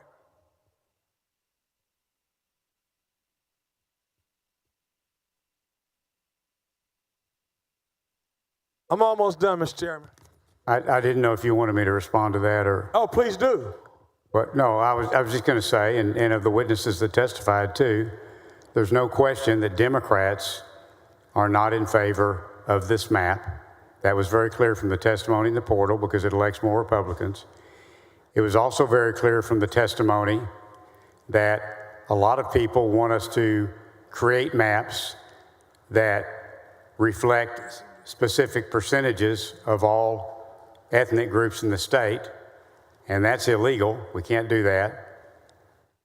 And it was also very evident that a lot of the witnesses wanted a more compact map. The map we've drawn is more compact, but it is going to, I think, elect more Republicans. And it's clear that Democrats and the majority, the vast, vast majority of those who testified, clearly Democrats, it's very clear that they did not favor a map that elects more Republicans. Mr. Chairman, that may sound good to you, but party affiliation was not even mentioned in that portal. Okay? But that may sound good to you. You keep repeating something, you start to believe it. So let me move on. Harmon Dillon. Let's start at the beginning. We can both agree that the call of the first special session had an agenda item that stated legislation that provides a revised congressional redistricting plan in light of constitutional concerns raised by the U.S. Department of Justice. Is that correct, Mr. Chairman? That is, I don't have the call in front of me, but that sounds like an accurate restatement of the call. If you can allow, if I can ask you to trust me, that's what it said. The Department of Justice reference letter was written by a Department of Justice Civil Rights Division of the Texas governor. Is that correct? Say that again, I'm sorry. The letter was written to the governor's office. Is that correct? From the Department of Justice. It was addressed to the governor's office and the Attorney General. And the Attorney General. Is that correct? Yes, Attorney General and the governor. Can we also agree that the letter specifically targeted 4 majority-minority districts? We've both seen that letter. It targeted 4 districts. Okay. Would you believe me if I told you those 4 districts were majority-minority? We've had that conversation, Mr. Chairman. I don't have knowledge of that. Let me assure you, it was 4. I know there were 4. There were 4 3 of them districts. which were in my district partially or whole, and the other one in Dallas. Am I mistaken? And the other one in Dallas. All 4 of them were majority-minority districts, Mr. Chairman. I assure you of that. Okay? Could you go with me on that? Yes, I'm sorry. I just don't have the letter in front of me. All right.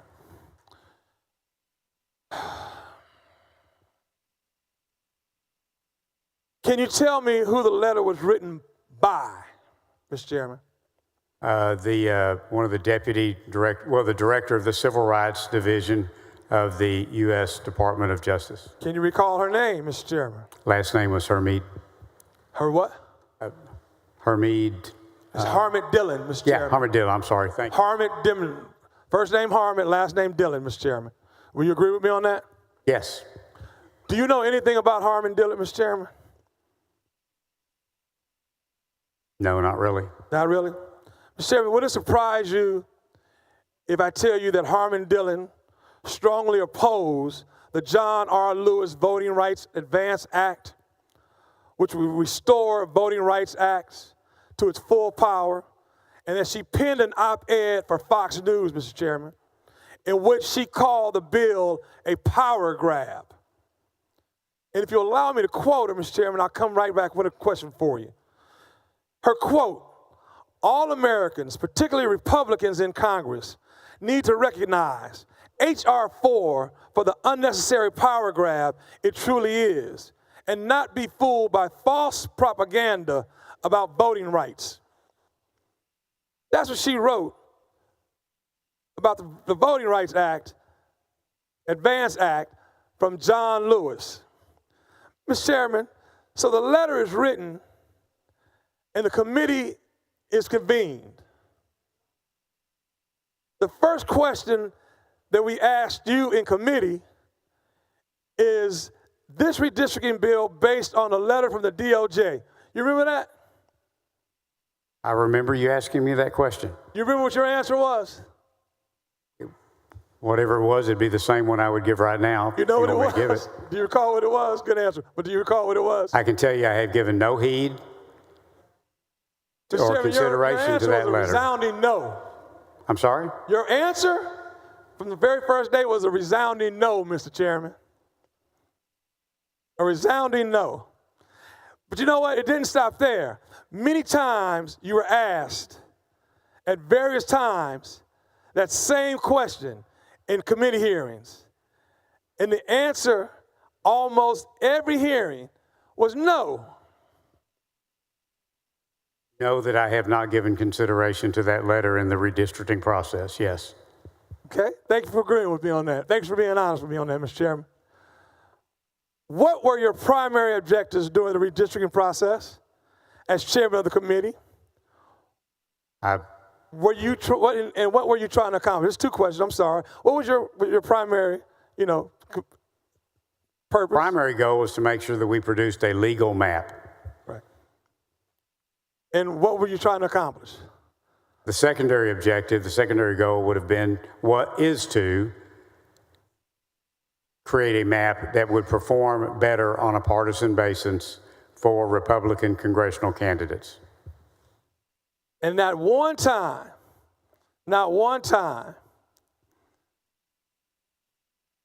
that Mrs. Dillon's comments, concerns, or letter from the DOJ to the governor and to the attorney general was considered. As she wrote, all Americans, particularly Republicans in Congress, need to recognize H.R. 4 for the unnecessary power grab it truly is, and not be fooled by false propaganda voting rights.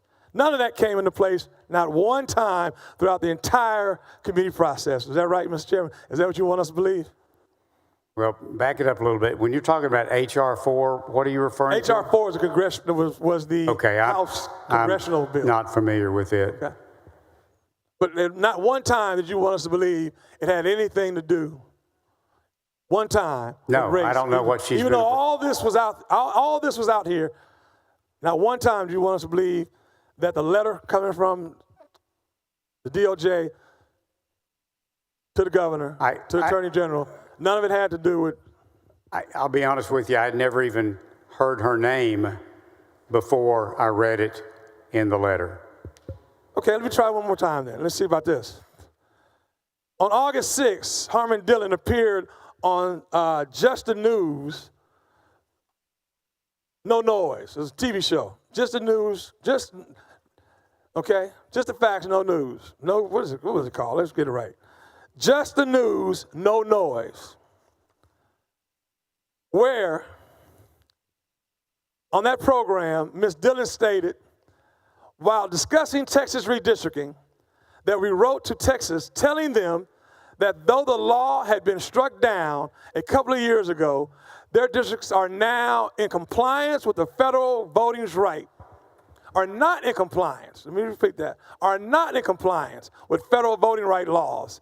So they need to take action to fix them.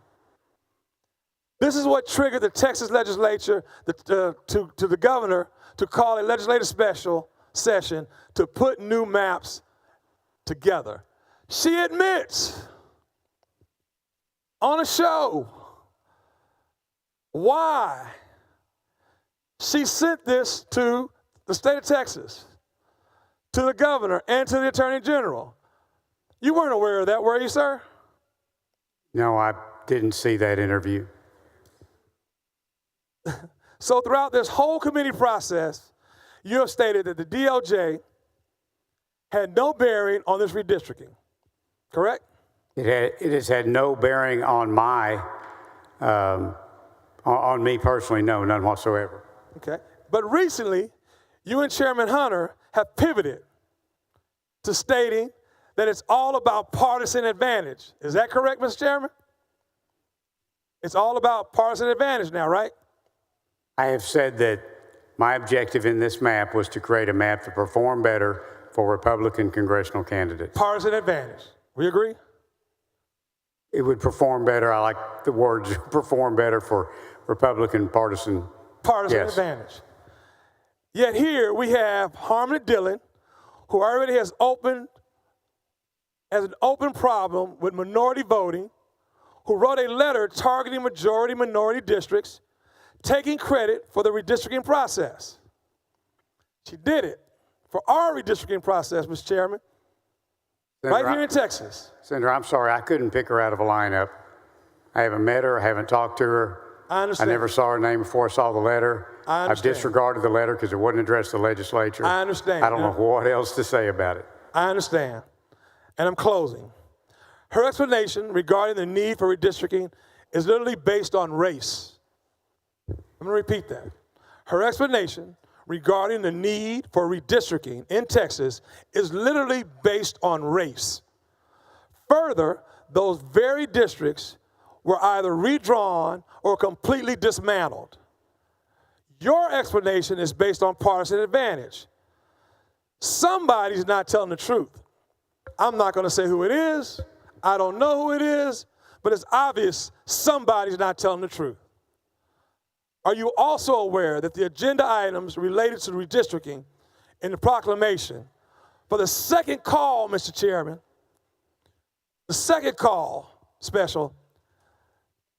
special session got rid of the reference to the DOJ letter? Let me say that again so my colleagues can understand, Royce. The second call letter, it got rid of the DOJ letter. It was nowhere in the picture. Is that just a coincidence, Mr. Chairman? I honestly hadn't noticed that until now. I haven't read the second call. You know, I just knew that congressional redistricting had been placed on it, and once it's placed on it, it's a very general topic for the Senate. I close with this. I find it very interesting. There's a lot of coincidences going on here that we said from the very first day. That when you and Chairman Hunter start calling this, a partisan advantage move, and then in the second call, the special second call, it didn't make reference to the DOJ letter.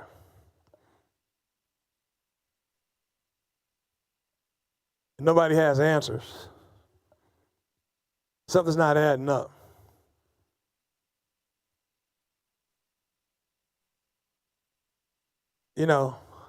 I coined the phrase rigged districting throughout this process.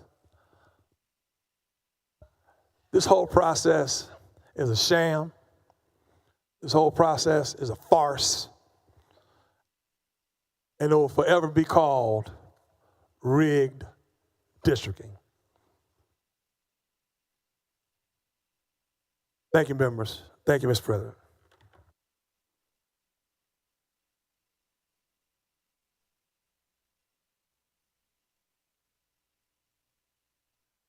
Members, we're going to get a motion here for a moment.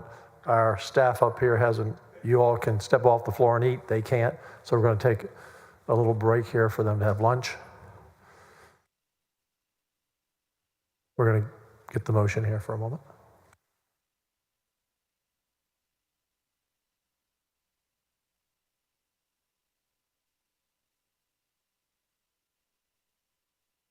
Chair recognizes the Dean of the Senate. Thank you, Mr. President. I move that the Senate stand in recess for 30 minutes until 2:30 p.m. today, Friday, August 22nd. Any objection? Please, everyone, be back on time at 2:30. We have a long way to go. Senate stands in recess until 2:30.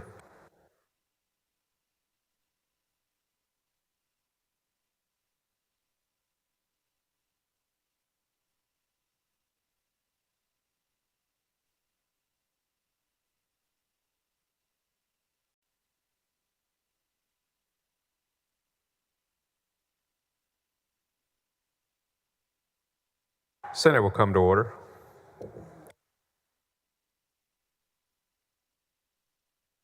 Senator Blanco, for what purpose? Questions for the author? Senator King, do you yield? Yes, I do.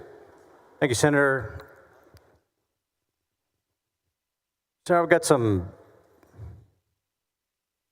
questions that are a little higher elevation, so to speak, but do you believe the Constitution legally permits one racial group to enjoy representation than other racial groups? I think, no, of course not.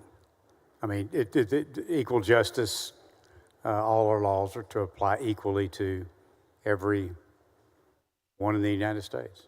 Okay, so your answer is you do not believe the Constitution legally permits one racial group to enjoy more representation than other racial groups. That you do not believe that?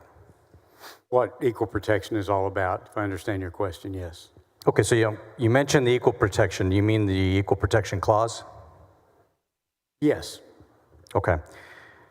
So can you explain what in the Constitution, other than the Equal Protection Clause, would prohibit one racial group from enjoying more representation than any other racial group?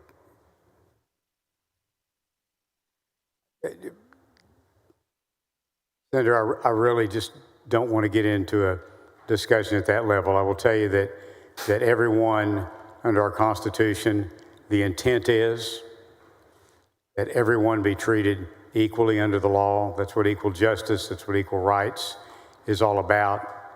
There are always failures in that, but I think generally as a nation we try to correct those failures. Okay, so I just want to reiterate that you believe the Equal Protection Clause is there to ensure that no racial group enjoys greater representation than any other. The Equal Protection Clause. I believe that everyone should be treated equally under the law. I believe that's what the Constitution requires. Right. Okay, thank you for that. Senator, you said that your goal was to provide a legal map. Is that accurate? Yes. And as you know, our Constitution provides for equal protections that you had just mentioned. Can you elaborate on how this map legally complies with the Equal Protection Clause from our Constitution? So the most accurate answer I can give you is that I'm not a redistricting attorney. I'm not a constitutional attorney. But I hired very, very good redistricting attorneys with a broad background in constitutional law. And I asked them to review this map and tell me if it in any way violated 14th Amendment, any aspect of the Constitution, the VRA, anything. And they have come back and told me unequivocally that this does not violate any applicable law. Did they cite any examples? Well, I know that they ran a jingles analysis and other reviews, as are typically done in the redistricting process. Did they refer to the Equal Protection Clause? Yes, they have referred to the 14th Amendment. Can you explain how so? Just in saying that it did not violate the 14th Amendment. I'm sorry, I can. Just in saying that it was not a violation of the 14th Amendment, the Voting Rights Act, or any other applicable law. Did they go into detail how it doesn't? No, and again, I didn't want to get in myself into reviewing racial data, and so what I asked them to do is bring me their conclusions of law.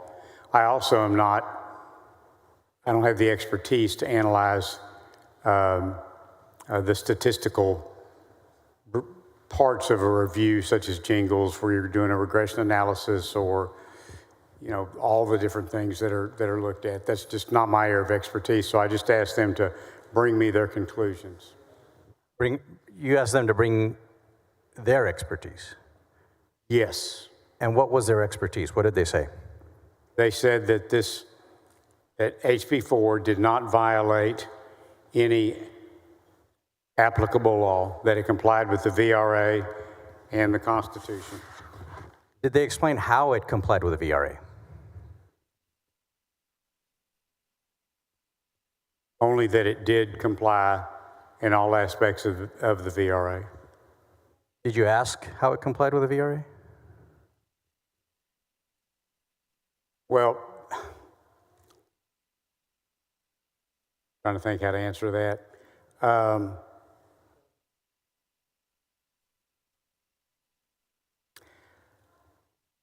I asked them to do a very, very detailed analysis, and I asked them if their review had in any way shown that it violated the Voting Rights Act, and they have assured me that it does not.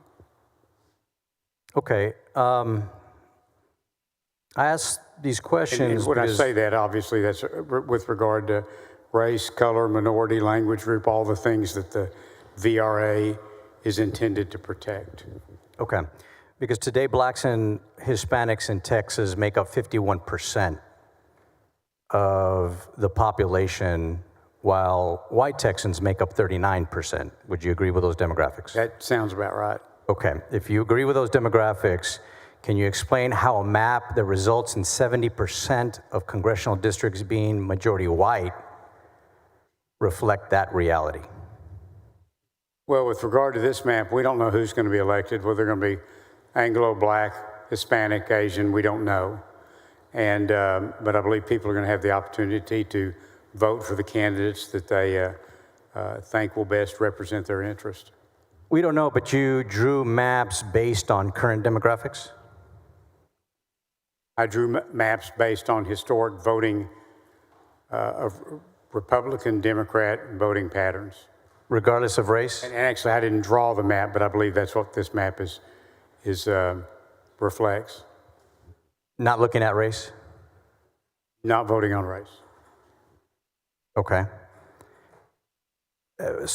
45 years ago, Anglos were 66% of Texas population. Today, Anglos make up 39.8% of population. And despite that massive demographic shift, why does this map reflect the same demographics from half a century ago? Well, I think your statement would presume that Hispanics are not voting for Republicans, and I don't think that's the case. I think Hispanics are. I think the fact that we have Hispanic members on this body, I think that Republicans are voting, let me say this correctly, I think your statement assumes that Hispanics will not vote for Republicans, and I just don't think that's accurate. Would you assume that Hispanics are trending to vote more Republican than Democratic? You know, I haven't really analyzed that at anything other than an anecdotal level, but I just believe that this map is going to create at least 5 more competitive districts. I don't know whether someone Hispanic or Anglo or African American will be elected to those, or Asian. I don't know, and I don't know who will run for them. But I know when you look at Republican versus Democrat, those districts, those 5, will lean more Republican. But they're going to be very competitive districts. There's not a walk-through, a guarantee by any measure. So you just mentioned that this map improves Republican performance. Isn't it true that the effect of this map, even if not intentional, does dilute Hispanic vote, and black voting power?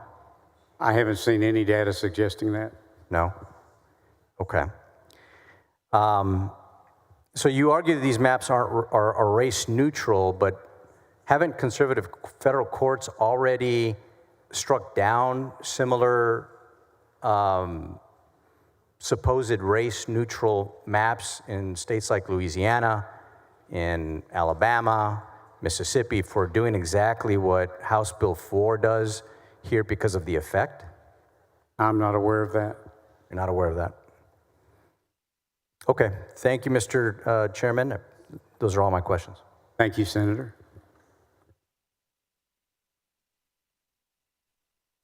Senator Gutierrez, for what purpose?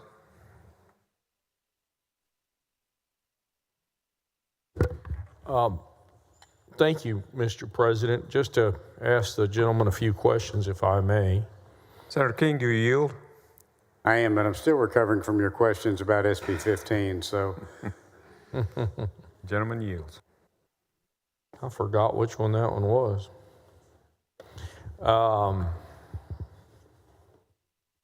Well, let's go about when we, in the first called special session, when we got up, and I think we were kind of putting the rules out. You'll recall what you said then. I asked you then if you would have voted for a map in 2021, and then when I think the congressionals we did in 21. I asked you then if you would have voted for a map that violated the Voting Rights Act, because my suggestion was that's what the Department of Justice letter suggests. Department of Justice letter clearly states that these districts in question are that race was taken into consideration in the creation of these districts that they now want to undo. Excuse me, Mr. President, can we have members kind of quiet down and maybe take their telephone conversations off the floor, please? It's a little bit too distracting.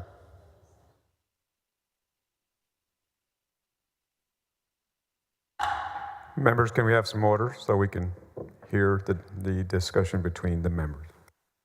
Please proceed. Thank you, Mr. President.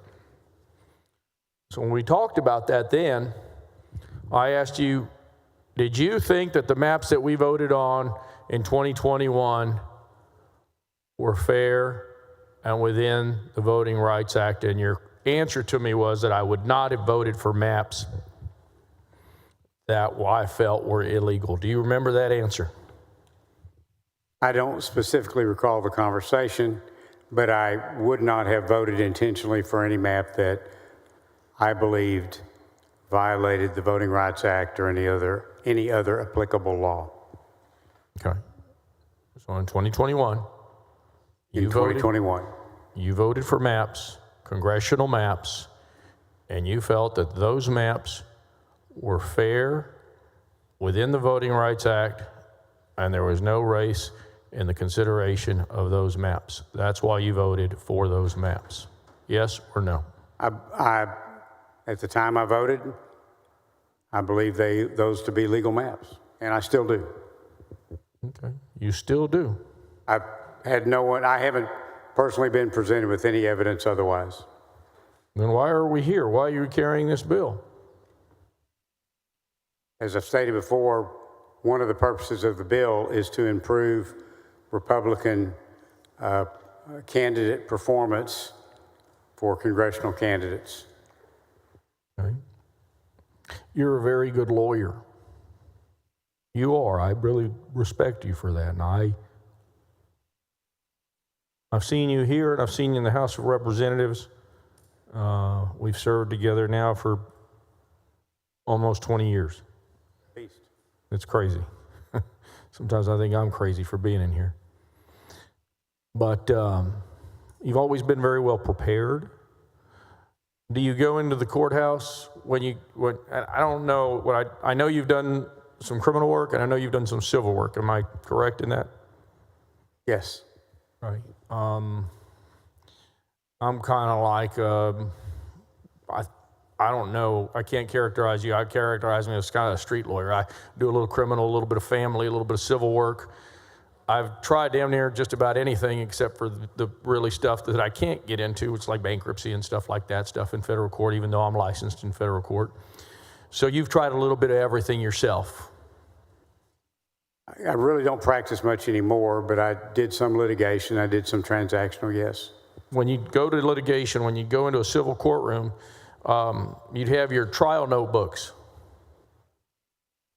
And in that trial notebook, you had all your pleadings. You had all your discovery.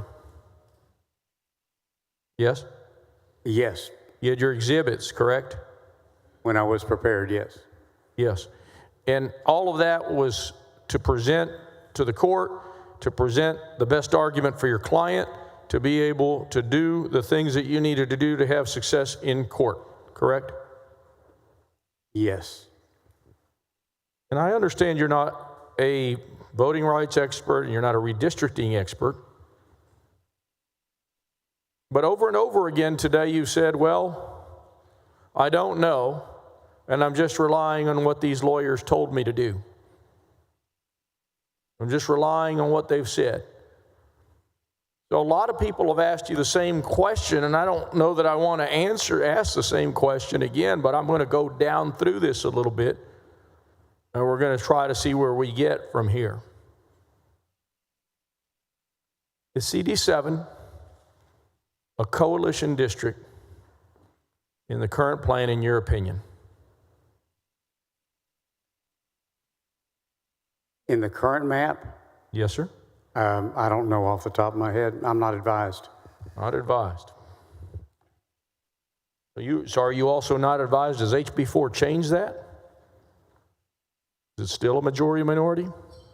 To determine if something is a majority minority district or to determine if something is a coalition district, you have to look at racial data, and I have not done that. Is CD9 a coalition district? Same answer. HB4 changes that by making it barely a Latino majority, correct, to 50.3. Again, I have not looked at racial data. You can't answer the fact that HB4 changes CD9 to 50.3 Latino? I can tell you that HB4 makes CD9 a more Republican-leaning district than it is today. And they tweaked just barely Hispanic, just over the 50% mark. CD18, a coalition district in the current plan, in your opinion? Again, to determine if something is a coalition district, you have to look at racial data, and I have not looked at racial data. Is CD22 a coalition district? I would have to give the same answer to that to any district you ask me about of the 38. Okay, so you didn't look at race. We can go on and on and on, and you're going to say, give me the same answer that you didn't look at race as a consideration in making these maps because you didn't actually make the maps, correct? That's correct. Other people made the maps. That is correct. And you don't know whether those people looked at race in creating these maps, do you? All I can tell you is, and I haven't inquired as to who physically drew the maps. I haven't inquired as to the process, who all was involved in that. All I can tell you is that I am confident that the map does not violate the VRA or any other applicable law, and that it also will make at least 5 districts perform better for a Republican candidate. I'm going to try to keep my temperature down at this level because I think it's important. But I find it interesting that you keep going back to this notion that you don't know, you were told, you didn't make the maps, you didn't call the people that make the maps, they didn't communicate with you, you don't know who they are, you never saw them. What kind of level of preparedness is that on this very important matter? We're supposed to believe some person that you don't even know who made these?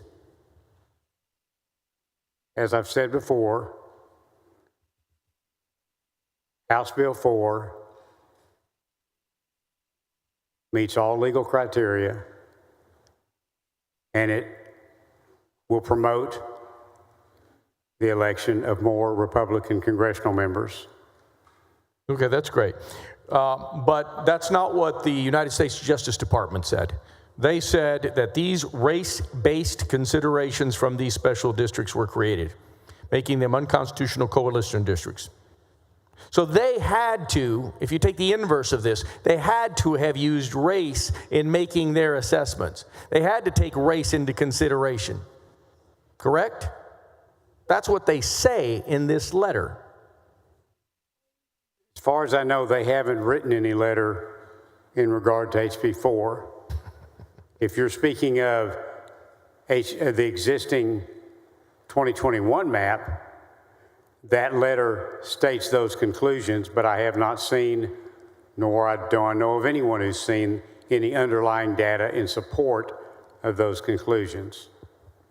The same maps that you said were fair, legal within the Voting Rights Act, they make conclusions that claim that race was taken into consideration in the making of those maps. And you're now telling us, because that's why we're here because of this letter. And we know that because Greg Abbott included this letter in his first call. Correct? He did mention that letter in the first call.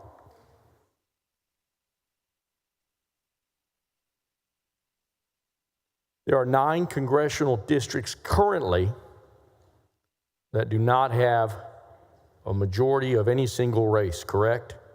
That's CD 7, 9, 18, 22, 27, 30, 32, 33, and 35. Take my word for that? Are you referring to the 2021 map or HB 4? Currently, the maps that are currently in place. And again, I haven't looked at the racial data for those maps. HB 4 makes 3 of them majority Anglo. CD 22, 27, and 32. Is that correct? Again, I don't know how many times to say it, and I don't mean to upset you, and I don't want your temperature to get up, as you referred to. But I have not looked at any racial data, period, at any time, in any way. Maybe I'm wrong, but I think that's the right way to approach redistricting. Okay, so you're going into the trial, and you're very, very well prepared at trial. I've seen you come into committees, and I've seen you come on this floor very, very well prepared on your bills. But on this one, we're supposed to believe I don't know, I didn't make the maps, I didn't talk to the map makers, and I'm just going to go on the advice and counsel of what the lawyers tell me. Is that a fair statement? No. What is then? I mean, you're accountable, right?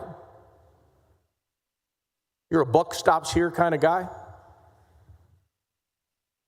I was going to try to answer your previous question. Well, answer that one. Are you accountable? Yes, I'm accountable to God. I'm accountable to my wife. I'm accountable to my family. I'm accountable to this body, certainly. Okay, you're accountable to this body. You're accountable to the people of Texas, correct? Sure. So if a 3-judge panel looks at these, there's going to be a lawsuit. We know that. The 3-judge panel finds that race was definitely a consideration in this place, because that was said in that DOJ letter. That's what was said by the governor. That's what was said in the House of Representatives. That's what Todd Hunter over there said. That's what Pam Bondi says. And so maybe you've been a very good lawyer or a very good witness here and been dodging everything. But ultimately, if that 3-judge panel says that race was a consideration, then you erred, I guess. Well, any determinations that they make one way or the other are going to be based on expert witnesses that have done the type of analysis to answer their questions. Okay, that's good. Expert witnesses did analysis. And those experts, are those your lawyers? Are those your lawyers? No, I think under privilege they would not be under expert witnesses. Okay. That might be in some cases who they used could be. That's a long discussion for a different day. Let me skip around a little bit because you bring about expert witnesses and expert analysis. Red Apple has political data down to the block level. Or is it by voter tabulation district or precinct? So does Red Apple have political data down to the block level, to your knowledge? It's been a long time since I've played with Red Apple, but it takes it down to the census tract level, I recall. But I also think a lot of people are using a different program out there, I forget the name of it, that for drawing redistricting maps today. Tell all these people in the room what Red Apple is. We should probably educate them because they probably think we're talking about our iPhone. Well, Red Apple is a program that's been utilized by the Texas legislature for many years to assist in drawing maps. Okay, fair enough. Does Red Apple have political data down to the block level? You know, I honestly have not looked at Red Apple in so many years. I don't know what it has today. There are 444 split precincts in this HB4 plan. Do you have any information as to why there are so many split precincts and how the map drawer made those decisions? Now, are you referring to voting precincts or commissioner precincts or JP precincts, or are you referring to census tracts? I'm referring to voting precincts. I suspect if you looked at any redistricting map, state house, state board of education, anything, you're going to find a lot of precincts that are split, commonly just for rounding out the numbers that you have to get within, in this case, one person, one vote, the exact number, but +5 or -5 in House and Senate. It's a little bit non-responsive. Do you have any information as to why there are so many split precincts and how the map drawer made those decisions? No. Do we have racial data down to the block level? We already said you don't know, correct? I haven't looked at Red Apple in a long, long time. I'll submit to you that it doesn't. But guess what does? Guess what does have racial data down to the block level?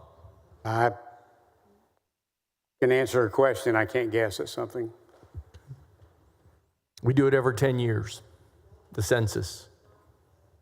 The census has data down to the block level. So if a map drawer is splitting a precinct or a voter tabulation district, the racial data of the blocks in that district could have been used as a split in that district, correct? Or could not have been used. Could have or could not have been. Fair enough. Fair enough. And since racial data is the only information that we have below the precinct level, the block level, isn't it likely that the map drawer used race to split the voter tabulation districts like they did so well in House Bill 4 plan? You know, again, it's just really hard to answer a hypothetical, but I would think that if someone had built a map from the bottom up in an illegal fashion, it would be reflected in the final product, and this map is not illegal. Well, I'll tell you that that wasn't a hypothetical. Not a hypothetical. We talked about it earlier when you said you didn't know whether which district or what other district was a coalition district because you haven't really looked at it. You can't tell me what percentage of Anglo or Hispanic or black population are in any district because you don't look at the racial data. But that's what it is. The racial data of these districts that have been created are just barely over their majority minority level. Shrunk down, cracked over and over and over again. And so for folks in the gallery or watching this on TV, it's pretty simple, right? You just look at the map. You look at this map that you didn't create. Other people created. You don't know who created it. Appeared out of blue sky. It was sent to you by, well, who created it? Senator, this map, this is a bill, came to me in the same way that you have adopted dozens and dozens of bills over the years. And I'm not trying to be snarky. I'm trying to be straightforward. Okay, I'll listen without being snarky. You picked up a House bill that came over. You don't know everything that went into that House bill. You don't know how many people talked about it for the last 5 years or anything about it, but you understand the author's intent. You look at it. It complies with your objectives for legislation. You do some research into it. You see that it meets the law and that it'd be good for the state of Texas, and you pick up and you become the sponsor to that bill. That is exactly what I have done here. Well, there's nothing inappropriate about that or irregular. That is as conforming to Senate regular process as it can be. In this case, it's a redistricting map. That's a nice answer. It's see that woman? Truthful answer. You see that woman over there? What's her name? Senator Joan Huffman. She had this job 2 sessions ago. She knew what plans she was posing to us. She knew who the drafters were. She did analysis. She talked to lawyers. All of those things were fleshed out and aired out in this floor and in the House where you were. And I think if you'll go back and look at her testimony, because I have from the presentation of that, she also did not look at racial data. Again, I'm following very appropriate Senate process. And I've gone back and looked at those hearings from when that bill was presented in 2021. Do some Anglos vote for Democrats in Dallas County? I'm sure they do, absolutely. How about Harris County? I'm sure they do. You'd agree that there's some crossover Anglo support for Democrats in some urban areas in Texas. Again, at the 100,000-foot level, people vote for different people, yes. This might surprise you, but a few Republicans vote for me too. That's a joke, but it's true. No comment, so. So if the map drawer were looking just for Democrats in Dallas County, they would get African Americans, Latinos, Asians, and some white people, correct? I would expect that to be true, yes. And in Bexar County, there's crossover, Anglo support for Latinos, Latino preferred candidates. You've already suggested that to be true.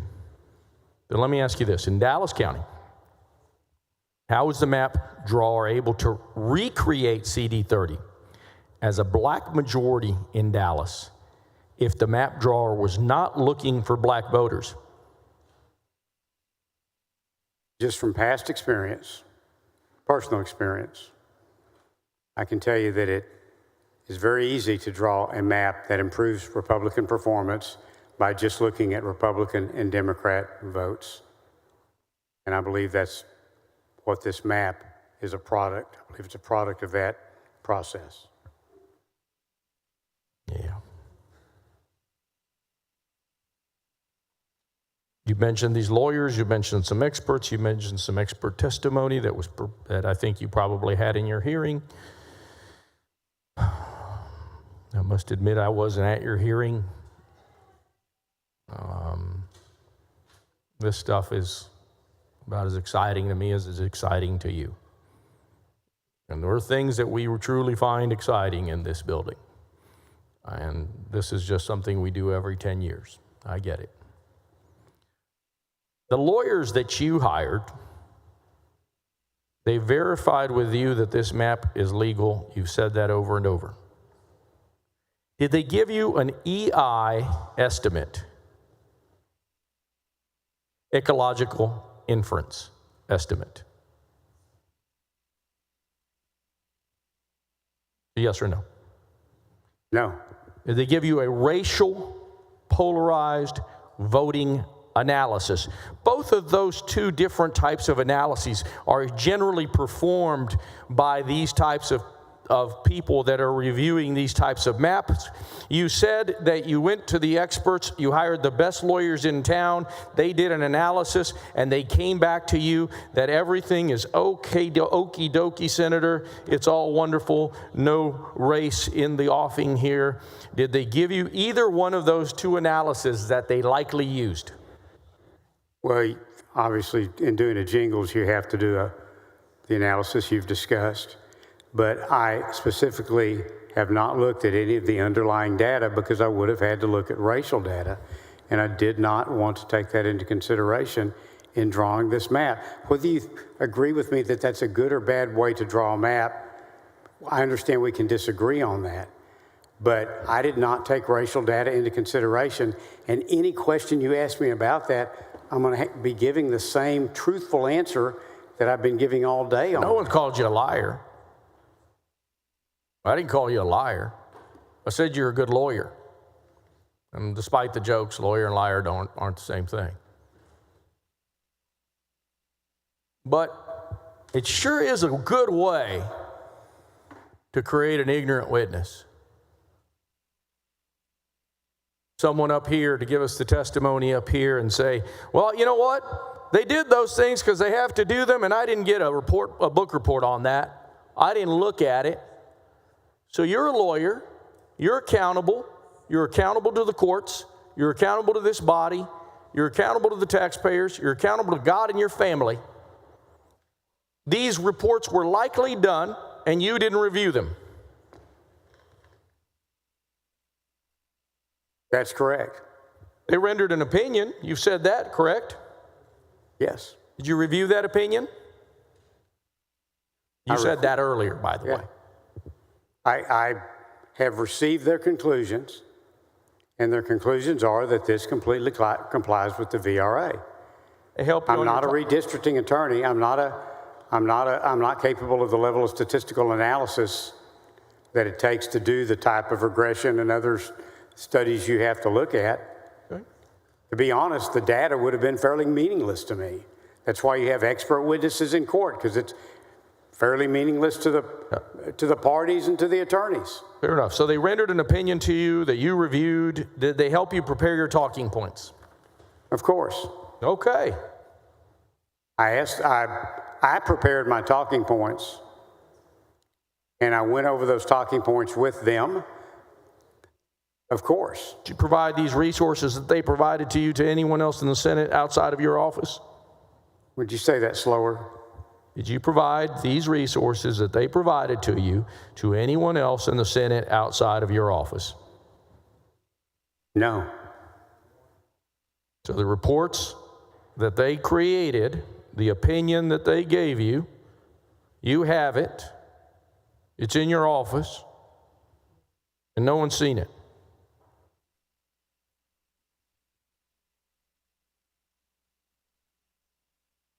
I have none of their underlying data. I have none of the analyses in my office. I have asked for things such as give me a brief that overviews redistricting law to date so that I could familiarize myself with it again. I have asked for other background on redistricting materials.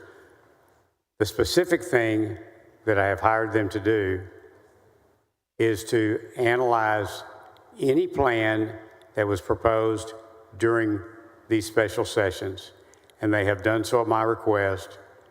And as I've said before, they have told me that, they've assured me that this map meets all legal criteria. They've analyzed it, they've given you an opinion. They have analyzed it. They've likely done those two types of analyses that we have discussed because they have to do them. Well, let's see. Whatever you do have in your office, just as a matter of senatorial courtesy, are you going to allow us to review that before we go forward with this bill? Well, I mean, we want to make the same informed decision and opinion that you're making. I know you have this look on your face. I'm just wondering, can we see the things? I'm just trying to think what in my office would be of any benefit to you. You've heard my talking points. I'd like to see the opinion. I'd like to see the analysis that they created. Well, you've pretty much heard it all. No, I heard, I don't know. I've been told. I don't know who drew the maps. I'm pretty sure that my lawyers know what they're doing. I'm pretty sure that they're the experts in this thing. That's what I've heard all day long. You understand how privilege works and how releasing information under privilege works, and you're a good lawyer too. Oh, yeah, no, I do. I do. And it's funny because we're two sides in this place, Republicans and Democrats, just like we are in this country. And yet, we're not in a courtroom. We're not in a courtroom. We're in a place where transparency is the most important number one issue. That those people outside of this building, those people in that gallery, everybody watching on TV, thinks that government should be transparent. But the analysis, the reports, the EI, and oh goodness, what was it called? The RPV, the racial polarized voting analysis. Yes, that's part of Jingles. Somewhere in part of Jingles, you're right. Your lawyers did it, and yet there's no access to it by the general public or the people, or even your own colleagues in this room. Because, why? Are we in a courtroom? You don't want to be transparent to people? I thought you were going to be accountable to us. You know, I'm very confident that a lot of parties have done an analysis of this map, and I have yet, in hearing or anywhere else, had anyone present me with any tangible data suggesting that this map is not legal. I want to say that again. We've had hearings. This map has been out there. Its predecessors have been out there. I have yet to have anyone present me with any tangible data that this map is not legal, period. Well, and I suspect if you had it, you would have come to the committee and presented it. Well, let me give you some tangible data. I'm glad you mentioned that. And we talked about coalition districts. I've brought up percentages. Everybody in this room's brought up percentages, and you claim the same ignorance, and I get it. So now you've looked at racial data, even though you don't want to. You say you don't, or you say you have not looked at the racial data. I get that. But did you know that several of the districts in HB4 are just barely majorities of racial minorities? Can we at least establish that? I'm taking you at your word. I haven't looked at the data. Most just a fraction of a percentage beyond a majority. And I'm going to go through those numbers because, hey, listen, maybe we will be in a courtroom someday. Maybe someone does need to hear the evidence. And maybe our constituents, the ones that you don't want to be transparent with, maybe they can hear it now. CD9 is 50.3 Hispanic HCVAP. CD30 has 50.2 Black CVAP. CD18 has 50.5 Black CVAP. CD35 has 51.6 HCVAP. More than a fraction, but just beyond a majority. What is the likelihood, Senator? You're a smart man. You're a good lawyer. You're accountable. And you're truthful to the people of the state of Texas, even though you don't want to show them all the analysis that we've just talked about.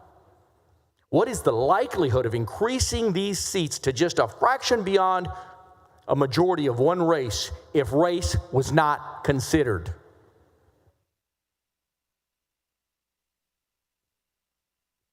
Senator, I can't answer something I don't know.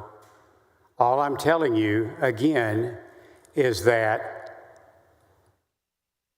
Now, if you're alleging those districts look packed, it's hard to envision that 50-point-something% is a packed district. But aside from that, all I can tell you is I am absolutely convinced that this map is legal, and I have had no one present any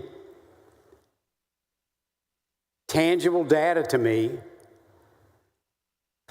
any analysis otherwise. And My friend, I'm suggesting those districts are cracked, not packed. Well, if you're suggesting they're cracked, Look, I'm not suggesting it. The numbers suggest it, my friend. I don't know how to answer a question that I've answered about 45, 50 times today. Yeah, I get it. I don't know how else to say it. I know not what your looked answer was. At racial data, I have not taken that into consideration. Not going to take it into And consideration Senator, because you don't I'm know. not going to take it into consideration. I just think that's inappropriate. Because you don't know, because other people did it, and you don't know the map makers, even though Joan Huffman knew the map makers, even though she talked to the map makers. I get it. Let's move on. We're wrapping up soon. Before you filed the congressional map in the first called session, had you spoken with anyone in the Trump administration about the possibility of seeking changes to the congressional maps? I have not spoken with anyone in the Trump administration. The Attorney General's office, Pam Bondi's office? I have not spoken with anyone in the DOJ. The Texas Attorney General's office? I have conferred with the Texas Attorney General's office. Who have you talked to there? I'd have to go back and look at my notes to get names. In fact, actually, I'm not sure I have talked to anybody directly since then, since this session began. Either you have or you haven't, man. No, but look. You said you did. Please understand, when the letter came out and I was handling redistricting, I'd requested a copy of their response. I'm trying to think back, excuse me. I know I or my office conferred with them, but I wanted to see a copy of the response. I wanted their opinion on the letter. But in terms of any counsel with regard to this map, the districts, whether it's legal, they have not provided any advice, any counsel at all. So who did you speak to over there? If you'll give me a few minutes, I'll ask my staff. It was certainly the litigation team that's on the El Paso trial, Mr. because President, they were responding to the letter. I'm glad to take it. And I'll just be honest, I don't remember the names right now. Mr. President, I'm glad to take a 30-second, 1-minute, 2-minute break so he can ask his staff. He suggested it. Mr. President, all he needs to know is it's the litigation team that is handling the El Paso case. There's no need to break. But when the DOJ letter came out, we conferred with their office to get a copy of their response. I read their response. I don't think I've talked to anyone over there since then. But you have spoken to somebody. The El Paso team is that's your answer today? But nothing to do with this map, nothing to do with HB4, nothing to do with our redistricting process. Okay, so when we ask them, if they're asked in a deposition under oath, because you'll be deposed under oath. You're an attorney. You know what that means. Will that be your same answer? Is this the El Paso team, or are we going to? Will that litigation? Well, I think that's all it would. That's the only ones it could have been. I don't. You forgot. Well, no, it's not a matter of forgetting. It was a very inconsequential discussion. All right. Okay. Did you speak with Stephen Miller? I'll be honest with you. I don't remember their names. I'm sorry. Did you speak with Stephen Miller with the White House? Oh, that's Stephen Miller. Oh, no, I haven't talked to anybody in the White House. You speak with Vice President or the President? I have not talked to anybody in the administration. Did you consult with any congressional representatives before filing? If so, which ones? I have not had any discussions about this map with any congressional members. Did you talk to Mike McCall? Careful. Did you just say be careful? Yeah. Did you talk to Mike McCall? No, but I don't need to be reminded to be careful, Senator. It's a little bit beneath you. I have not talked to Michael McCall. You give me answers where you tell me, yes, I spoke to someone at the AG's office, and then you turn around and say, well, maybe not.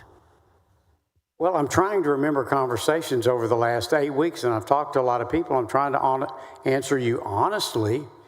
You know what? You're right. Let me apologize to you, because I apologize to people when I. But I have not talked to Michael McCall. Let me apologize to you. You're right. That was beyond the pale. Well, maybe that's a little too much, but I do apologize.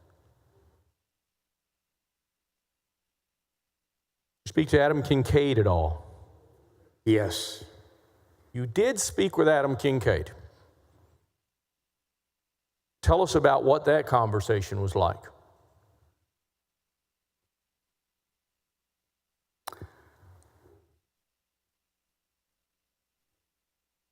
I've talked to Adam Kincaid 3 times in the last probably couple of months. You know, I mean to interrupt. The last time I asked you this, you said you did not speak to Adam Kincaid. So now you did. No. We haven't talked about this map in detail. I spoke to Adam Kincaid when all the rumors first started, and I'm trying to remember correctly, but as I recall, to the best of my recollection, first time I talked to Adam Kincaid, and I had known him years ago, because we'd spoken on a panel or two together, when the media first started discussing redistricting, I had called him and asked him if he was involved in that process, and he said he was. When was that conversation? It was before this committee was appointed. 2 months ago? Yeah, probably. Whenever it all started first coming out on TV, and we were all trying to figure out if there was going to be a special session and all that, and if it was really for real something going on. Who was we? You and him? Yeah, I just called him. I was kind of surprised. I had his mobile number, actually, but I did. I ran into him at ALEC. Time out, I apologize. You have his mobile number. Do you guys text? Not that I recall. Okay, I was just asking. Sorry. Yeah. Go ahead. So the second time you ran into him at the ALEC annual conference this summer. How'd that go? We visited a few minutes. I specifically told him, don't tell me anything you're doing with regard to map drawing. Don't tell me about the details of any map if you're involved in it. Okay, so you knew that he was doing the map drawing? Yes. But earlier you said you didn't know the map drawers. I knew that he was involved in the redistricting process, and I called him that first time and said, hey, are you involved in all this? Is this for real that they're pushing for redistricting? Something to that effect. He said, yeah. How you doing? Hadn't talked to you in years. See you later. All right. And we talked at ALEC, and we sat down for a few minutes, and I specifically told him, don't tell me anything about the maps you're drawing. I don't want to discuss that. I'll give you the benefit of the doubt. Earlier when you said you didn't know the map drawers, that was just, you now remembered that you spoke. Yeah. Okay, so Adam is a map drawer. Okay, we got that now. Yeah, he's CEO or president or something of the Republican Redistricting Trust. Yeah, you came up with the correct name for it the other day, or I think it's the National Republican Redistricting Trust. There you go. Been around a long time. Third conversation, which one was that? Adam called me this last Monday. Last Monday, which would have been, I don't know, the 14th or so. Whatever day it was. Well, hold on, last Monday, like this very last Monday? Yeah. Okay. Yeah. He called me and asked me if I was aware that the House was going to be putting out a map that had some changes from the original HB4, and I said, no, I wasn't. Okay, so you heard from Adam about the changes. Yeah, he was actually trying to get in touch with a House member and was looking for someone that might have some. So earlier when someone was asking you, you said that you didn't know about the changes that the House was doing, and you didn't know about them. but we now know it's Adam that told you about the map changes on Monday. Maybe Adam. Yes, we found out at first when our legal counsel contacted my chief of staff, and then about the same time, I'd received a call from Adam Kincaid. Anybody on your for staff? a contact with someone, and that's when I found out there was probably 1:30 or 2 on Monday. Okay. All right, fair enough. Anything else happen in that conversation on Monday? No. Okay. Who in your staff, your chief of staff talked to Adam at any time, to your knowledge? Not that I'm aware of. I don't know if they've ever met. Anybody in your staff talk to Adam Kincaid or his staff? Not that I'm aware of. Anybody in your staff, to your knowledge, talk to anybody in the White House? They have not. They have not, okay. There are some changes between the filed version of HB4 and the committee sub. As happens on almost every bill that's filed in the legislature. My understanding of that is those changes were made at the behest of incumbent Congress people. Is that accurate? I do not know. Is that what was the part of the discussion on Monday, August 18th? I do not know. It looks pretty diverse to me because it affects HB 9 and made HB 9 a better performing Republican district. It fixes a problem in East Texas that Senator Hall and I assume somebody in the House probably was concerned about, and it fixes a concern that was raised by Senator Blanco and some El Paso witnesses with regard to Fort Bliss. So I'm assuming that came out of a combination of discussions in the House with the bill author, interested parties, and their counsel. But those changes to the map, I put that in quotes, that Adam called you about on August 18th, he didn't make any reference about Congress people wanting those changes. We did not go into a detailed discussion about anything. Did you take any changes that have been proposed by Congressman Al Green? We did not go into detailed discussions about the new map. No, I'm asking you, did you take any changes that had been proposed by Congressman Al Green? I haven't seen any changes that have been proposed by Congressman Al Green. Okay, so they never requested anything of your office one way or another that you're knowledgeable about? He testified in, I think, the first hearing we had in the first session as to his opposition to any redistricting. Congressman Kassar? Sorry, who? Congressman Kassar from here in Travis? I don't believe he testified. Okay. I'll submit to you that he did. Did you make any of the changes that he suggested? I haven't had any changes requested by any congressional members, Republican or Democrat.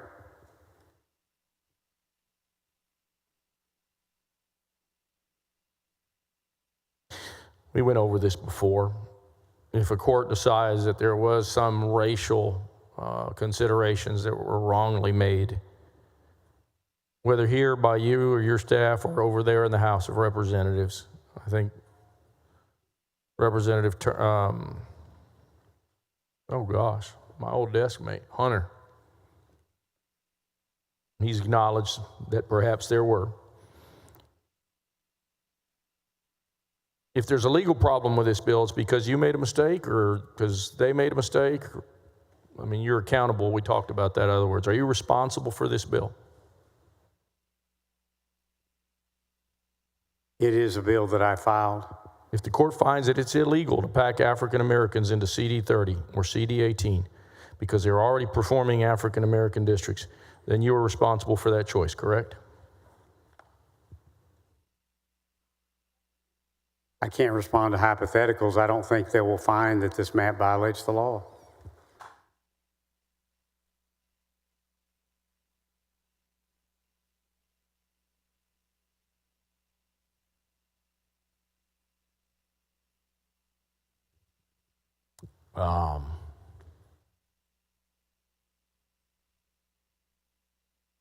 President, if you'll just indulge me for a moment while I look at my notes.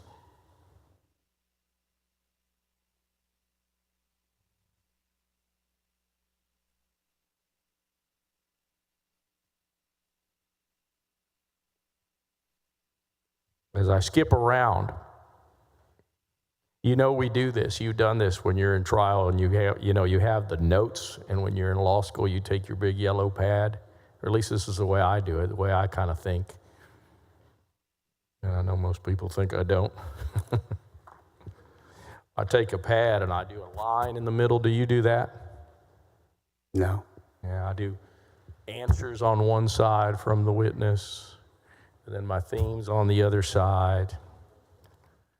And so then I start jumping around all over the place, and I was just jumping around quite a bit here. But there's something very important that's near and dear to my heart in my district. Under the current map is all of Maverick County currently in one district. 2021 maps. I would have to look at the map. If you want, we can get it out. I would like you to, yes. Okay, which CD district is that? Oh, let's see. Currently, it's 23. It is going to be proposed to be split up between 23 and 28.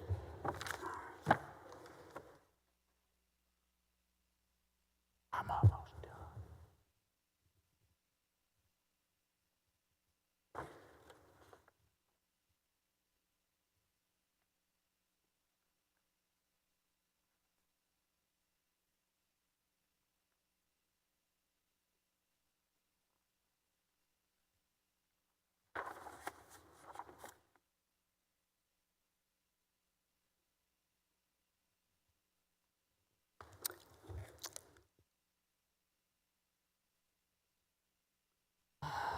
All right, so you're talking about CD 23. Yes, sir. Correct? Current 2021 maps. And under the existing map. Maverick, just so you know, is down on the border next to Yeah, it. no, I know where it's at, right? Eagle Pass. Yes, sir. Maverick is divided in Plan C2333, which is HB4, that's before us, and it's divided, looks like right about at just south of Eagle Pass, maybe? Yeah, it is. You're right, it's divided. What was the consideration for dividing it? Looking at 28 next to it, and the fact that they were trying to make efforts to make 28 more compact, I would suspect that it was just a population equalization. Historically, Maverick County has been kept whole in congressional maps for well over 100 years. Would that surprise you? No, generally, the smaller population counties historically are not divided, but as they grow in population, it just kind of happens more and more often. And since you didn't make this decision, I suppose you said the map makers made the decision. Of course, map makers you didn't talk to. How do you think they decided to split Maverick? What was the rationale for it? Well, my guess is that it was, I mean, just looking at it, 28 is more compact than it is today. 28 in the old map goes way up north into New Braunfels area. In this map, it doesn't go as, in HB4, it does not go as far north. My suspicion is that it's an effort to make it more compact, and splitting Eagle Pass was probably, splitting Maverick was probably just a population rounding. And in fact, they, as you notice also, they brought up, what county is that? With Carrizo Springs, DeMette County. That's was brought into 28 as well. So I'm assuming it was just probably just a population equalization. Okay, all right. So in 2006, after a mid-decade redistricting, also, by the way, with the quorum break, when this legislature split Webb County, that's the adjacent county. Talking about 2003? Yes, you're right. How did the Supreme Court, 2003, the Supreme Court decision came down in 2006. How did they treat the split of Webb County? You know, I'm sorry, I don't remember the details. If I remember correctly, Henry Bonilla's district was ordered changed by the court. Yeah. The court To said, be honest, that's all I remember, because like You- you said, that's 20 years ago. yeah, the United States Supreme Court said the District 23 Latino voters were poised to elect their candidate of choice. They're becoming more politically active with a marked and continuous rise in Spanish surname voter registration. In successive elections, Latinos were voting against Bonilla in greater numbers, and in 2002, they almost ousted him. Webb County, in particular, with a 94% Latino population, spurred the incumbent near defeat with dramatically increased turnout in 2002. They go on. But yet, the people that drew this map that you've not met, that you've not talked to, well, that's not true. That's not true. We now know that you've talked to Adam Kincaid 3 times. No, you can laugh all you want. I've mentioned in the past that I knew Adam Kincaid. You can laugh all you want. You've been asked by a lot of people in this Senator, room. you're getting They way talk out to- of line. I'm not. out of No, line. you're getting way out of line. I am not getting way out of line. You haven't been in those committee hearings. You haven't seen or heard what's been stated in those committee hearings. It's 2000. You said that yourself. It's 2025. I can watch you on TV, and by the way, I have. Members, if we can have order and then ask the question and then answer the question. Don't talk over each other, if you please. Senator King, you have the floor. Let me ask you this as my last question. Were you aware that you split up the Kickapoo tribe? Were you aware of that? No. Are you aware that there's another tribe in West Texas, the Tiguas? Yes. Were you aware that you might have split up members of their population as well?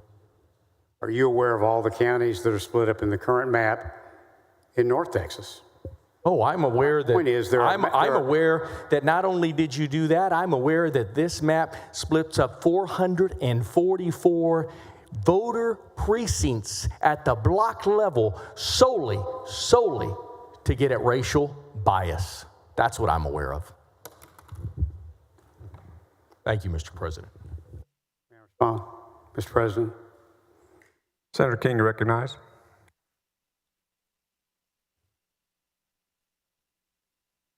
This map does not violate the VRA or any other legal requirements. Every redistricting map in place today for the state of Texas breaks up voting precincts, divides counties. That's what has to happen when you have rural, urban, and suburban districts. There's nothing racial in the construction of this map. Thank you, Mr. President.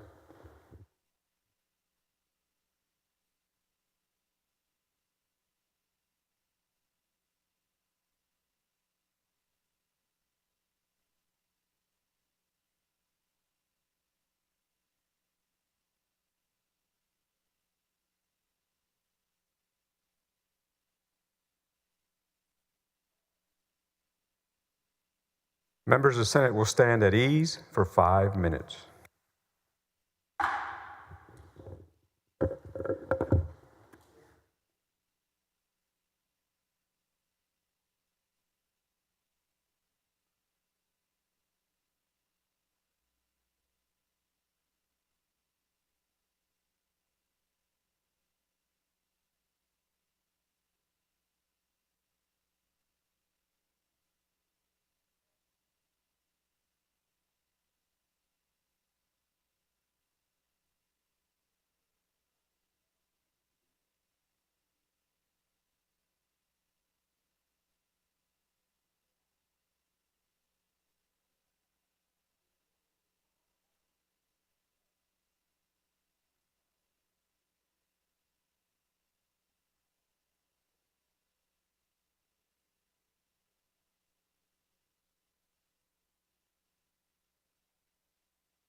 Senate will come to order. Chair recognizes Senator King. Thank you, Mr. President. And before we go to the next question, I got some of the information that Senator Gutierrez had requested, and I wanted to go ahead and fully answer his questions. He asked about the meeting with the Attorney General's office. That was on August the 19th. It was, to be honest, I was having difficulty finding a law firm at that time that didn't have conflicts. And I met with Ryan Kirshner, Will Walsdorf, and Kathleen Hunker, and it was for the purpose of asking if they could serve as our legal counsel if they had the in-house ability to do jingles and other type of analysis that would be appropriate. They discussed it. I later got a call from Brent Webster, who said that they've looked in-house, they do not have that expertise and could not represent me. So for Senator Gutierrez, that was on August the 19th. With regard to his questions about Adam Kincaid and his suggestion that I haven't been upfront about that, everybody has known that Adam Kincaid has been involved in the redistricting process since this began. And in fact, the committee had considered a subpoena to bring him to testify, and I sent a formal letter from the committee to Mr. Kincaid inviting him to testify. He has been involved throughout this process. I just don't know the extent to which he has been involved. I know he has been involved in some of the early map drawing. I don't know what role he played in the changes between HB 4 and the committee substitute that was passed out as HB 4. So everyone knows, Mr. Senator, that he has been involved in this from the beginning. That has been discussed and brought up in committee. I have sent him a letter myself inviting him to testify before the committee. There is nothing that is not transparent in this process. If you want to know what his specific roles have been, you probably need to have asked the House about that during their committees or had someone ask it in their floor debate. I do not know the specifics of his involvement. I just wanted to clarify that. So thank you. July, not August. Oh, I said August 19th. I meant July 19th. I'm sorry, my apologies. Thank you, Senator. Senator Gutierrez, what purpose? Well, and I don't want to beleaguer any points here. I just have one question since he's brought back this information. First off, thank you. Senator King, do you yield? Yes. It's really just one question. Thank you, Senator King, and thank you for giving us that information. I don't know, because I am fallible too, but I'm pretty sure, because it was so important to me then, when we laid out the rules on the first special session, I mentioned Mr. Kincaid, and you said you'd never spoke to him. Now, I'm going to go back at the record at the different times of the different hearings where other people have asked you that. But it's just, I remember myself specifically asking you about him. But I thank you now for giving us this information. Senator King? I don't recall that conversation, but if I said that, it would have been an error. And I've mentioned the 3 times I've spoken to him.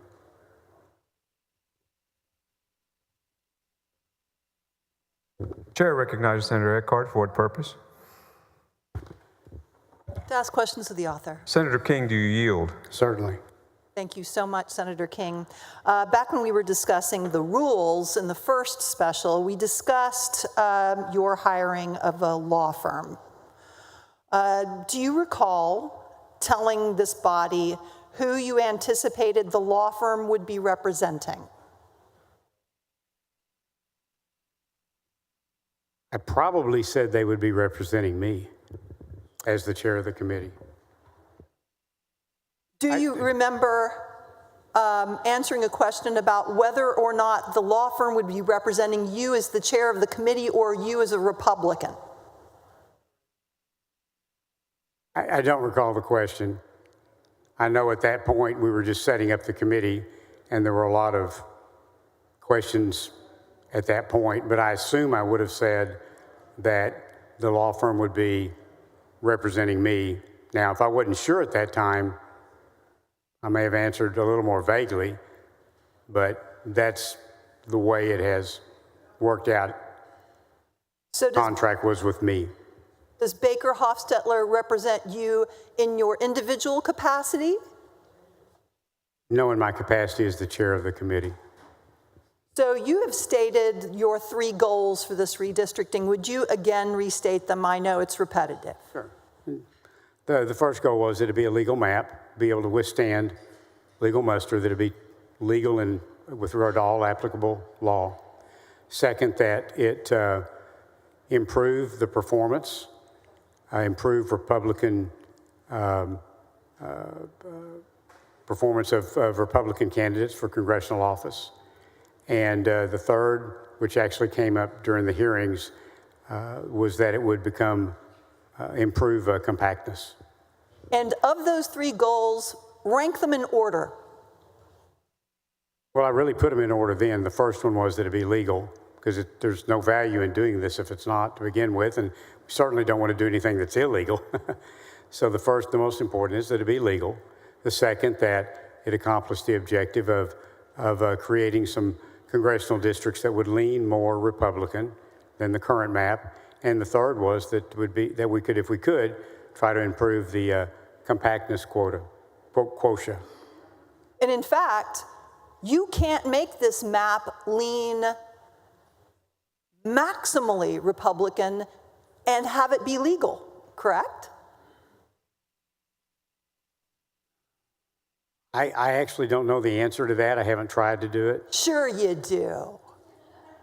No, I really don't. Sure you do. I can only... Make the entire map Republican? That would probably be very difficult because we have so many committed Democrat voters. Could you maximize the number of Republican seats mathematically? What do you mean by maximize? Well, could you take the voting age population and look at just the election results and maximize your Republican seats? Mathematically.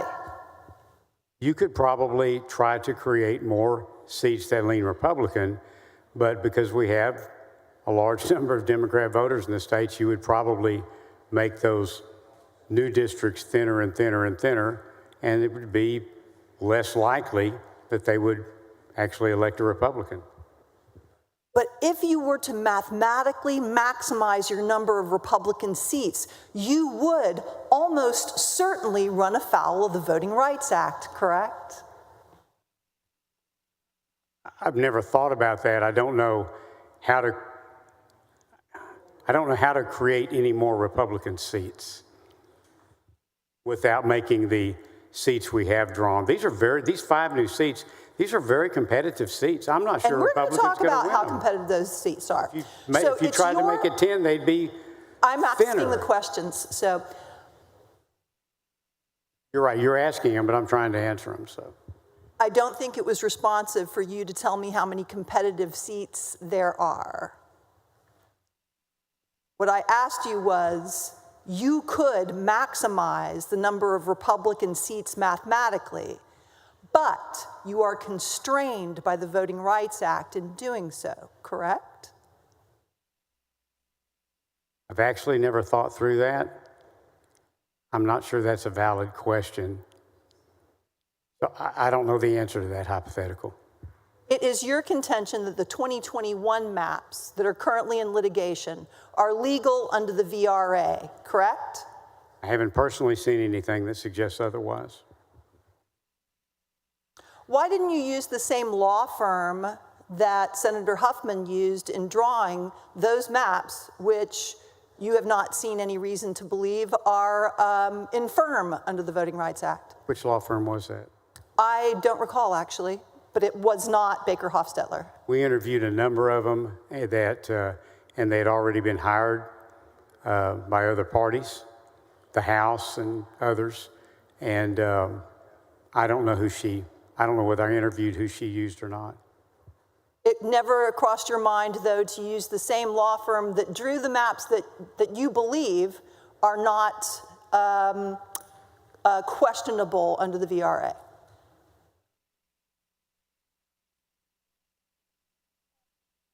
I know that the Attorney General's office did more of an analytical process, did more of a legal assist previously because they had different staff, and I believe those were involved in the 2021 process.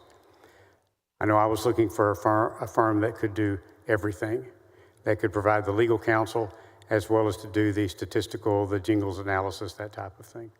And I interviewed a number of firms. I actually thought I'd hired one at one point, and then they backed out because we weren't the funding, we never got to an agreement on that. There was another one, a conflict arose at the last minute. Then another one, a conflict arose. And because interestingly, they had at one time done some work for the redistricting trust. And so, I mean, it's a pretty small universe. And then we found this wonderful firm. They had just finished a case. We were very fortunate to have got them when we did. Now, you have testified that you did not, well, actually, you just testified in your rehabilitation that you had spoken with the Attorney General's office in July 19th looking for in-house counsel, but that they had responded that they could not represent you. No, that's not correct. I went to them because I was having difficulty finding a firm, and I know that in previous cycles, they had provided the jingles analysis and things like that. And so in trying to narrow down what I might need from a law firm, I spoke with them and said, can you provide those services? And they have, as you know, they've got kind of a new team over there. They got back with me later and said, we no longer have anyone in-house who can provide those type of services. Did you ever ask for the Attorney General's analysis of either the 2021 map or either of the two maps that have been produced in this mid-decade redistricting? No, we did request, at the committee's request, we did ask for the Attorney General's office to send us all the pleadings and all the court documents from the El Paso trial, and that was, we got it actually that day as one of the early hearings. We distributed it to all the committee members. Did you ask for the Attorney General's RPVA analysis? I don't recall. I know we just asked for all the court filings on the El Paso case. And that was at the request of one of the Democrat members of the committee. Did you ask for the ecological inference analysis, the regression? I did not know.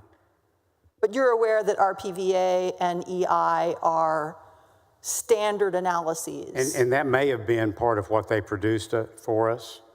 I don't know. It was a pretty big file. It was a digital file they transmitted. So you've previously testified that you don't know who drew this map that's before us today. No, I've said that I know Adam Kincaid has been involved in the process throughout. I don't know at all times to what extent he was involved in it. I know that the House made some changes. You'd have to ask them who all drew up those changes. I'm assuming some of them were in-house because they were local. They were El Paso and Navarro changes. But I think that's an accurate and thorough answer. So those are assumptions you're comfortable with making? Well, yes, I'm interested in the final product. Okay. So now that, and of course, Senator Gutierrez is a tough act to follow after he interrogates you and finds out that you've spoken to Kincaid 3 times as recently as Monday. Well, it wasn't anything big to find out. He just had to ask. I'm so glad that he asked again, because we've got a significantly different answer than we've gotten in the past. No, I don't believe that's correct. So in your discussions with Adam Kincaid or anyone else who is involved in drawing the maps, what data did they use to constrain their Republican performance analysis? I haven't asked that question. What data did they look at with regard to their analysis? I haven't asked that question either. What data was on their computer screen as they considered different lines? I wasn't there. I have no idea. Did your lawyer interview the map drawer with regard to what data constraints they were utilizing? Not to my knowledge. I don't know. Did your lawyer discuss with the map drawer's goals with regard to the constraints? I've never asked that question. I don't know. And what data did they use to achieve those goals? Did who use? The map drawer. I don't know the answer to that.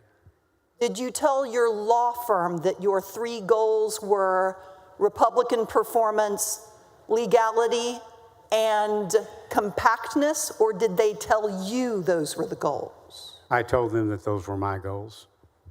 How did you determine that the goal of Republican performance had been met?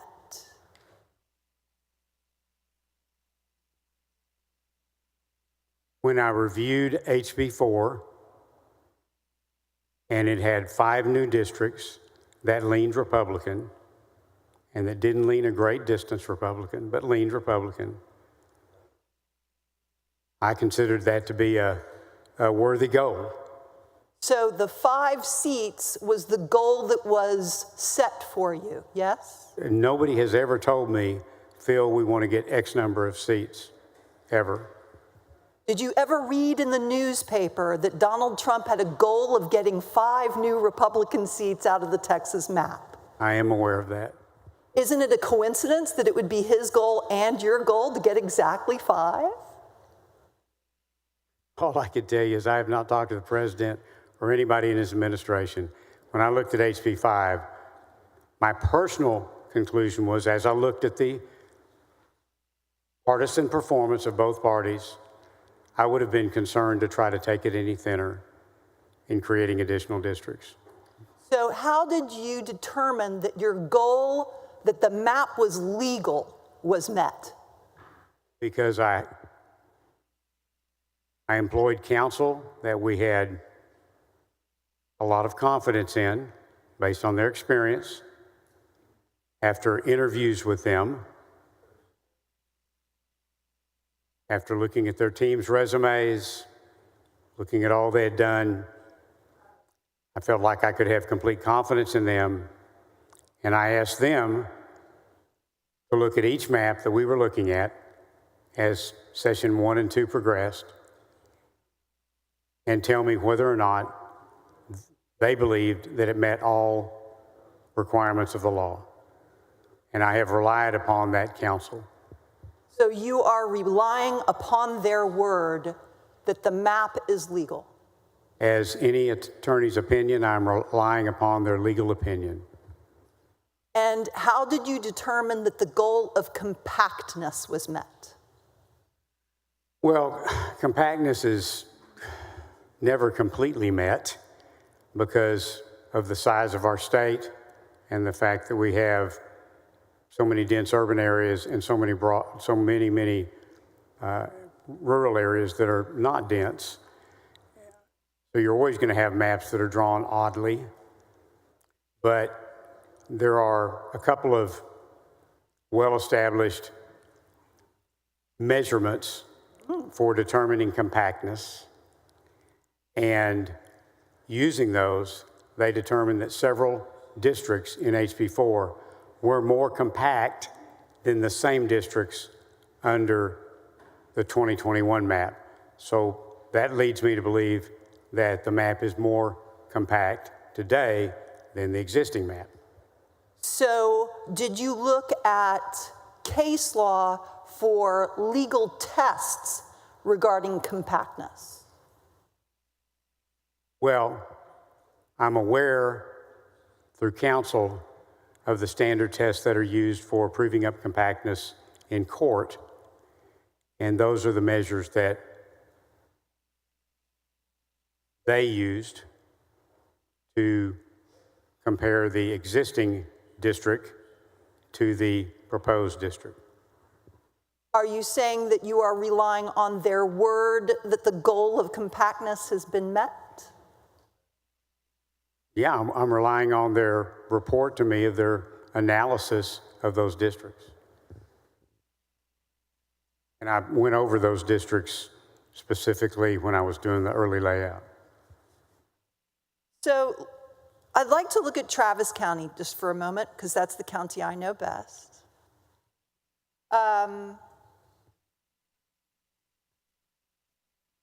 You've testified that you didn't look at racial data because you don't think it's appropriate, right?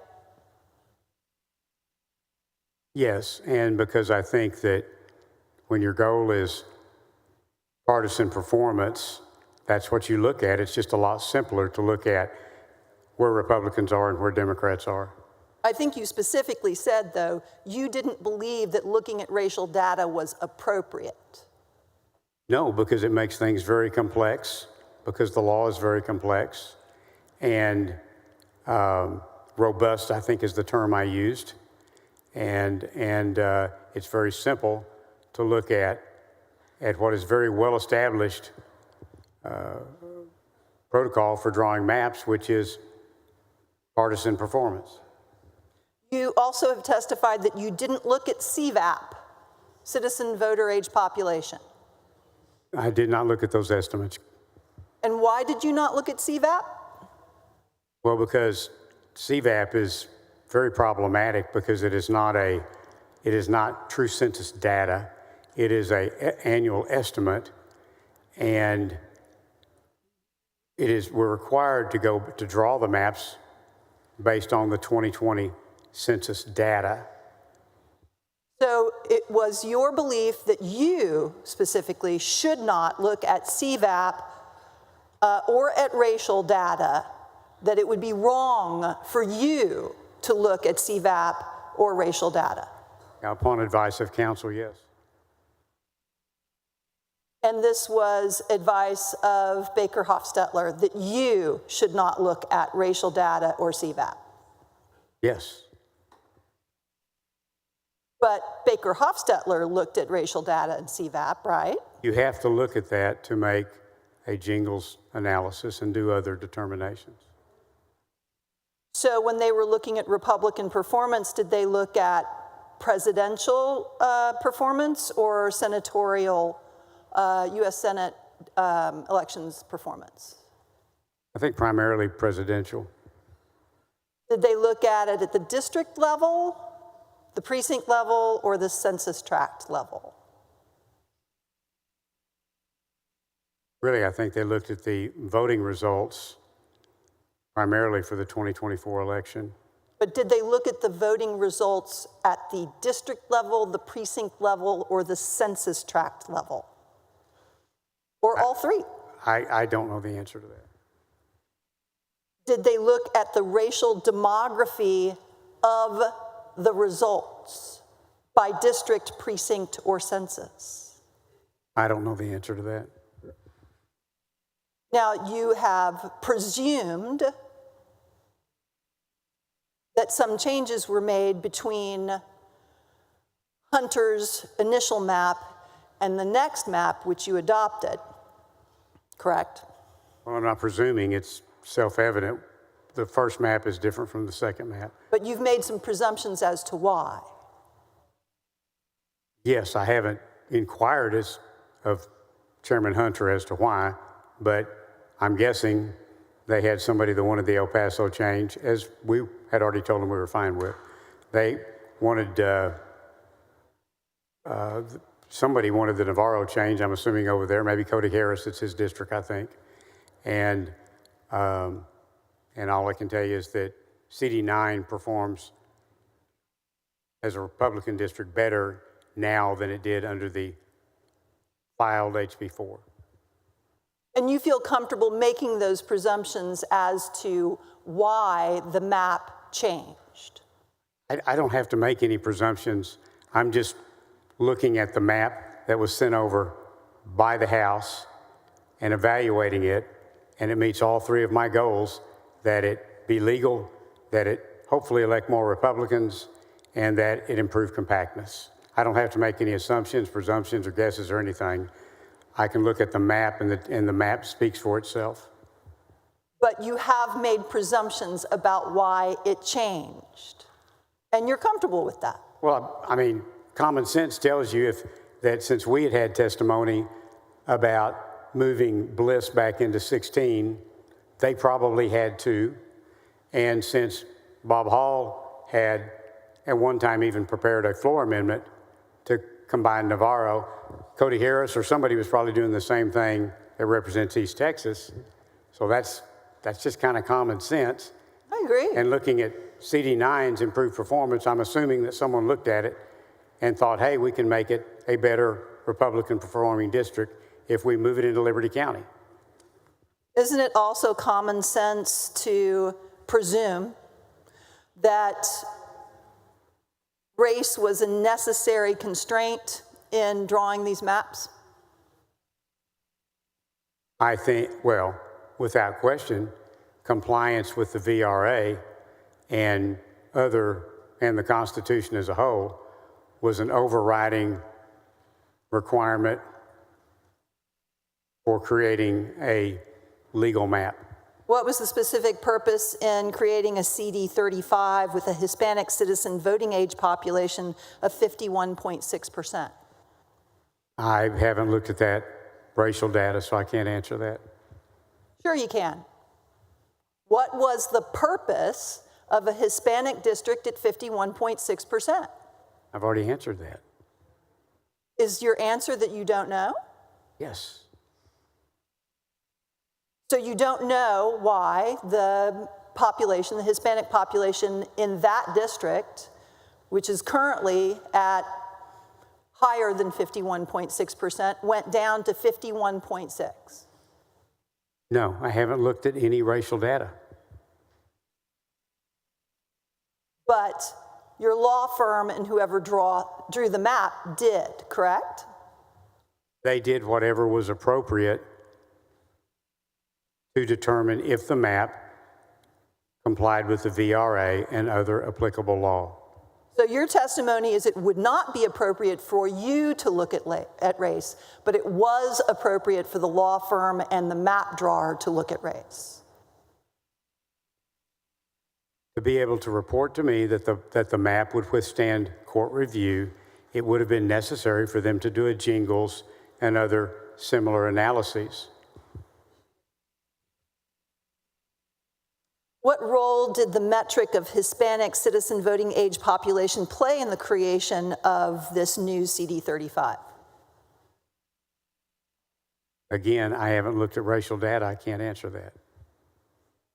The goal, though, was to make CD 35 lean Republican, correct? Correct. So why not make it lean Republican by 20 points? Because you could. Well, I don't know if you could or not. Sure you could. Well, you're guessing now too.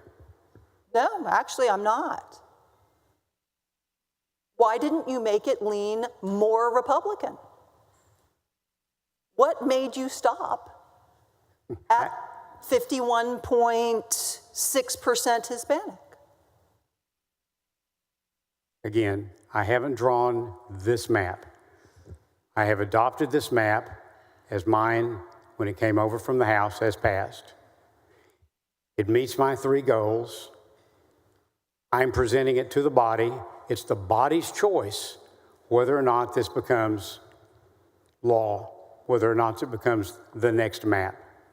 That's a decision for the Senate as a whole. It's my recommendation that this is legal, that it has 5 seats that now lean significantly more Republican than they did before, and that it also improves compactness. But And now I you think- couldn't make CD 35 lean any more Republican because you would have to dismantle a Hispanic Opportunity District, correct? I haven't looked at that. I don't know. Well, then why didn't you make it lean more Republican? Well, because I'm satisfied with the way the map is today. I am also cognizant of the limited amount of time that we have in special sessions. And it's not prudent on my part to try to create amendments and then begin the process of going back and forth in conference committees when we're on such a short timetable. I believe this is an excellent map for the goals of legality, of partisanship performance, and the added benefit, which I wasn't initially pursuing, of making it a little bit more compact. And to me, it is a reasonable measure to recommend to the Senate today that they approve this map. Why can't you admit that making CD 35 more Republican would have dismantled the appearance of a Hispanic Opportunity District? You could not take it below 51%, could you? Honestly, Senator, can't answer that without looking at racial data, and I haven't looked at any racial data. And why didn't you look at racial data? Because you were told not to, right? That was your testimony. No, nobody has told me not to. Actually, just moments ago, probably 5 minutes ago, you said that you were counseled not to look at racial data. No. The advice of counsel was that it's not necessary. Not necessary for you, but it was necessary for them. Let me finish, please. The advice of counsel was that it's not necessary for me to look at racial data to determine that this map will perform better for Republicans. Because your metric is 5 more seats. That's your metric for showing that it performs better for Republicans. Oh, I would prefer it had 7, but I think 5 is very reasonable at this point in the process. And if you had gone for 7, you would have mathematically violated the Voting Rights Act because you would have dismantled minority opportunity districts to do it, correct? I have no idea if that's true. Common sense tells me if I would go mathematically, I'm probably going to be thinning out some other Republican districts. That but too. I haven't tried to draw a map with 7 or 10 or 8 Republican districts in it. This map has been presented by the House. I think it's a good map. I've been told it's legal. I've looked at the data with regard to political performance. I think those 5 seats that we would have a reasonable chance of prevailing as Republicans in them. And I think it's more compact. And so I think it's a good map. I'm not a redistricting lawyer, but I have found no need throughout this entire process, from the first day I was asked if I would chair the committee, I have found no need to look at racial data. I have had no desire to look at racial data. And it's actually All I've wanted to do is to make sure that any map I recommended was legal. Again, you do not find it appropriate for you to look at racial data, but you recognize that your law firm and the map drawer had to look at racial data in order to analyze under Jingles. Yes.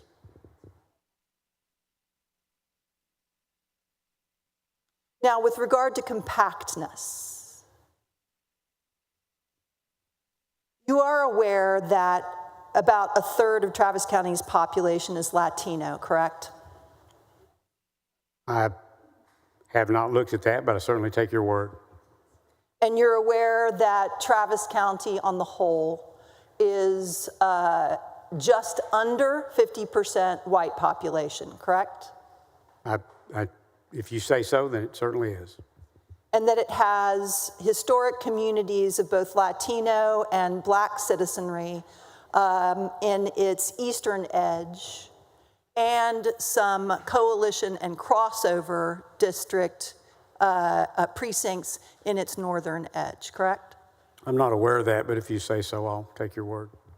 Do you consider it compact that Round Rock is in a district that is thin to grab Round Rock and then goes all the way to Johnson County, just south of Tarrant County? Well, as I said, throughout the entire state of Texas, there are districts that pick up, I've got It right here. Yeah, It is a tiny little tail, a tiny little sliver to pick up Round Rock, and then goes all the way up to just south of Tarrant County. Does that look compact to you? That tiny little sliver up there? That's the pink sliver there are. that grabs Cedar Park and Round Rock and then goes up to just south of Tarrant County. I see that, and I don't know why that sliver is there. I don't know if it's a particular community or something of that nature. I did not draw the map. I am not the map drawer.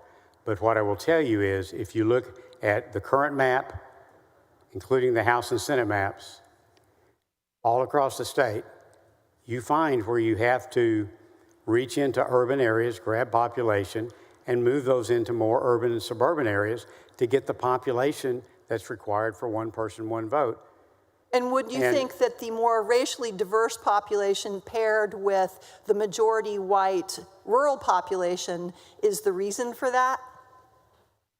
Again, I'm not the map drawer, and I have not looked at any racial data. You're asking me questions that I can't answer. Because you have chosen not to look at the data that was available to you, correct? Because my goal was to draw a map that elected more Republicans and was legal, and I believe this map meets both of those goals. What about this next little sliver underneath here, this little thin blue line? That picks up Pflugerville, also a just barely or if just under white population. Pflugerville's actually arguably more racially diverse than the city of Austin. Its district, which is CD 11, goes all the way out to Midland. Would you consider that compact? Again, you can find examples of difficulty in compiling population in districts all across this state. And I suggest you could go page to page and you can find things to point out. But at the end of the day, when roughly only about 14% of Texans live west of I-35, and that includes the large cities like Wichita Falls and Amarillo and Lubbock and Midland, Odessa, and even El Paso, which is 1 million people for the county, and Abilene. Even with large cities like that in San Angelo, it's only about 14% of the population. And then east of I-35 is only about 8.5 or 9% of the state population. And the rest of it is settled within that triangle, that I-35-45 triangle. And so when you've got to put 1 million people together for a Senate seat, or 190-some thousand for a House seat, or 766,000 for a U.S. congressional seat, you have no choice but to combine rural and suburban and urban areas. And it is, in fact, the rare exception when a congressional seat or a Senate seat is wholly contained within an urban area. In North Texas, at least on the Tarrant County side, there's only one, and that's actually there's none that are congressional districts. There is one Senate district. It is, you have to reach out into those areas. Are you done with your dissertation? No, I'm done with my answer. So let's talk about the traditional African-American settlement area of Travis County, which is the eastern side of Travis County. Traditional freedman colonies that go back to the Civil War. Would you consider it communities, acknowledging communities of interests and compactness to take a community like Manor or Weberville, for instance? Weberville actually is named for a white doctor who was married to a black woman who moved here to start a freedman's colony. Weberville is now in Congressional District 27 that goes down to Aransas Pass. Is that compact? It is as compact as many, many congressional districts around the state are today. But it is Republican performing, isn't it? I'd have to look at which district number is it? This would be Congressional District 27. I'd have to look and see. I can tell you it is Republican performing.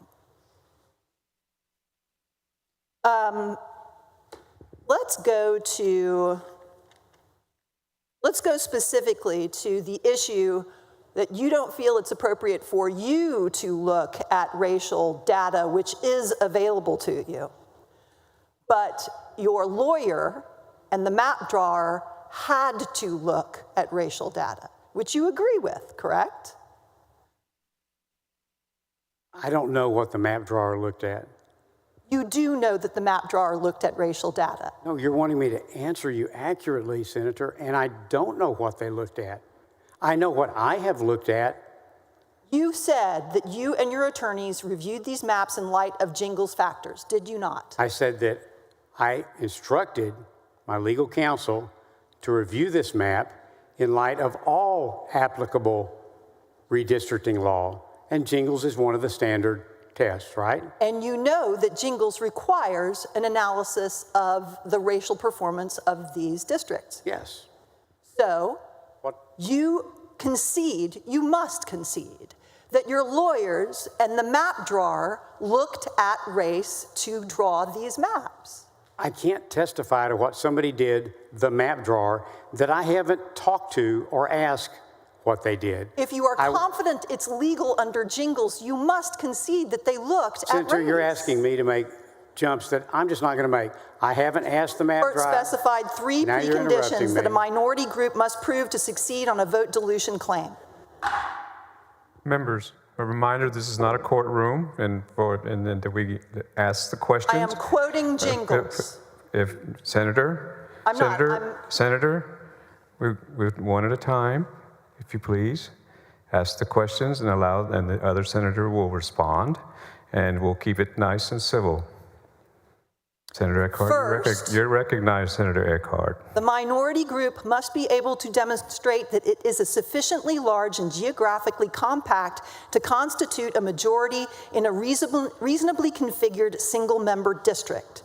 Second, the minority group must be able to show that it is politically cohesive. And third, the minority must be able to demonstrate that the white majority votes sufficiently as a bloc to enable it to defeat the minority's preferred candidate.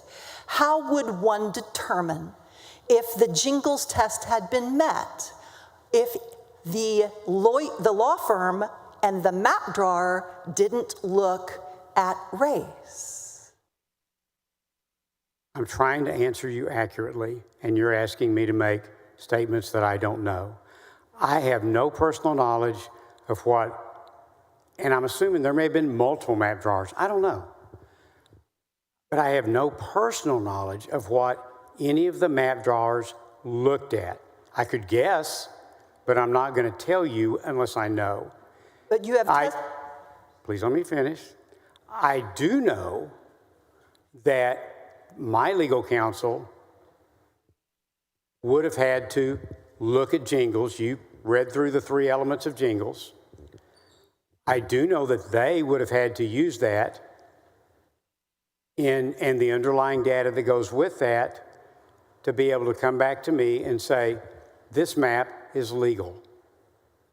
So the law firm had to look at race in order to give you an opinion upon which you could rely.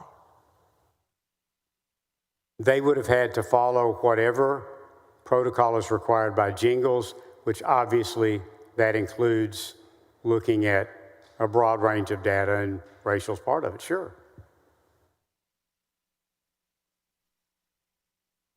Now, you have repeatedly testified, you've been steadfast in saying that you did not look at race and you did not look at CVAP.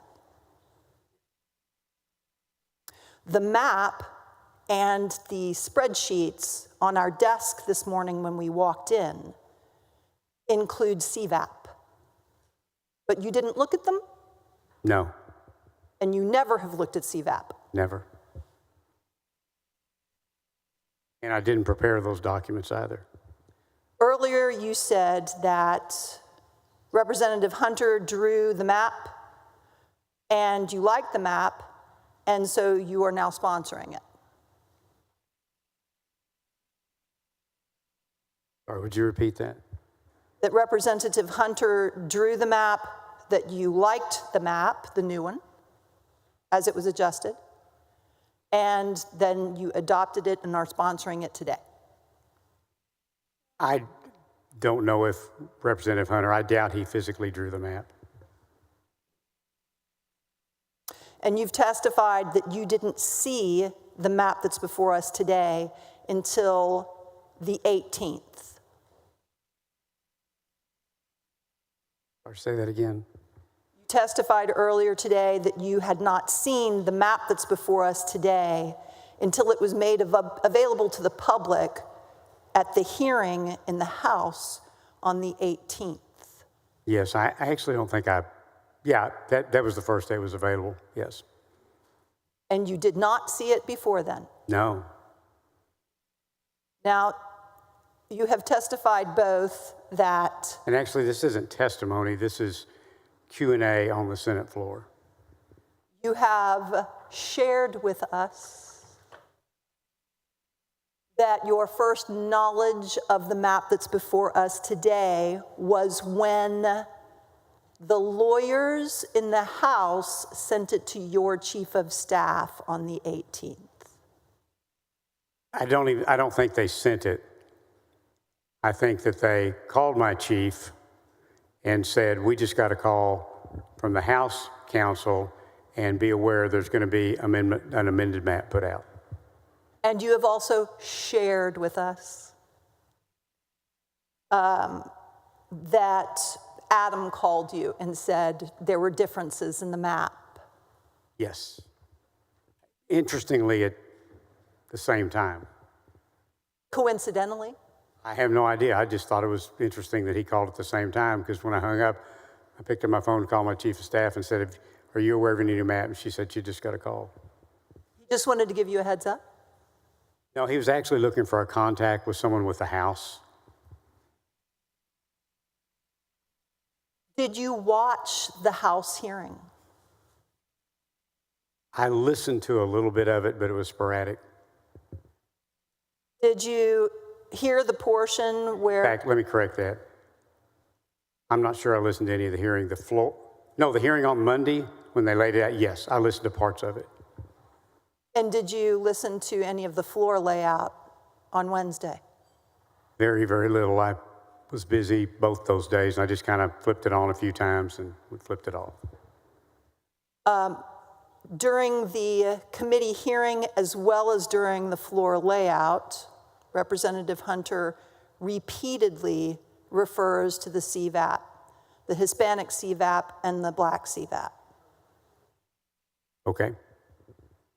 So is it your testimony that it was not, is it your sharing with us, that it's not appropriate for you to look at race data, but it is appropriate for Representative Hunter to look at race data? You know, all I can tell you, it wasn't necessary for me to look at race data to decide whether I wanted to carry this map and whether I thought it was a good map for the state of Texas and whether I thought it was legal. It's not been necessary for me to, appropriate to is another word, it's just not been necessary for me to look at racial data.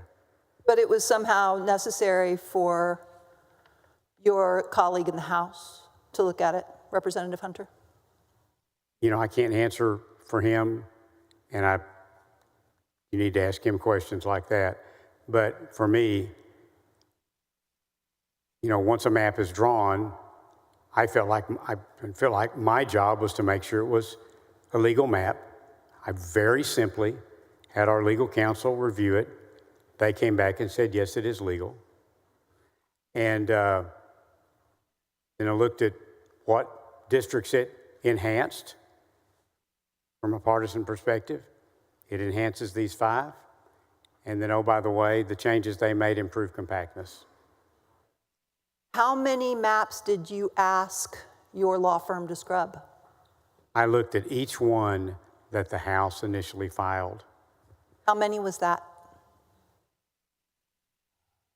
Oh, wow, they originally filed HB4 the first session, and then when they got stalled, I filed it as SB4, same map. And then they filed HB4 in the second session, and then they filed the committee substitute for HB4 in the second session.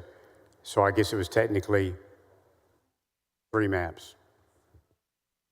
So technically 3 maps that your law firm needed to take a look at under a jingles analysis, which by definition requires that they look at race. Yes, I mean, if doing a legal analysis, I mean, the map is drawn. They're going to do it. I've asked them to tell me if it's legal, if it's got any VRA problems or anything else. And they did their analysis, yes. Now, you had said that you're not an expert in redistricting law, and so you hired an expert in redistricting law. That makes all the sense in the world. You also said it's no different than hiring a real estate lawyer to handle a real estate transaction because you're not an expert in real estate law, correct? Well, maybe one of the best metaphor, but it's what came to mind at the time. Sure. So if you hire a real estate lawyer and they do something that's illegal, you're liable, aren't you? Well, not necessarily. No, not That's what they have malpractice for. But if you had the information available to you and you chose not to look at it, Then I'd be being fraudulent. yes. Are you accusing me of being fraudulent? What I'm suggesting is that you are willfully not looking at important information about whether this map is a racial gerrymander. And my response is, and it has been all day, that for me, this was the simplest process. The House produced a map. I asked our counsel to look at it and make sure it was a lawful map. And they have reported to me that it is a legal map. And apparently the House counsel came to the same conclusion. So now that I know the map is lawful, does it perform better for Republicans? And it does. And it also helped a little bit with compactness. Y'all are trying to make complicated what, from my perspective, has been very, very simple. We checked to make sure it was legal, the map that the House sent over. It is. I checked to make sure it performed better for Republicans. It does. And it's more compact. This has been a very simple process for me that y'all are trying to make very, very difficult for reasons that I believe have nothing to do with what we're doing here today. The law firm represented your goal to get 5 Republican seats, correct? No, they represented me in my request, and my request was, tell me if this map is legal. Who represented, who executed, who was your agent to get 5 Republican seats? I'm sorry, I don't know what you mean by that question. Well, you've testified that you didn't draw the map. You've testified that you didn't look at the racial data required to make sure that the map met legal muster. You've testified that you were not directly involved in the statistical analysis because it's beyond your capabilities. So you had someone or a firm or people to execute on the goal of 5 Republican seats. Senator, I'm sorry, but you see conspiracies and long tails where there are none. I don't This think is the you Senate. testified that was your goal. No, this is the Senate. Senator Eckhart, if you would, this is not a trial. Again, I'm going to remind you that this is questions and answers, and it is not testimony. This is not a courtroom. This is the floor of the Senate. And if you would please refrain from calling testimony, because it's not, and allow him to answer the questions, and he will respond to yours. You have shared with us that your goal was to get 5 Republican seats. That is not what I've said. I've said my goal was to improve political performance for Republicans so that more Republicans could hopefully be elected. This has been a very simple, non-conspiratorial, non-confusing process, like with hundreds of bills in our regular session. The House passes something out, they send it over to us. It looked like a good bill to me. I had our attorneys double check it to make sure it was legal. I look at it, it looks like it's going to make at least 5 districts more competitive. It added to compactness, which was something that came up in the public hearings. It's totally within our normal practice for me as a senator to say, yes, I like this bill. I'm going to be the sponsor. It's totally within our normal practice to rely on experts, correct? Sure, we do it all the time. Will you share with the rest of the body your experts' analysis of this map? I've given it to you. They said it is legal with all respects. Including their linear regression on ecological regression, including their racial polarization analysis? I have not requested those documents from them, and I haven't reviewed any similar documents. But they have done those analyses, and you know it. So would you instruct them to share them with us? I have the highest level of confidence that they have taken all steps necessary to determine that this map meets the VRA and all other applicable law. I have confidence in them. They have assured me that is the case. You know, I always like the term trust but verify. I believe that Senator West actually raised that term. So I will try one more time. Will you instruct the law firm that you hired to share with us the RPVA and the ecological inference analysis that they most certainly did in order to determine whether or not this map complies with the Voting Rights Act? Counselor, you understand privilege law and the waiver of privilege law as well as I do. Now, those type of things will be available if and when this case goes to litigation, and I'm sure it will. We're already told that there's steps being done to do that. Those things will be available in the normal process for receiving experts' information. But I'm not going to stand up here, and you wouldn't either, and waive any attorney-client privilege. It is convenient that the experts that you are utilizing to draw maps of the state of Texas are under attorney-client privilege to you and you alone. Thank you for answering my questions. And to my knowledge, that's the way it has always been for anyone carrying a redistricting bill.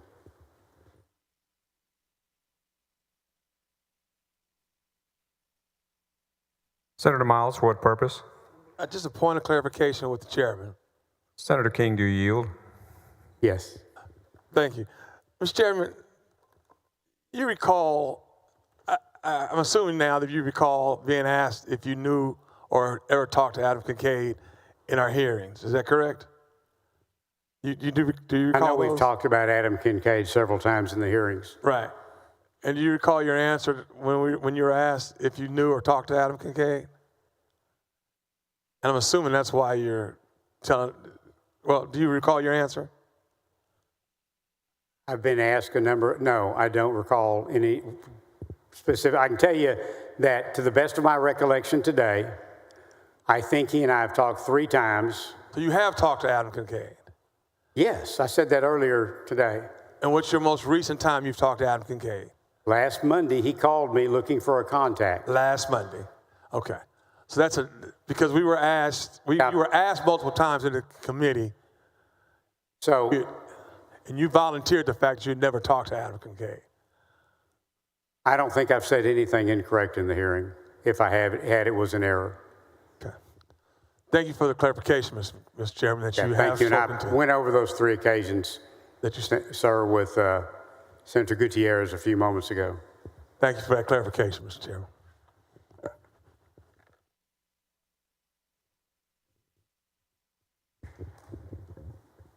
Senator King moves suspension of the regular order of business on House Bill 4. There is objection. Secretary, call the roll. Alvarado, Betancourt, Birdwell, Blanco, Campbell, Cook. 18 ayes, 11 nays. Rules are suspended. Chair lays out on second reading House Bill 4. The Secretary will read the caption.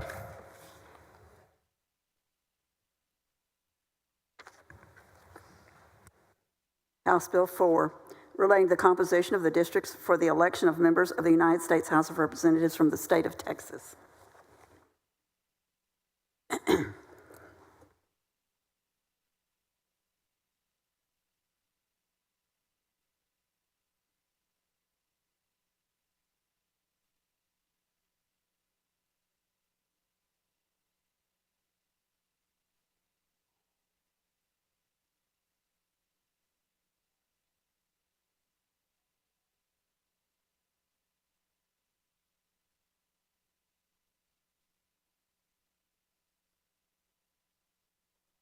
Following amendment. Secretary, read the amendment. Floor Amendment Number 1 by Zavarini. Senator Zaffarini recognized. Thank you, Mr. President. Mr. President and members, modern technology has made map drawing more precise than ever, increasing the potential for partisan advantage or discrimination.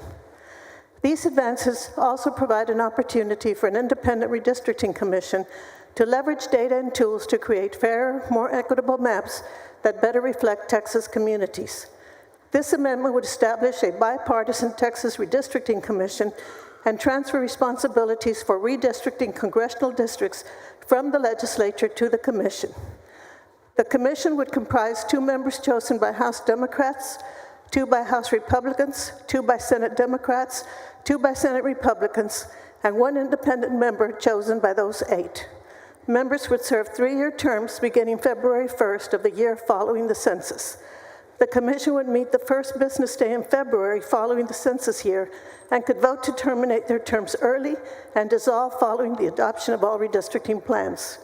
The legislature would fund the commission's operations while granting it data access and support from the Texas Legislative Council. The commission would adopt its own rules and approve each redistricting plan by at least 5 votes by November 15th after the census year. If it didn't, the Texas Supreme Court would adopt a plan by December 30th, with all approved plans submitted to state leaders. Aggrieved persons could challenge a redistricting plan by petition to the Texas Supreme Court. If a final judgment in state or federal court invalidated all or part of the plan or otherwise made it unenforceable, the commission would reconvene to modify and adopt a new plan. The redistricting plan would be required, as practicable under federal law, to create contiguous, compact, and convenient districts with nearly equal populations. Each adopted redistricting plan would be required to include a report to the Secretary of State detailing district populations and deviations, criteria and justifications, district maps, commission expenditures, and related materials, and the report would be made public. This article would take effect January 1st, 2030. Members establishing a redistricting commission would reduce the opportunity for gerrymandering and improve voters' confidence in our democratic process. Senator Jeff Wentworth, a Republican from San Antonio, first filed a redistricting commission bill in 1993, and Senators Menendez, West, Johnson, and I have done so since. In fact, I filed 6 Senate bills and 7 Senate joint resolutions across 3 regular and 5 special previous legislative sessions, but they've never received a hearing. With redistricting being such an important decision, an independent commission would make the redistricting process more fair. Given this need and justification, I hope it is acceptable to the author. How California does it, 2-2-2-2. Senator Menendez, for what purpose? Questions of the author of the amendment, Mr. President? Do you yield? I do. Thank you, Mr. President. Thank you, Senator Zaffarini. And Senator, I appreciate the acknowledgement of the work that many of us have done on this. I really appreciate you bringing this amendment forward because You've reviewed the maps that have been presented to us today. Yes. And you currently represent a district that goes all the way from Laredo to Travis County, correct? My senatorial district, Your senatorial yes. district. Have you seen what this map does to Travis County in terms of its congressional representation? I certainly have, and I asked questions about it, and so did Senator Eckhart. So one of the things that was mentioned as a goal earlier today, and you brought it up as well, is compactness. Is that correct? Yes, it is. Would it surprise you to know that out of Travis County, I think it's at least three of its districts started Travis County. One goes all the way down to Corpus. The other one goes all the way down to almost the edge with New Mexico. I think it's past Midland, Ector County. And then one goes from Travis County to Polk County in East Texas. Those three range in distance from 218 miles to 357 miles apart. Does that sound compact to you? It does not sound compact, and it surprised me when I saw it. It seems that compactness is a matter of convenience, but your amendment is one where you think that instead of the politicians drawing the lines and picking their voters, you want an independent commission of people taking everything into account and drawing maps to represent the community. That is correct, and many of us have tried. Certainly the person who tried hardest, as far as I know, was Senator Jeff Wentworth. He really worked at it mightily. Again, he was a Republican from San Antonio. He first filed a bill in 1993, and then you have filed several bills, I believe 5 or 6 times. Yeah. And I have, Senator West has, Senator Johnson has. And I don't think any of them ever have received a hearing. Never. I want to thank you for bringing this forward. I think that when if these maps become law, and you live in that part of Travis County, and you know that your congressional representative might be from Midland, you might lose the interest in going because that person may not relate to the issues that are important to you in Travis County. That's exactly right. And believe me, Senator, I understand the issue. And during the 1990s redistricting, at one point, my district from Laredo was redrawn all the way to El Paso, 615 miles away. New Orleans is closer to Laredo than El Paso. Yet for 2 years, I represented part of El Paso. Wow. Well, thank you for bringing the amendment forward. I see that you have quite a few co-authors, and I think it's an excellent amendment. And I mean, if for nothing else, to save future chairs of redistricting, if we had your amendment, we wouldn't have to do this ourselves. The commission would do it, and then people could have confidence and faith that politicians weren't picking their voters, that the voters would get to select and elect their politicians. Well, we've never had a hearing, but at least we have some floor attention today. Thank you, thank you. Thank you, Mr. President. Thank you, Madam. Thank you, Senator, for answering my questions. Thank you. Senator Johnson, what purpose? Statement on the bill? Statement on the bill, that would be... Are we not there yet? We're on an amendment. Oh, no. That's not really on. Okay. Senator Zaffirini, I thought when you spoke, everyone hung on every word. And Senator Johnson didn't know it wasn't your amendment. I'm so disappointed. I know. Okay. Well, that would have still been too soon. Yeah, it's on third and final passage. You can make your statements. Senator King on the amendment. Thank you, Mr. President. And Dean Zaffirini, the redistricting commission is always a very, very interesting discussion. It's been brought up in the legislature many times, although I'm not sure this is germane to this bill, but I'm not calling a point of order on that. I also wonder if it requires a constitutional amendment, which I'm not sure for.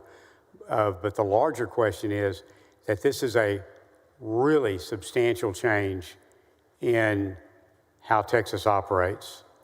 And I think it's more appropriate that it be brought up in a standalone bill during the next regular session where it can be considered in hearing and where we can hear from all the interested stakeholders and constituents on that, because it is such a substantial change to our process. I know that in talking to other states, I know in some places it's worked out well. In others, it has not at all. It's just become another political problem. And so with that, I would respectfully oppose the motion with the suggestion that it be brought up next session for a full discussion before the legislature. Secretary will call the roll.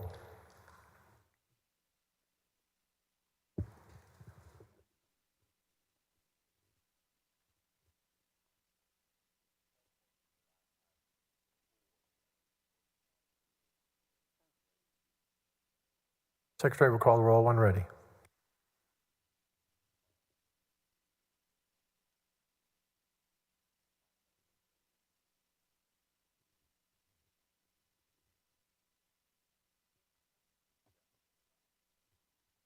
Alvarado, Betancourt, Bardwell, Blanco. 11 ayes and 18 nays, the amendment fails. You're recognized for passage to engrossment. So moved. Third reading. It's a House bill. Secretary will call the roll when ready.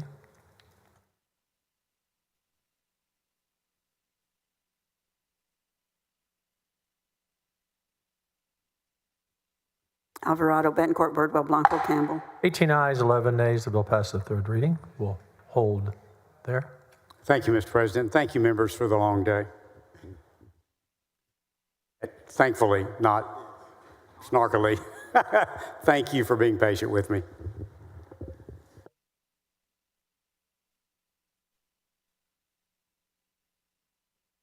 Members, following bills and resolutions on first reading and reference to committee, Secretary will read the bills and resolutions.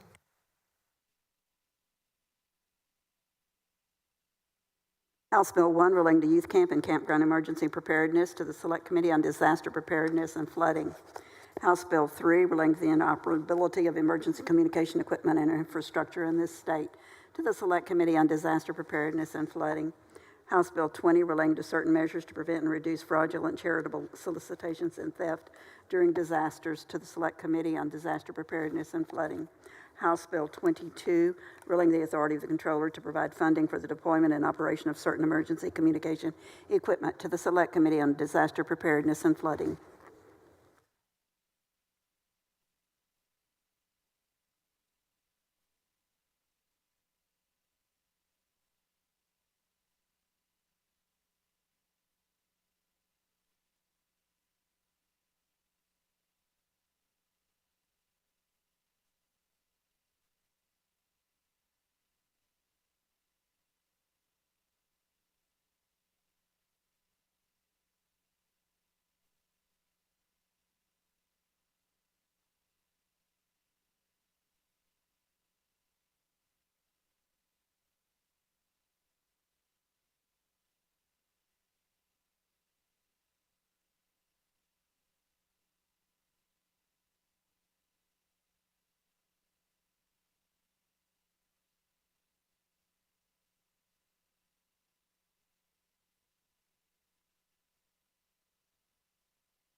Members, if everyone can take their seats, we have a memorial adjournment today.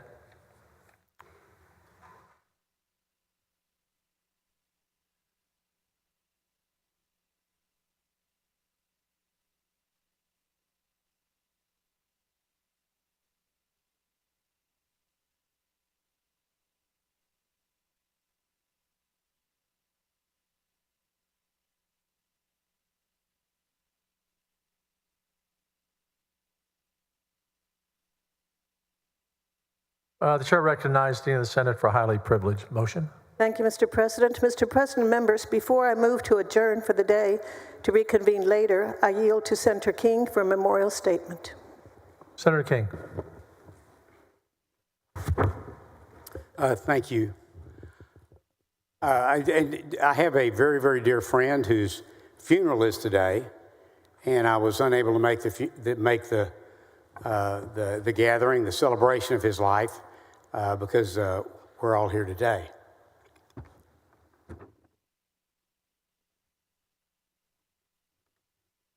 Good friend Robbie Hollier. Our kids grew up together. We've been going to church together for, I don't know, since the early 80s. Wonderful man. Suffered quite a bit the last few years. His family has suffered along with him. They are wonderful people. He's with the Lord.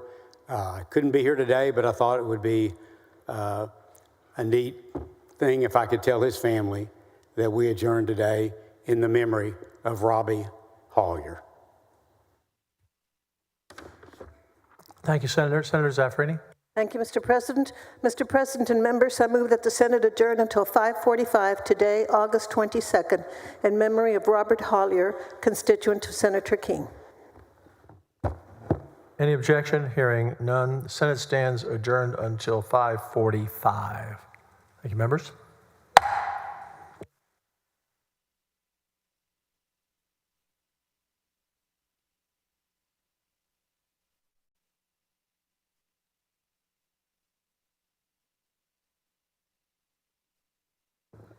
I was trying to wait for all the senators to come back, but we'll start. The Senate will come to order. Secretary will call the roll. Alvarado, Betancourt, Birdwell, Blanco, Campbell, Cook, Creighton, Eckhart, Flores, Gutierrez, Hagenbu, Hall, Hinojosa of Nueces, Hinojosa of Hidalgo, Huffman, Hughes, Johnson, King, Colcourse, Menendez, Middleton, Miles, Nichols, Parker, Paxton, Perry, Schwartner, Sparks, West, Zaffirini. Members, quorum is present. Please rise in the gallery and on the floor for the invocation by Senator Birdwell. Would you bow with me, please? Father, we come before your throne asking for wisdom and grace and strength. We ask your hand upon those in the hill country that have lost loved ones. Give them your peace that only you can provide. We ask your hand upon those that are still searching for the missing and that they are recovered. We ask your hand of safety upon the people of Texas, our fellow members in the House, the executive branch, the judicial branch, and our national leadership. In Christ's name I pray. Amen. Thank you, Senator. You may be seated in the gallery as well. The Dean of the Senate moves to excuse Senator Paxton on matters of important family business. Is there objection? The chair hears none. The Dean of the Senate moves to dispense the reading of yesterday's journal. Any objection? The chair hears none. Motion is adopted.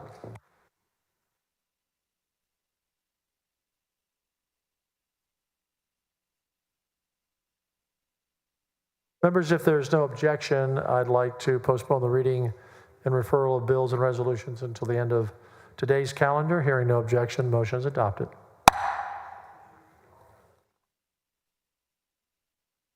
That concludes the morning call.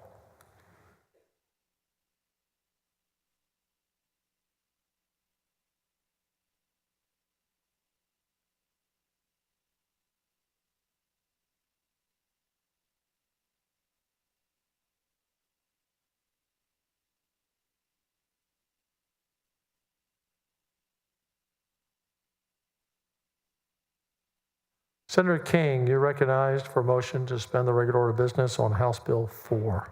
Senator King? Senator King, you're recognized. Sorry.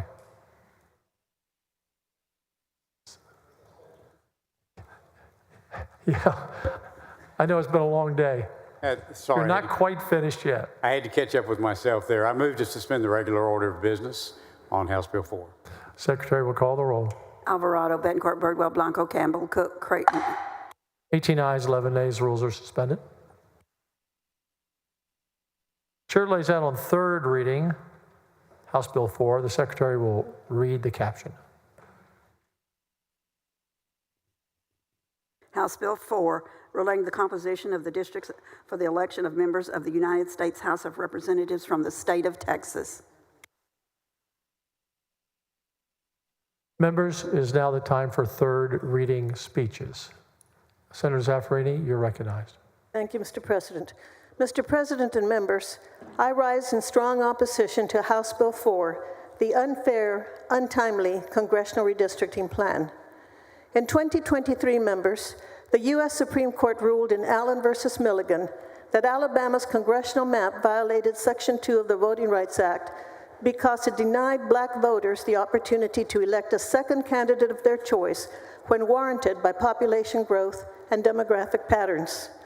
This decision reaffirms Section 2 as a powerful legal tool to evaluate the effects, not merely the intent, of redistricting plans.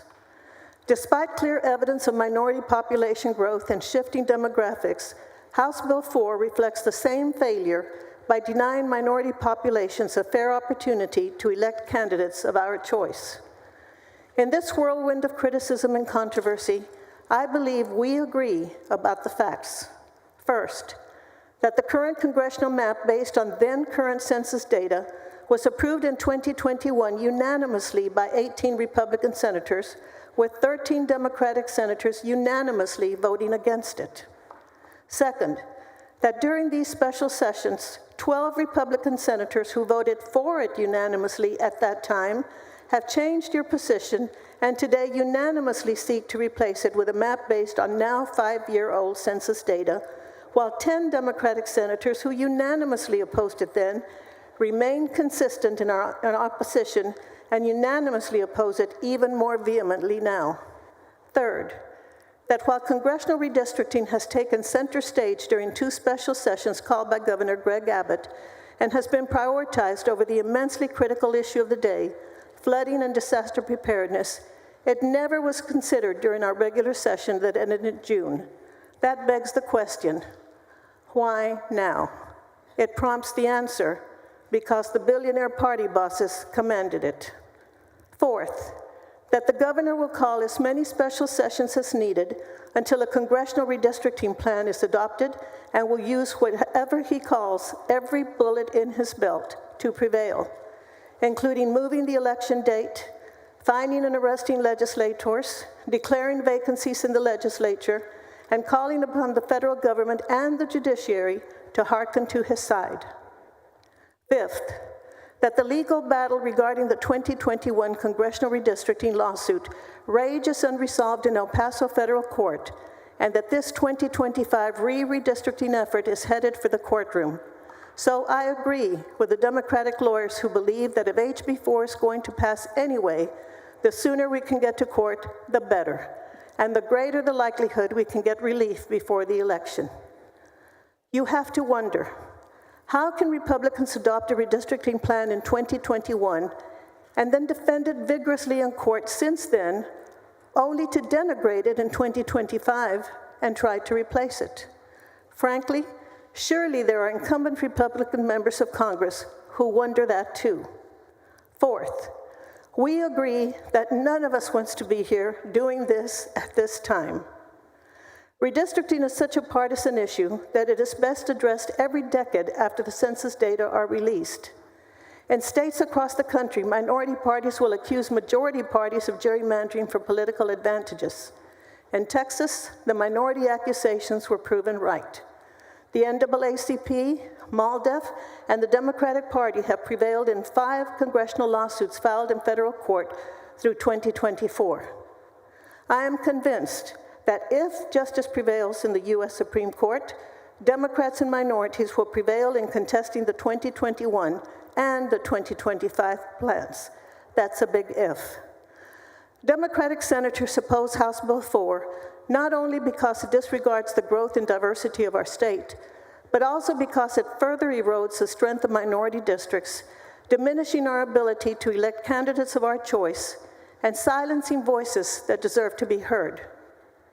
More specifically, coalition districts that allow minority voters to elect our candidates of choice are protected under Section 2 of the Voting Rights Act, even if courts do not require their creation in the first place. Congressional District 28, anchored in Laredo, for example, remains majority Hispanic, but loses Bexar County, with whom we have a strong community of interest, and adds Hidalgo County, despite the city of Laredo and the city of McAllen being competitive neighbors. The proposed map reflects marginal shifts that might seem insignificant on paper, but in districts such as this, with narrow turnout margins and cohesive minority voting blocks, it is exactly how opportunity is eroded. When minority voters comprise the majority but cannot elect our candidate of choice due to strategic redistricting, that is precisely the definition of vote dilution under Section 2. Of particular concern in House Bill 4 is the splitting of school districts, which occurs throughout Senate District 21 and across Texas. In my district, Del Valle ISD, a primarily Hispanic and economically disadvantaged community with distinct needs, is being divided in half. This division will destabilize the district by forcing residents to engage with multiple congressional representatives who may hold very different political priorities. Such fragmentation risks disenfranchising the community and can lead to different outcomes based on which portion of Del Valle ISD has a more responsive representative. We also heard testimony illustrating this challenge. Residents often reach out to their assigned congressperson only to be redirected to a neighboring representative of a different political party to have needs assessed. Congressional District 35, which stretches from Austin to San Antonio, was drawn by a Republican federal court after the legislature's 2011 map was declared to dilute Hispanic voting strength. It was crafted specifically to provide Hispanic voters in Central Texas a realistic opportunity to elect their candidate of choice. House Bill 4 effectively dismantles that district. It divides its core of East Austin's Hispanic and Black neighborhoods and redistributes them into adjacent districts in which voters of color no longer will have sufficient members to elect their candidates of choice. I would hope we agree an elected body should reflect the population its members represent. If so, House Bill 4 is a far cry from that standard. Representative Vincent Bettis recently offered an analysis indicating what the proposed map would ensure. One congressional representative for every 445,000 Anglos, meaning 26 of 38 seats for their population of 12.5 million.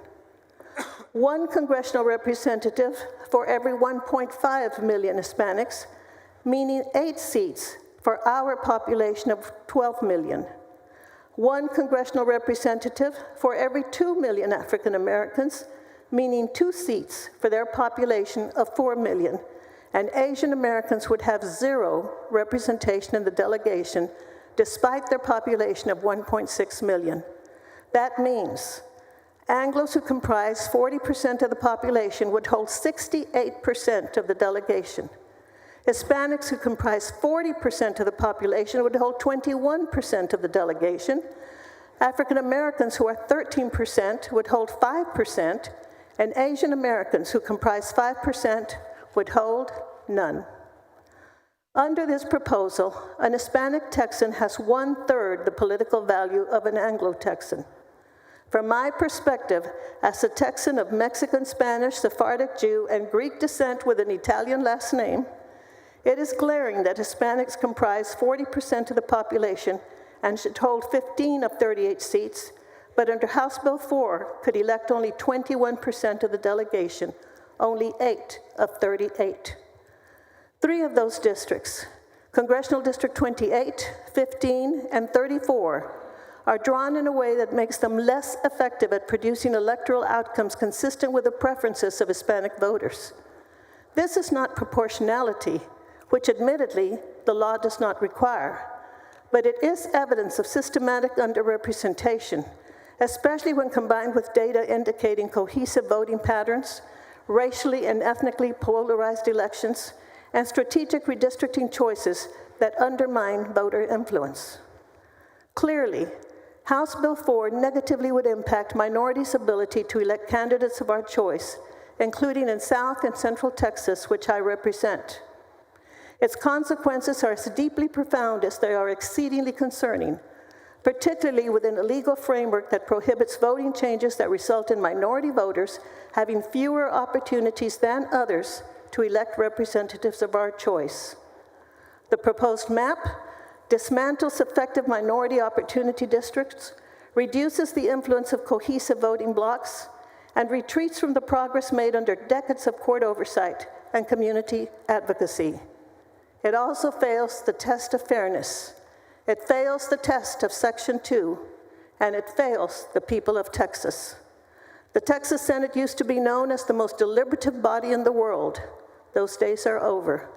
Today, the majority will prevail, but the rights of minorities were ignored. Outnumbered, outvoted, and outgunned, Democrats will go down fighting, having used every available legislative tool. My prayer is that the pendulum will swing sooner rather than later, and that when it does, Democrats will respect all minorities, including political. For these reasons and more, Mr. President and members, it is with a very heavy heart that I will vote no regarding House Bill 4. Thank you, Mr. President and members, and thank you, Senator King, for your courtesy in answering my questions. Thank you, Senator Zaffarini. Senator Menendez, for what purpose? Thank you, Mr. President. To speak against the bill. Mr. President, members. Excuse me, Senator Menendez. Senator West, did you wish to go next? Yes, Senator Menendez. Not a problem. My apologies. Not a problem. He was next up in lineup on seniority. Senator West, for what purpose? To speak against the bill. You are recognized. Members, I will not duplicate what Senator Zaffarini's already said. I think it's a job well done. This is my third redistricting session. And I know, Senator King, you had a job that you had to do. But you know, members, each and every day of the session, we started off with a prayer. Let that sink in. We started off with a prayer. And what I get from that is that we kind of put God above politics. We want to make certain that each and every one of us obviously represent our constituents, but we don't do that if it's contrary to our Father's word. We've gotten to a point where in many instances that's exactly what we're doing. We won't stand up and do what's right. Senator King has said we want to do what's political. You want more Republicans in Congress. And just think about that. Is that what we really need to be doing, to trying to make sure we heal this country and bring it back together, frankly, from the cliff of disaster? Well, you see, a lot of things that are going on right now, you can kind of look at the Bible and you can see exactly all of them were kind of set forth in the Bible, leading us to Revelations. I'm not going to go down that road, but I'm going to tell you a few things that I think as it relates to where we are today. This was not an issue when we first started session. It didn't become an issue until Donald Trump asked Texas for 5 more Republican votes in Congress because he's afraid that if history repeats itself, that he's going to lose the House of Representatives. And you know, I asked Senator King about circumstantial evidence. As soon as Trump made that statement in the news, Department of Justice sends a letter. We have a session, and redistricting, my friends, is put on the agenda for us to consider. Exactly what Donald Trump wants. I understand you're Republican, but are you a Republican first? Or are you a Texan first, like we were last night? With Senator Parker, you hit the nail on the head. We take care of Texans first.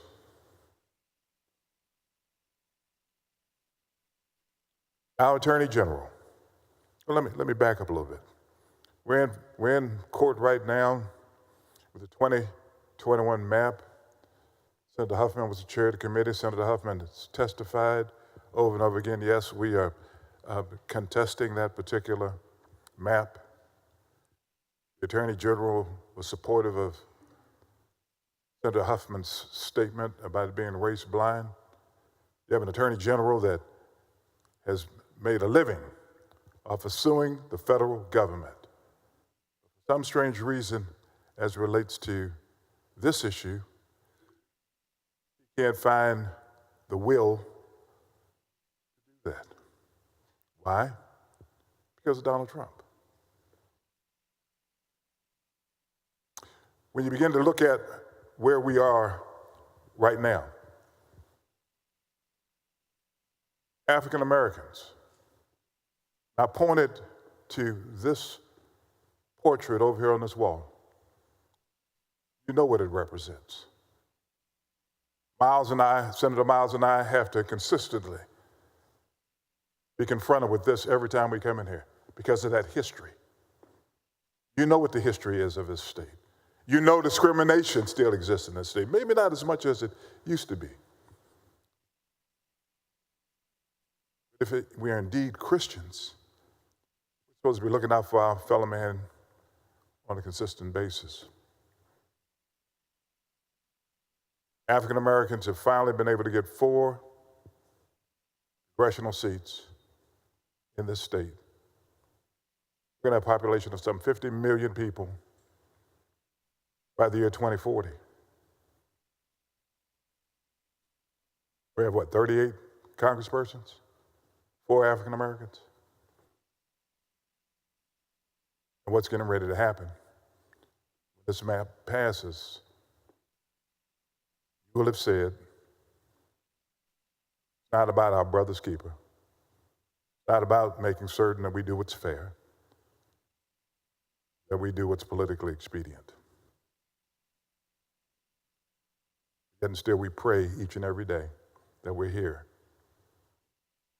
Fairness.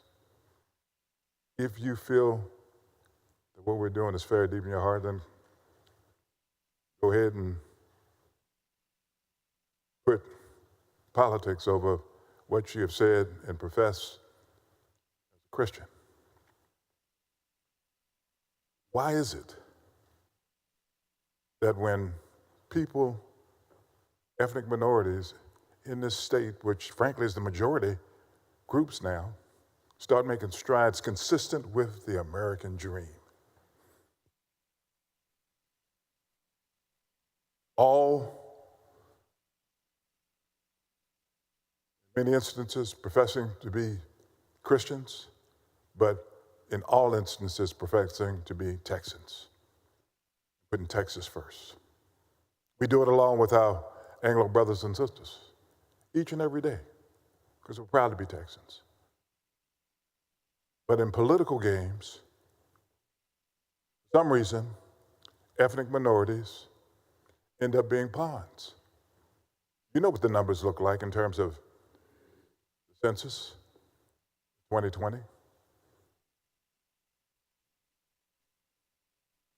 You voted on a map that didn't give ethnic minorities fair representation in this state. And we're doing the same thing now. We're using ethnic minorities, and we've consistently done this throughout history, as pawns. Be it back in slavery, and throughout history, as pawns. Do we continue to do that today? I hope not. But it looks like that's exactly what's going to happen as Christians. Senator Zaffirini, thank you very much for what you've done in terms of kind of setting the stage for all of this. I'm not going to be repetitive, but what we do today, Senator Bettencourt, I hope we do it as Christians, not as politicians. We do what's in the best interest of all Texans, not just a select few.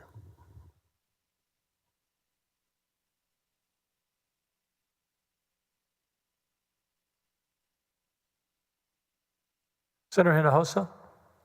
Thank you, Mr. President. I'd like to make a statement. Yes. Thank you, Mr. President, members. Members, I rise in strong opposition to House Bill 4 and the map before us. I understand and recognize that redistricting is one of the most partisan and politicized issues we undertake. Redistricting is naked political power used by the party in control. I also acknowledge the motivation by the Trump administration to redistrict in the middle of the traditional 10-year census cycle. It is to further entrench his power and control Congress at the expense of minority congressional districts here in our state. The difference is that this mid-decade redistricting special session pierces the heart for democracy and equal protection of all citizens to have a voice. The redistricting special session is in line with the demands made by the July 7th Department of Justice letter and makes clearer the intent of the Trump administration to silence the voice of our U.S. citizens based on the color of their skin, black, brown, and Asian. That is not race blind. The congressional districts identified in the Department of Justice letter of July 7th are all districts, all four of them, represented by black and Hispanics. The July 7 DOJ letter also misrepresented and distorted the Fifth Circuit opinion in Petaway versus Galveston County, in that the Fifth Circuit never declared coalition districts unconstitutional. In a split decision, the Fifth Circuit opinion was narrow in scope, focusing on Section 2 of the Voting Rights Act of 1965. The opinion stated only that coalitions of different racial or ethnic groups within one district, referred as coalition minority districts by the courts, could not claim voter dilution in a redistricting challenge under Section 2 of the Voting Rights Act. And that's important. They didn't say coalition districts were unconstitutional. The DOJ letter misinterprets the Fifth Circuit ruling, and that the DOJ makes it clear in their letter it wants to wipe out 4 congressional districts and then name them in the letter. Representatives elected by their majority voters. This is targeted racial discrimination by any definition.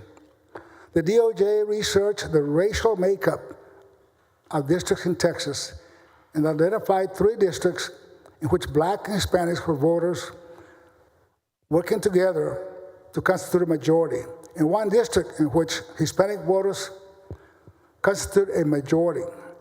To target these districts, all represented by minorities, is unconstitutional.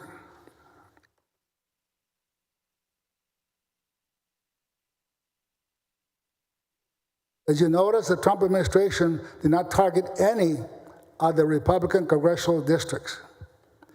House Bill 4 emerges not only from necessity, but from a political motivation to target intentionally coalition congressional districts. Unlike the regular post-census process, this mid-decade redistricting is timed and clearly engineered to create 5 additional Republican districts before the 2026 midterm elections. That is very obvious. And all of this is the expense of minority districts, where their voters, constituents, elected their candidate of choice. This map push ignores, even undermines ongoing legal scrutiny The 2021 congressional map was subject to numerous lawsuits under Section 2 of the Voting Rights Act and the 14th Amendment. State officials previously asserted that the 2021 map was race blind, but now point to the DOJ concerns over 4 districts drawn along strict racial lines as justification for revamping them. This dramatic shift betrays a political calculation rather than a principled response, highlighting that racial discrimination motivates this effort targeting only minority districts. This also ignores demographic reality. Over 95% of the population growth in Texas came from non-Anglo residents as of the 2020 census. Hispanics are the largest demographic group at 40% and have been the primary driver for the state's population growth over the last decade. And as Senator West noted, our state of Texas is now minority majority, yet our representation grows less and less with every redistricting map that we draw and pass in this chamber. House Bill 4 redraws district lines to weaken the overall ability to elect the preferred candidates of choice. The overall number of districts where minority voters can effectively elect the preferred candidates is projected to shrink under House Bill 4. It reduces the number of congressional districts where a coalition of minorities hold the majorities from 9 to 4. From 9 to 4, it reduces the power and influence of minority voters in the state. Let us be clear, this map also splinters communities of interest. They've stood together for generations. It packs and cracks minority neighborhoods to shore up Republican control, breaking apart districts where minority voters have long elected candidates of their choice, and moving them to majority Anglo districts. In Corpus Christi, for example, House Bill 4 cracks minority communities, such as the historically black Hillcrest community, and moves it to a district that now includes part of South Austin. What do they have in common? Not much, if anything. Meanwhile, the rest of Corpus Christi is packed into a district that also includes Brownsville.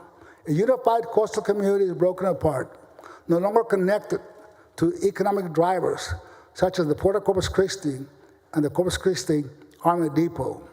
Even the Nueces County refineries are split into 2 different congressional districts. House Bill 4 also splits Del Mar College. The Port of Corpus Christi is also split from the Naval Air Station of Corpus Christi. In the Rio Grande Valley, cities like McAllen, Edinburgh, and Farr, places bound by shared culture, economic networks, and family ties are being fractured across multiple districts, diluting their voice in Congress, now working together as a community with long family histories.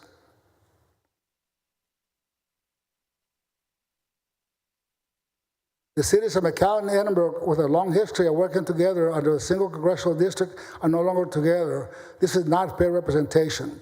This is deliberate division. In addition to that, City of Farr. The City of Farr is divided into 2. And the city has a school district, the Farr San Juan Alamo School District, which is divided in half. That is not a community of interest that's being done by House Bill 4.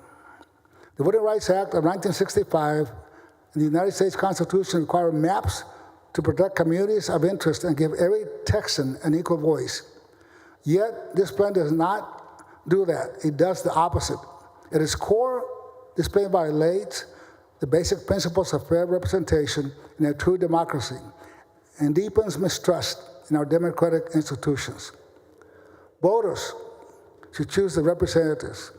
Representatives should not manipulate maps to choose their voters. House Bill 4 entrenches power by weakening accountability, disfranchising communities of color, and defying the principles of fair and equal representation. We allow hyper-partisan gerrymandering to continue. We undermine the very foundation of our democracy. As President Abraham Abraham Lincoln so rightly called a government of the people, by the people, for the people. Texas deserves maps that reflects its people, not maps that silence them. Thank you, Mr. President. Thank you, members.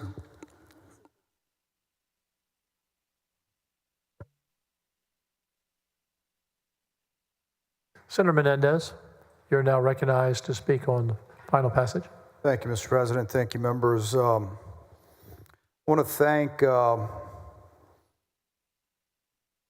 three of our most tenured colleagues in the Senate, Senator Zaffirini, Senator West, and Senator Hinojosa.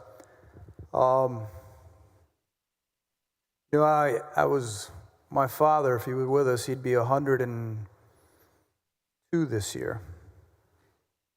So as you can imagine, he tried to impart a lot of wisdom, and I think we need to learn from the lessons of our past. Because if we don't, they'll come back to haunt us. And sometimes when we're sitting here working on legislation, it's just, and what's been said many times, it's just words on a piece of paper. The difference is that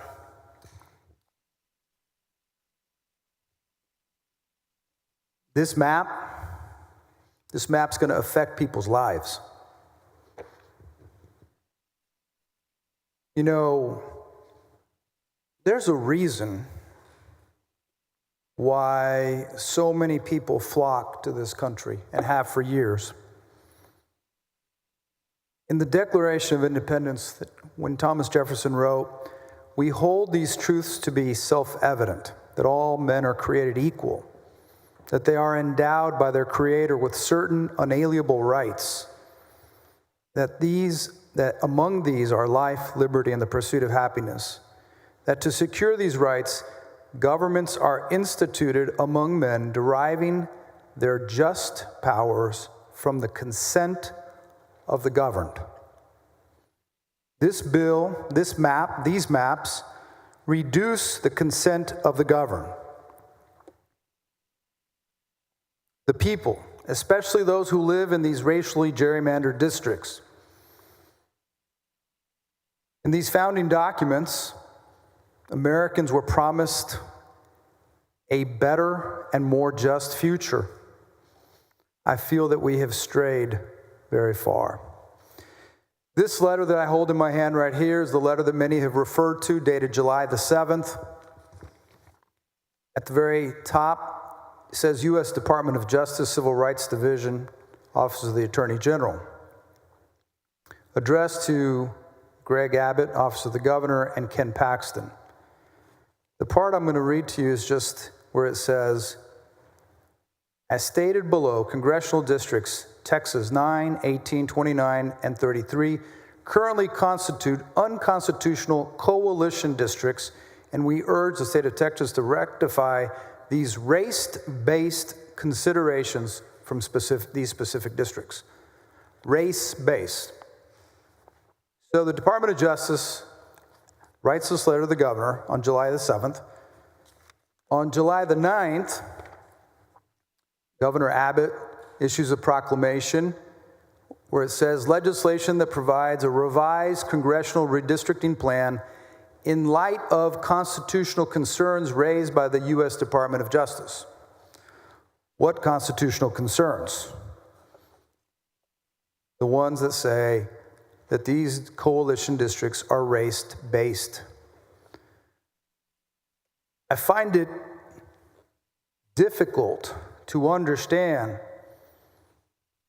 how we can be listening to our colleague talk about how race was not taken into consideration when the Department of Justice asked specifically to rectify the race-based considerations.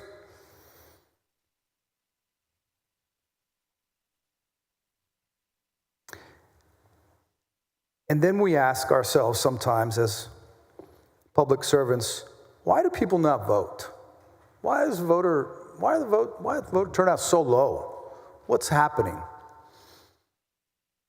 because when they see gerrymandered maps like this that take someone living in Travis County and put them in a district with someone in Ector County, 375 miles away, they're like, what is fair, compact about this? When they hear that 9 minority districts are going to go to 4, when 90% of the growth in the last decennial census was made up of minorities. 90%. Yesterday, we heard many of our colleagues in the House talk about specifically how they're going to discriminate and hurt our communities. Representative Anchia said the Latino community, by any standard, is already underrepresented in this state. We represent 40% of the population, responsible 50% of the growth, and yet these maps have to be intentional to have us enjoy even less representation under this map if you apply the numbers this map furnished. It just doesn't make sense. If you apply math to that percentage, 4 to 5 districts out of 48 comes out to 10.5%, 13%, even though Latinos represented 50% of the growth. In Tarrant County, where 70% of the population is Latino, this map dismantles their only chance at a congressional representative.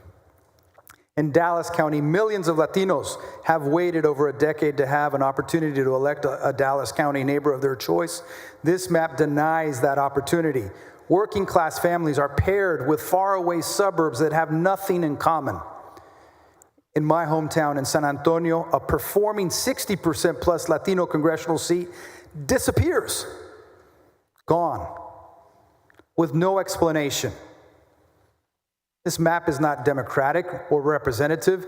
It is deliberately, intentionally a racially gerrymandered map.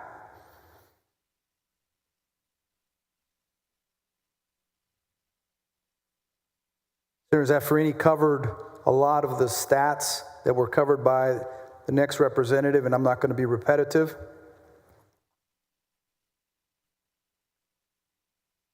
But I think that this is something that does need to be repeated. Under this map, under the map that's being proposed for us to vote on right now,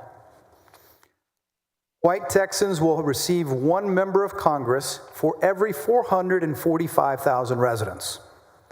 But if you're Hispanic, it's going to take 1.5 million residents, as Senator Zaffirini said earlier, to get the same representation, 1 congressperson. But if you're black, it's going to take 2 million African Americans. In this proposal, an Hispanic, as has been said, has 1/3 of the political value of a white Texan, and a black 1/5. Representative Ana Hernandez said Latino communities in this map have been split apart. In Congressional District 29, which has stood as a performing Latino majority district, the map dismantles the district and Hispanic citizen voting age population is reduced by 20%. Members, this process in this map, no matter what has been said, the outcome, the net effect, is intentional discrimination. I understand the author of the bill says it doesn't violate the Voting Rights Act, that the act that prohibits racial discrimination, all while claiming these maps were drawn race blind. But how? How can we believe that to be the case when Senator King has told us over and over again that he did not draw the maps, that he did not run the test, that these maps were given to him? Today we heard that Senator King and Adam Kincaid, who was possibly one of the map makers, had something to do with the map making, does map making for the Republican Party, that they've spoken 3 times. But Senator King said, don't tell me anything about maps. Don't talk to me about maps, is what I heard when they saw each other at the ALEC convention. Well, but Senator, how did you know he was drawing maps? Folks, I'm going to close with this. I've told y'all, I've had great conversations with many of you offline where we've been able to talk about our background, where we come from, who makes us, what it makes us who we are. And y'all know both my parents immigrated to this country with nothing. Father with a 4th grade education, my mom with a nursing degree at the age of 18, just with a strong will, strong backs, and a desire to work hard. And they raised us saying, work hard, stay determined, play by the rules. And in this country, people respect the rules, and you'll be able to do anything. These maps, they're going to dilute the voting strength, the representation for communities of colors. These maps are going to make it more difficult for communities of colors to progress. These maps are discriminatory based on the impacts on racial minorities. And as we heard earlier from our colleague, Senator Gutierrez, they split Native American tribes. These maps are unconstitutional and illegal. Mr. Chairman, you said yourself today that the data that needed to be used to draw the only data was decennial census data. I repeat, in the last redistricting, in the last census cycle, that gave us a redistricting 2021 cycle, with 90% growth being minority, we did not gain one additional Hispanic opportunity seat. In this map, yet again, we do not gain another seat. And just recently,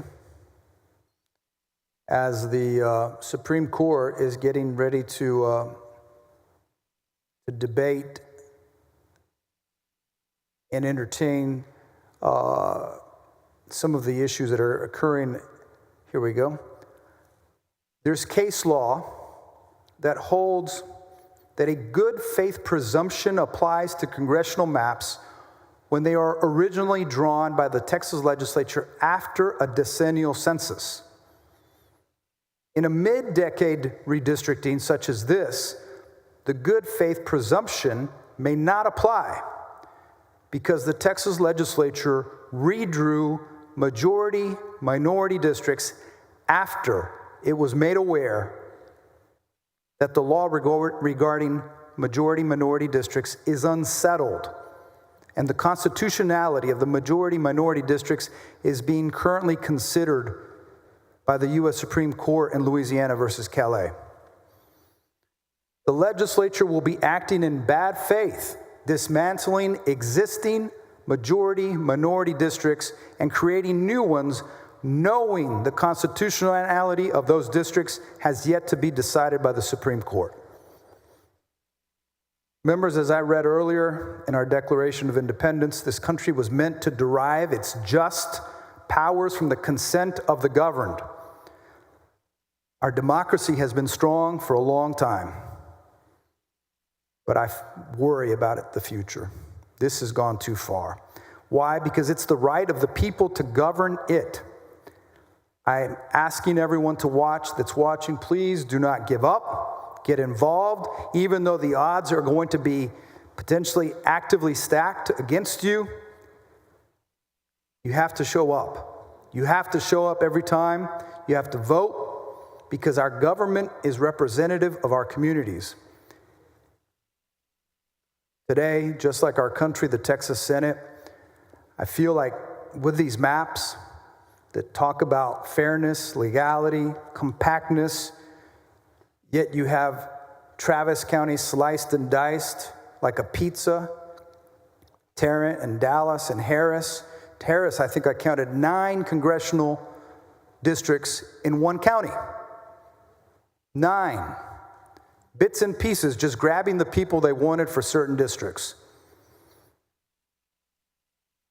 That's not compact. That's not constitutional. It's not legal. You know, there was a senator long before I ever even thought about politics. long before I even was here, who used this desk,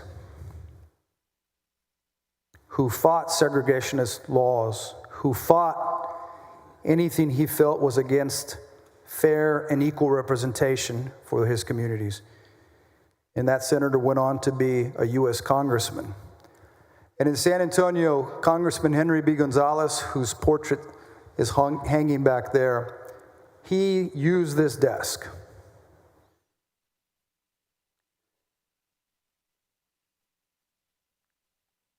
We have got to take a real accounting of ourselves.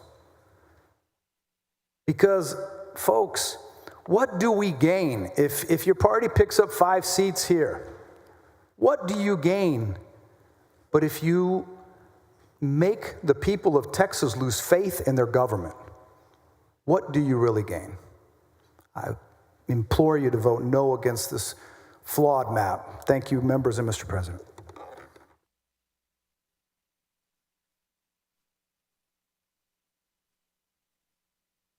Senator Miles, to speak on final passage. I speak against the bill, Mr. President.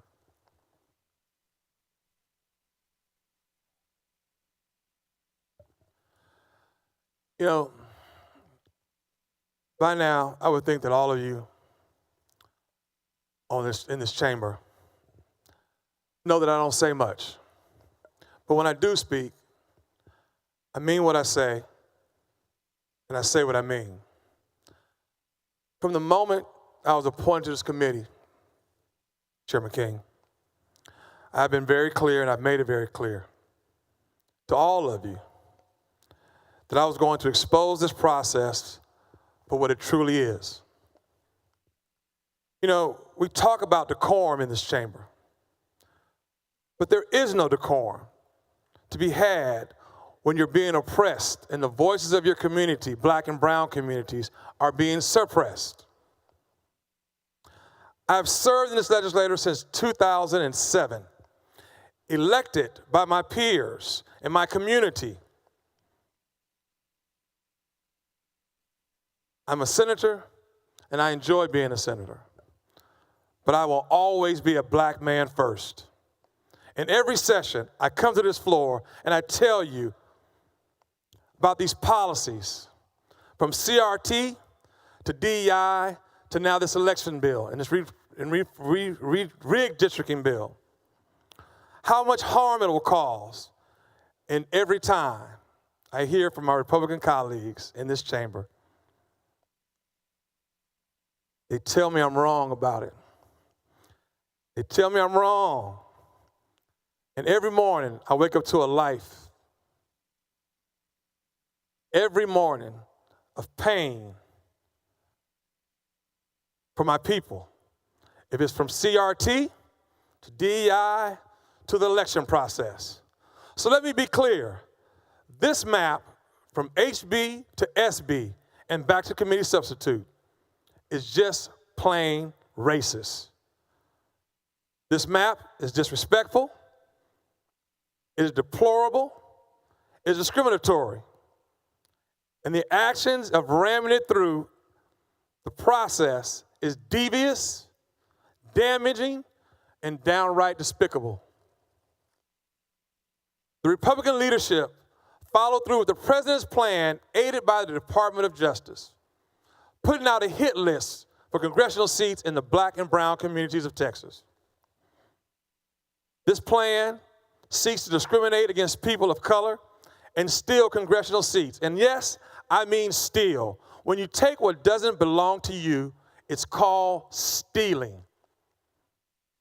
Fact, these congressional seats do not belong to any elected official, any one party, or any president. They belong to the people. The people. This is about citizens in this state of a district having the ability to elect a candidate of their choice. Of their choice. From the beginning of this process of mid-district and mid-decade redistricting has been a complete sham, as I said earlier, and a farce. You know, some of you may know and some of you may not care, but August 6th was the 60th anniversary of the Voting Rights Act in Texas, in this country. And Texas has been found guilty of violating the Voters' Rights Act every decade since enacted, every doggone decade for the last 2 decades. As I said before, and I mean this, and I want y'all to hear this, you cannot be complicit in racist actions and get mad when someone calls you a racist.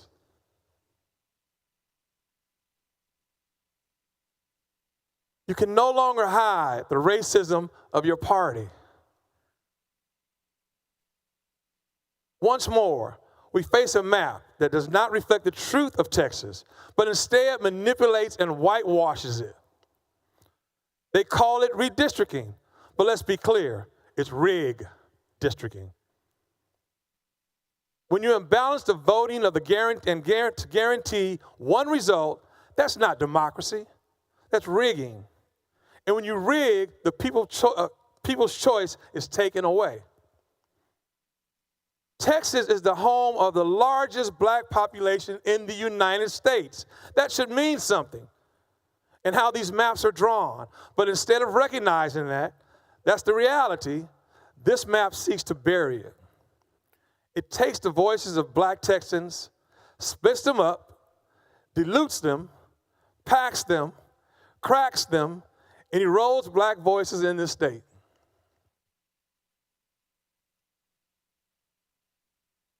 Let's dig a little deeper and a little closer to home. Houston's black population accounts for 35% of the state's overall black population. And instead of recognizing that and creating an additional opportunity, you pack Congressional District 18, disintegrate the black vote in Congressional District 9, move them to 18, and have the audacity to act as if you've done us a favor. The population has grown, but you've gone backwards with this map. Decreasing black opportunity seats from 2 to 1 in Houston and across the state are not gifts. Come on, y'all. We can count. We all know basic math. Packing Congressional District 18 is not representation. Destroying 9 is not representation. It is suppression. And make no mistake, suppression is rigged districting. In committee, over and over and over again, the chair reiterated, the map is laid out. Maps he admits he did not draw, that they were drawn race blind. And the bottom line to that is, it's impossible. It lacks knowledge. Everyone in this chamber knows that black folks in Texas overwhelmingly vote Democratic. That's not a secret to anyone. So when you set out to create more Republican seats, what are you really doing? It's dismantling the ability of black Texans to elect candidates who truly represent their community interests. That's common sense. Not to mention, the maps were drawn by a national Republican redistricting committee. But let me make it clear, there can be no fairness for Hispanic Texans, if there's no fairness for black Texans, if there's no fairness for any of us, there can be no fairness for any voter in this state. But when you silence one community, you weaken democracy for all of us. And when you weaken democracy, you take the congressional seats away from people they belong to and hand them over as property. This map strips it all away. That's what this map does. It is a slap in the face of black voters. It's a slap in the face of Hispanic voters and every voter who calls Texas home. And if Texas is truly for one for all, then voting must matter for all people. In Texas, we have witnessed to the unrelenting massive assault on Voting Rights Act, diminishing the political voices of black and browns and marginalizing people unlike anywhere else since the Jim Crow era. This mid-districting or this rigged districting is just a tactic and another assault. You know, I was in a barbershop the other day when I got a chance to go home, Royce. This old 70, maybe 80-year-old black man came in, and he started talking about redistricting to me and this whole situation. He described it like this. It's Jim Crow in a new Cadillac. The people of Texas have spoken through testimony, through protests, through their presence at this Capitol. Yet leadership turned a deaf ear, acting as if those voices do not matter. I once heard the four most powerful words in democracy: the people have spoken. But it's clear that the leadership of this state and this nation don't want to hear the black and brown folks speak. And it's clear that the leadership in the state is not listening when 98% of the people who testified, who chimed in on this map, on this redistricting, spoke against it. 98%. 2% was in favor of this map. 2%. Let me remind you, black voices matter, brown voices matter. Every voice in this state matters. And when you deny those voices, you're not redistricting. Once again, you're rigged districting. You know, let's make a note.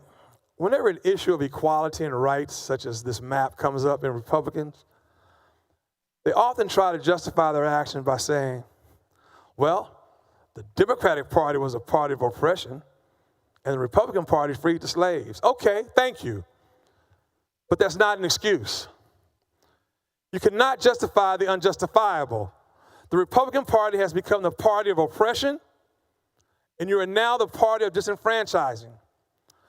Voters drawing racist maps by adopting voter suppression laws. What matters is the moment. What matters is now. What matters is what are you going to do now? Republicans in this chamber and the House have the numbers. We understand that. We as Democrats understand we're outnumbered. So you have the ability to do whatever you want.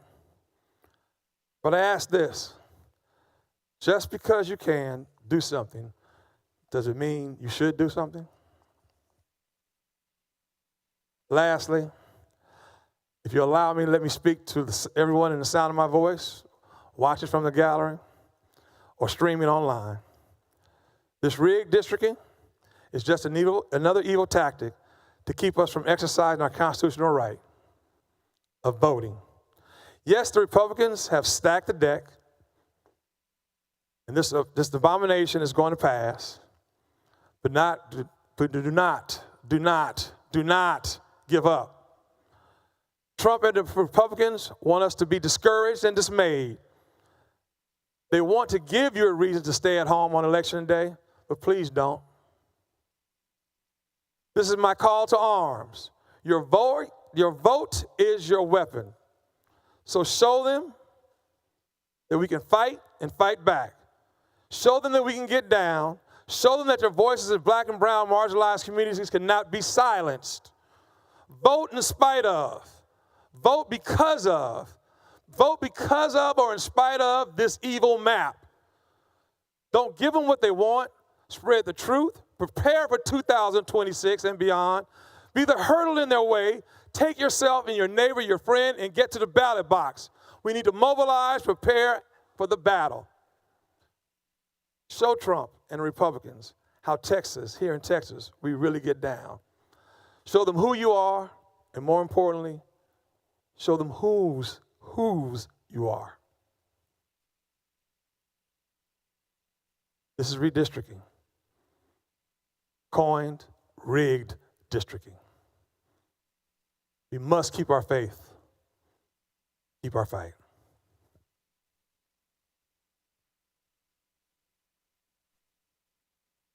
Senator Johnson, to speak on the bill. Thank you, Mr. President. Members, this is, by any measure, an extraordinary step, a mid-decennial redistricting in a special session. The redistricting process typically takes a couple of years. This one's happening in a matter of days, maybe weeks. And it happened with the speed of the yank on a dog's leash. It's not dignified, it's not just, it's not legal. We've heard the explanation that this really isn't about race. This is just about Republican political performance. And we've heard that one before. We heard that, something like that back in 2003. Tom DeLay led the push to redraw maps just 2 years into the decennial cycle. He succeeded. It was a disaster. He was also convicted in the Abramoff scandal a few months later, so I don't know if that portends well for this outcome here. But it certainly speaks to the character of such an act. I think this is a gross misstep for many reasons. It looks like you're going to get your 5 seats, but what really is the purpose underlying all this? I don't think it is just like Tom DeLay's, we want more power, we have the numbers, we can get it. That happens in Texas, in Illinois, California, New York, Oklahoma. It happens all over the country every 10 years in an orderly process that most of us don't think is a very good process. I think maybe privately we might all be relieved if the federal government and the state governments would join together and ban mid-decennial redistricting by statute or by constitution or by both and enact independent redistricting commissions. Now, I've heard valid concerns that independent redistricting commissions in the end aren't all that independent in practice.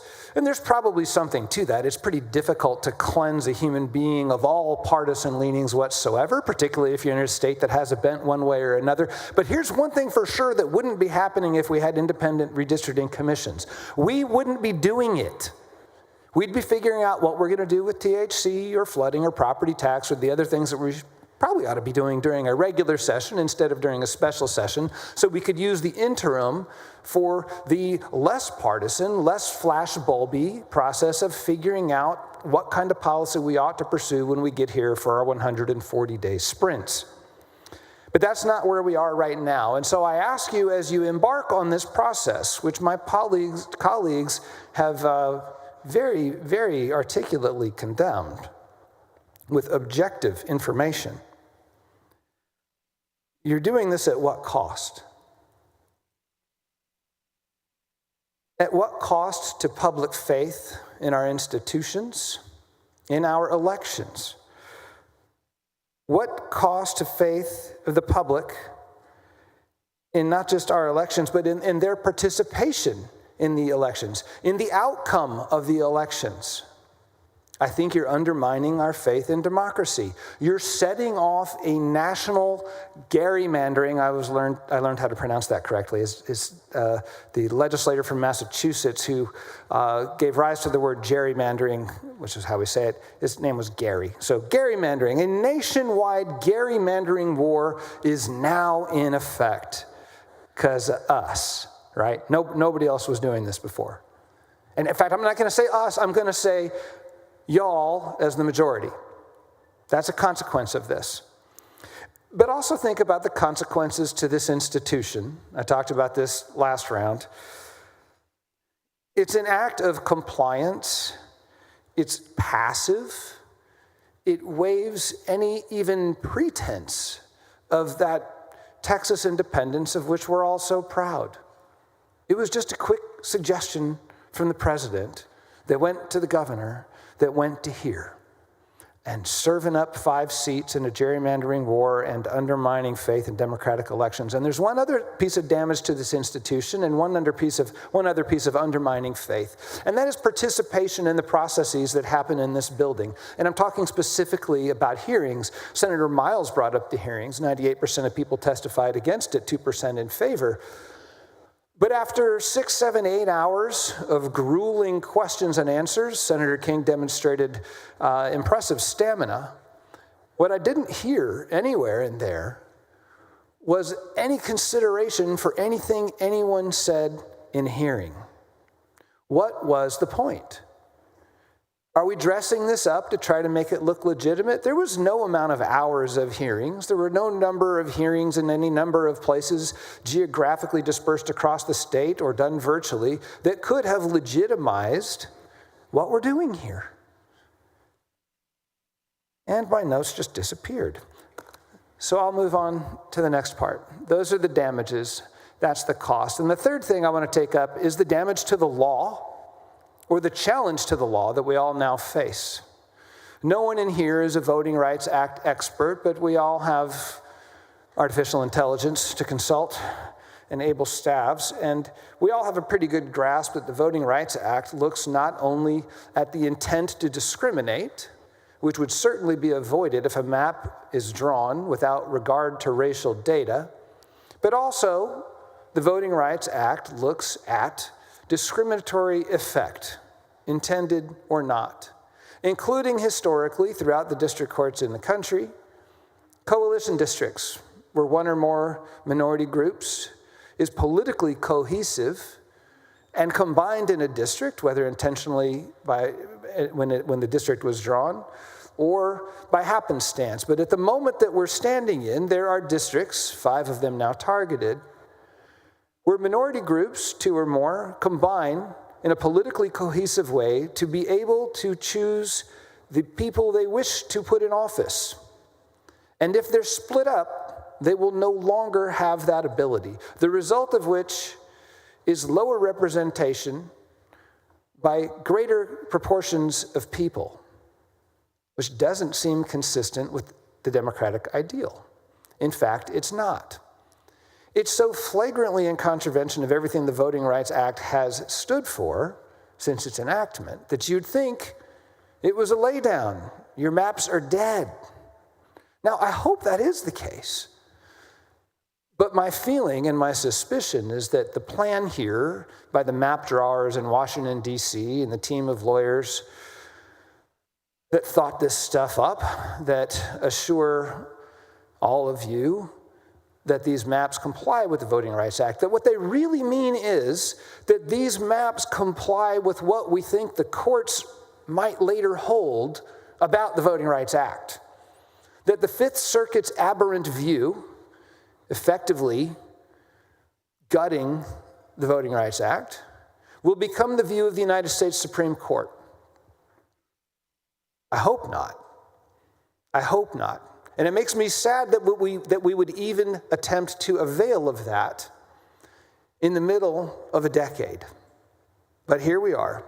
And we will see how the courts come down on this. And I have hope that they will not, that they, the Supreme Court, will not decide that these maps are okay under some new, less helpful version of the Voting Rights Act. And these maps will go away.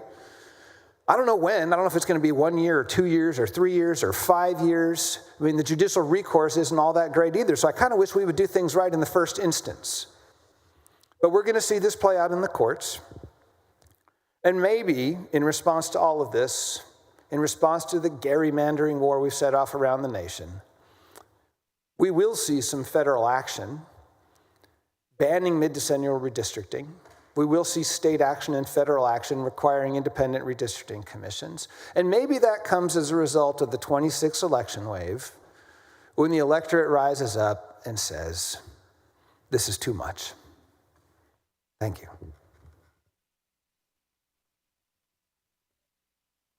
Senator Blanco, speak on final passage. To speak in opposition to the bill. Thank you, Mr. President, members. When our founding fathers met in Philadelphia in 1787, they sought to design a government that would endure. And it has done just that. It has endured.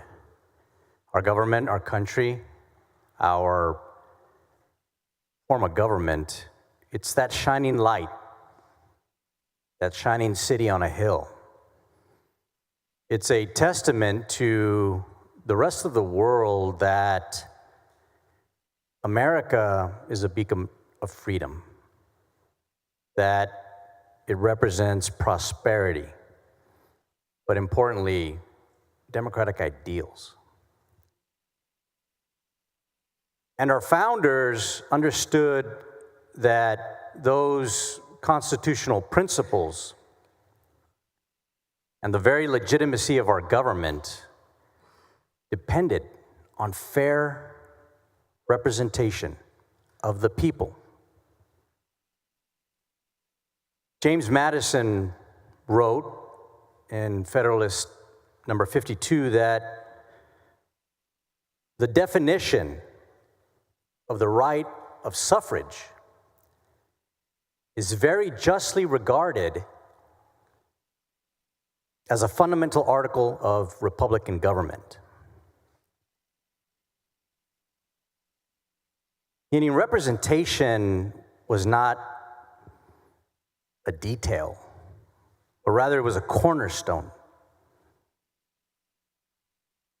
And to preserve that cornerstone, the framers created a system grounded in regularity and in fairness, in regularity and in fairness. They required a census every 10 years so that districts would be adjusted to reflect actual population growth and population shifts. And as Madison further explained in Federalist 54, apportionment must be based on the aggregate number of inhabitants, so that representation remained faithful to the people themselves. And that's why our founders enshrined this idea of tying redistricting to the decennial census. Article 1, Section 2 of the United States Constitution mandates that an apportionment of representatives among the states must be carried out every 10 years. Members, apportionment is the original legal purpose of the decennial census, as intended by our nation's founders. It ensures that the process is not arbitrary, not political, but anchored in objective data, measured at regular intervals. It reflects growth, not advantage. It reflects representation, not power. And that is why this map and this redistricting bill gives me such concern. Mid-decade redistricting, absent a court order, departs from that constitutional design. It untethers the process from population, and instead, it ties it to political expedience. It risks turning a solemn duty into an instrument of political advantage. And some may argue that, there's no law prohibiting mid-decade redistricting. But members, just because there's no law that doesn't prohibit it, it just doesn't make it right to do it. And while the framers of our Constitution, they did not envision maps being drawn whenever it suited those in power. They actually intended apportionment to follow the census, so that representation would follow the people, not politics. That was a directive that they enshrined in our Constitution. So why are we ignoring that? Why is this legislature not heeding the warning of our founding fathers?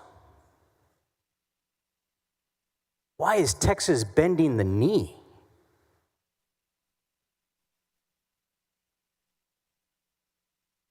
You know, our founders, including Thomas Jefferson, understood the dangers of unchecked power. Jefferson reminded us that an elective despotism was not the government that we fought for. He distrusted any concentration of authority that ignored the voice of the people. And if redistricting can be rewritten at will, well, then we invite the possibility of maps being drawn every election cycle. The very despotism that Jefferson warned us against. And if the rules of representation can be written whenever politically convenient, then stability is lost.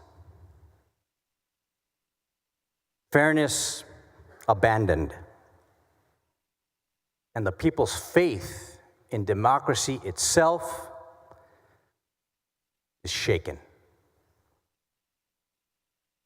We must ask ourselves, will Texas continue to believe in the equality of their ballot when the foundation of equal representation will be easily bent?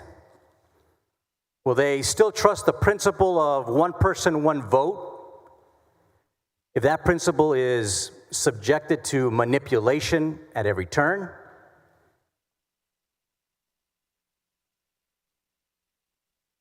You know, as a veteran, I swore an oath in uniform to defend the Constitution. Many of us in this body wore that uniform. And many of us as elected officials swore to defend the Constitution. A Constitution that guarantees equal protection, a Constitution that guarantees equal voice, a Constitution that provides for equal representation of every citizen. And carving out maps for partisan advantage, well, that just undermines that guarantee. Members, the Constitution is not a suggestion. It's the foundation of our democracy. And it's our solemn duty to uphold it.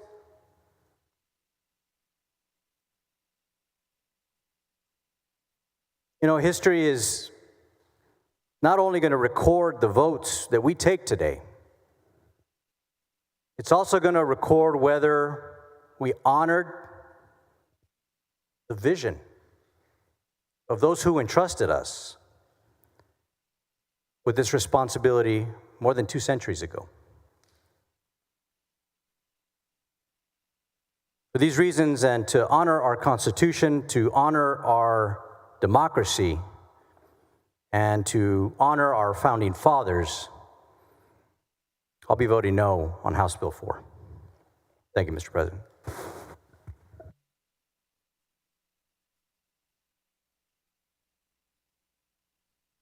Senator Gutierrez, you're recognized to speak on the bill.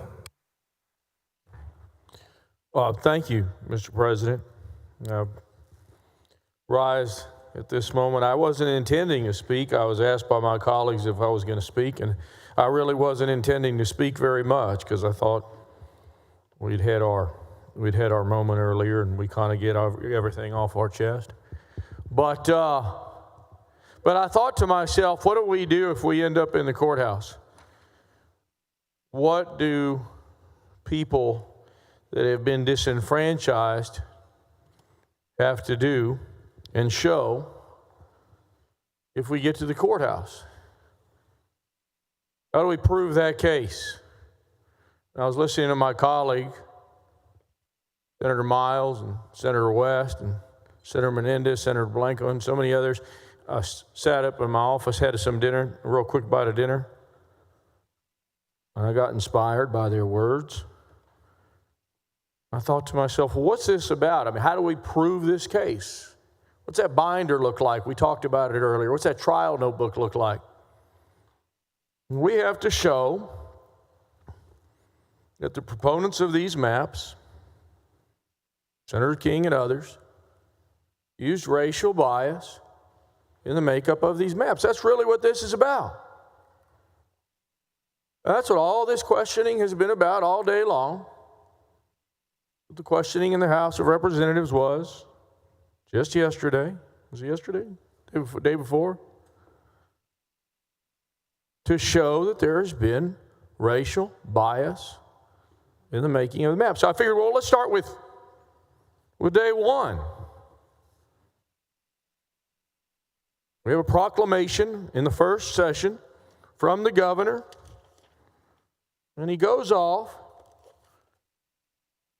and he cites the Department of Justice letter that says that there was reverse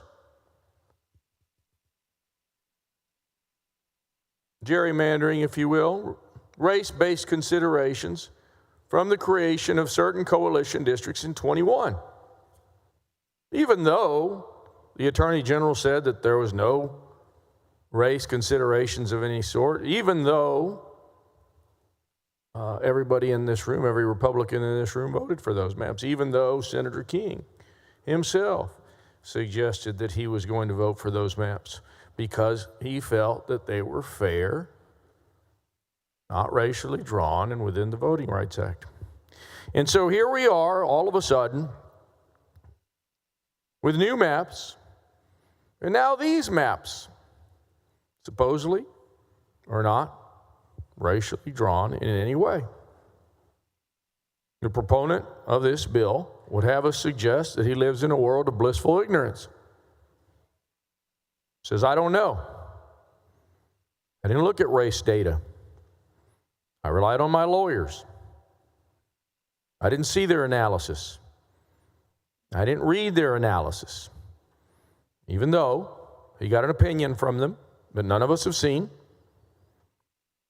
Even though he acknowledges that they likely did ecological inference analysis and they likely did racial polarized voting analysis. They didn't give him a report. He didn't ask for a report. It's real simple to say, well, I didn't use race analysis. I didn't use race data into consideration. Other people did. Other people did.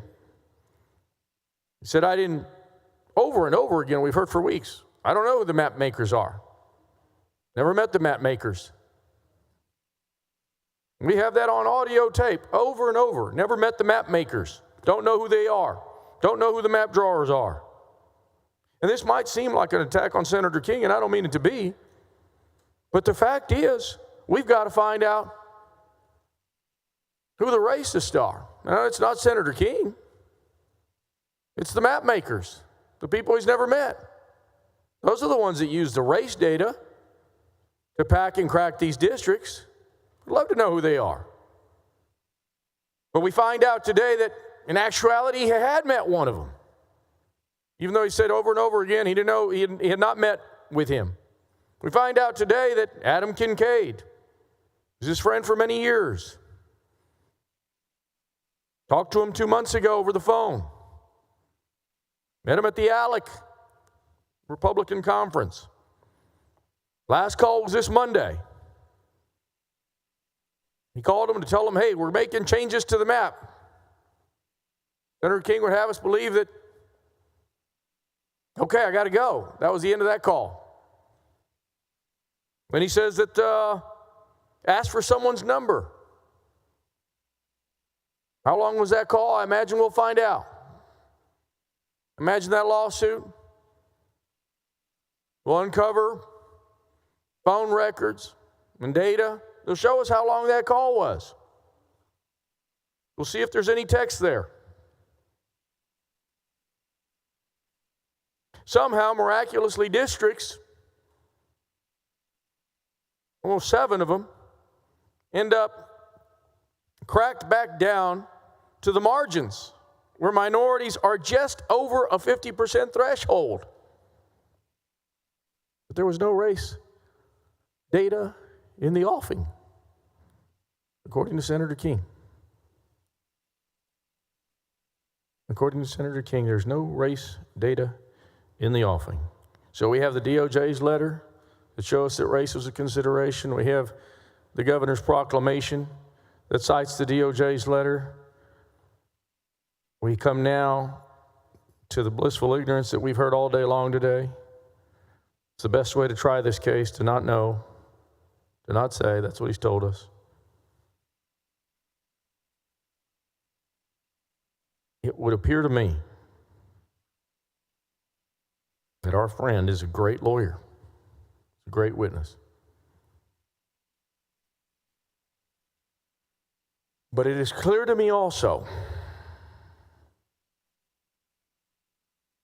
that 444 precincts were broken down to the block level. 444 precincts were divided down to the block level. And the only way, and when you do that, the only data that you have that gives you the race data that you're looking for is census data. Someone looked at the census data to break down 444 precincts. And we look at some of the principles of the Voting Rights Act as we try to keep precincts whole. And we've all known that. We've been over this, some of us for 2 and 3 times over the last 10, 15 years. We've dealt with this. But in this map, 444 precincts were broken down at the block level. And so, I know many of you would like to remain in blissful ignorance. I think that the people of the state of Texas deserve a little bit more transparency than blissful ignorance. I think that the people of the state of Texas deserve real honesty and real answers. And as I said at the very beginning of this thing, they deserve that our time not be wasted on this crap. That they deserve that the real issues of the state of Texas be addressed, rather than some political witch hunt for Donald Trump and his cronies. Thank you, Mr. President.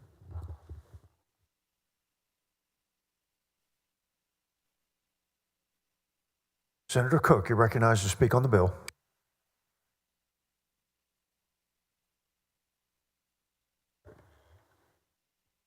Thank you, Mr. President and colleagues. I rise tonight to speak in opposition of this bill and of the entire process.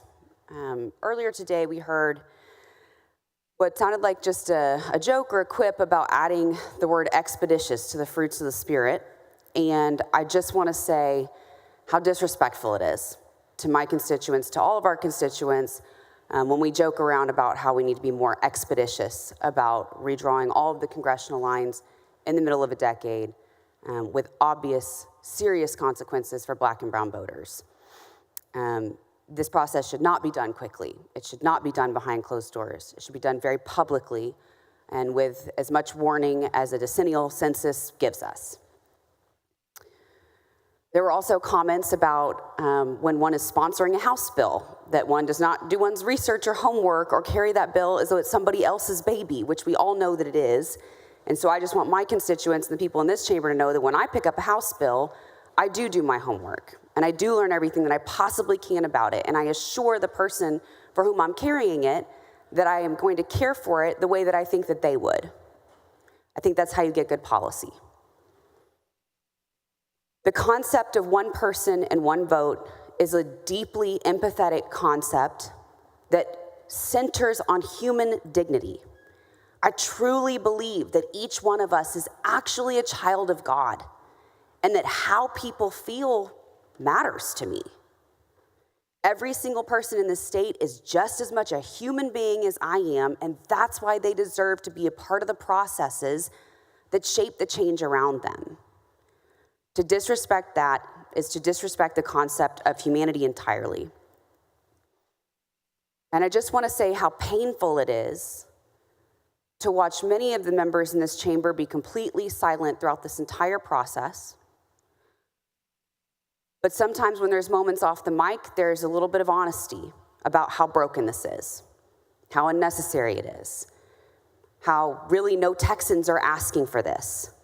Maybe even a joke about how the map in Houston now looks like a hurricane because that's the only way to squeeze out more Republicans.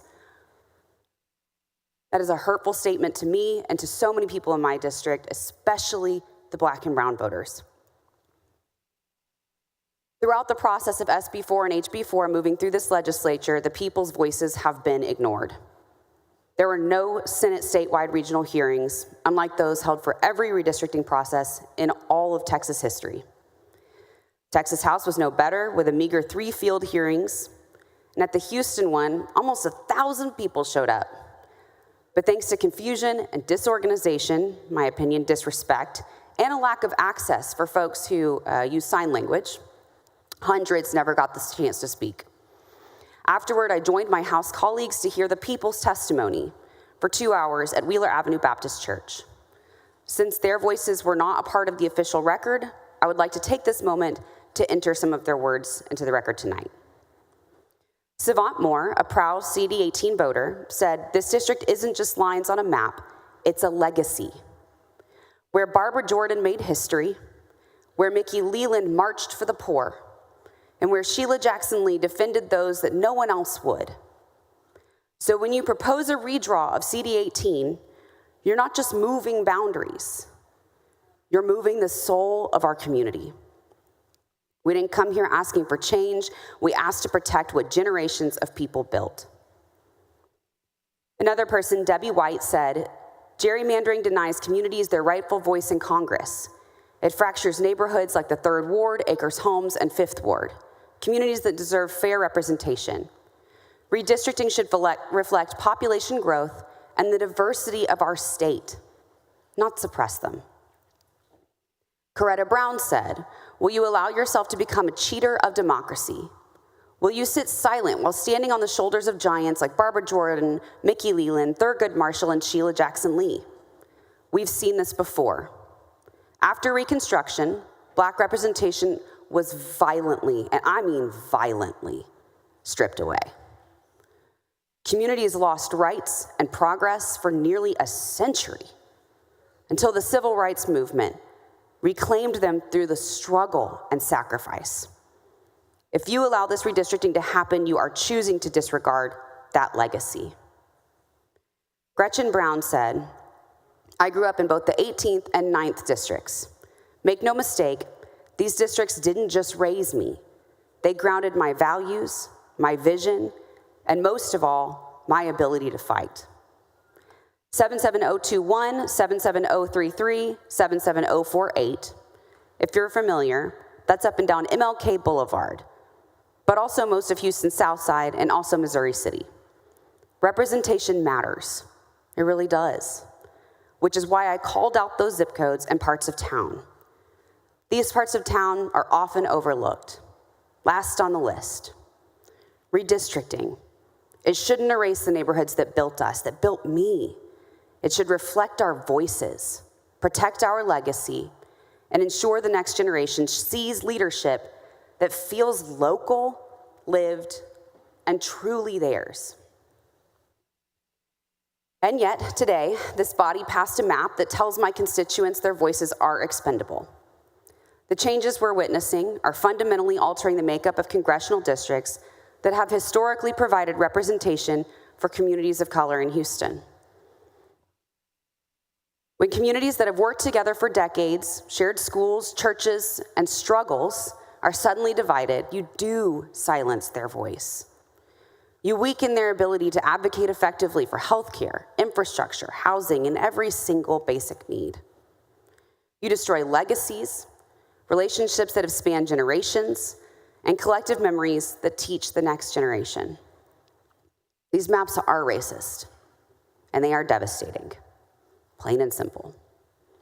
It's one thing to do this every 10 years, and it's another to fly in the face of every constitutional rule and do it mid-cycle. It's arrogant, and the greed is insurmountable. I would like to close with a quote from the Barbara Jordan, whose picture, of course, hangs on the wall, who represented both Senate District 11 and Congressional District 18 and many of the communities that I get to represent and serve today. It was the question to be answered in 1976 when Barbara Jordan gave this address, and it is still the question to be answered today. Let us heed the voice of the people and recognize their common sense.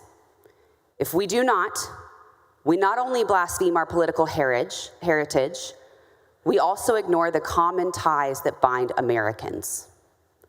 Many fear the future's uncertainty and are distrustful of their leaders and believe that their voices are not heard. They seek only to satisfy their private dreams. They ignore the common interests, the common good. This is the great danger that America faces, that we will cease to be one nation and dissolve into a collection of interest groups and individuals, each seeking to fulfill private dreams, each seeking to satisfy private wants. If this occurs, who then will speak for America? Who will speak for the common good? This is the question to be answered. Today, we have seen the common good be cast aside.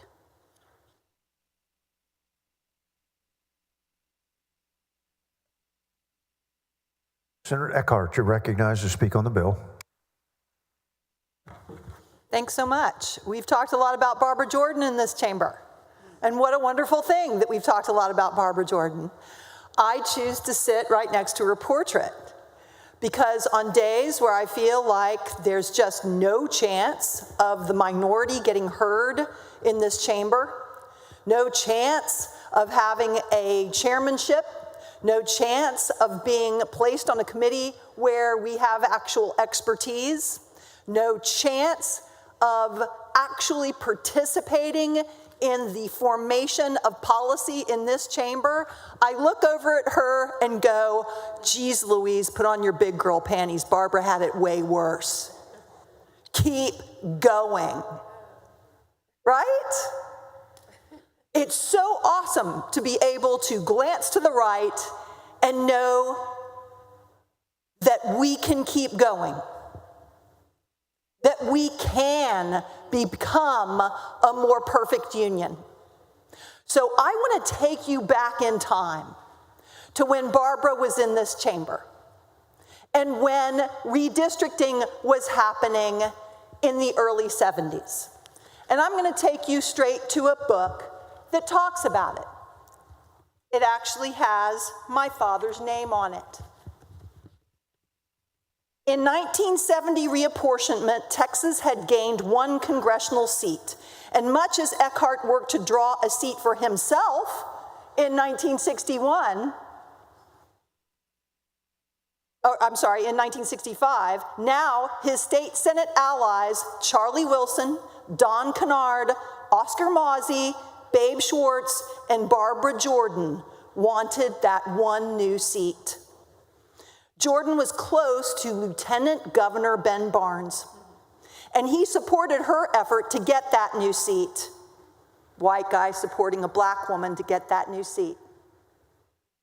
Eckhart went to Barnes's office to discuss the redistricting dynamics, and Barnes made sure that all the incumbents, including Eckhart, had districts they could continue to win.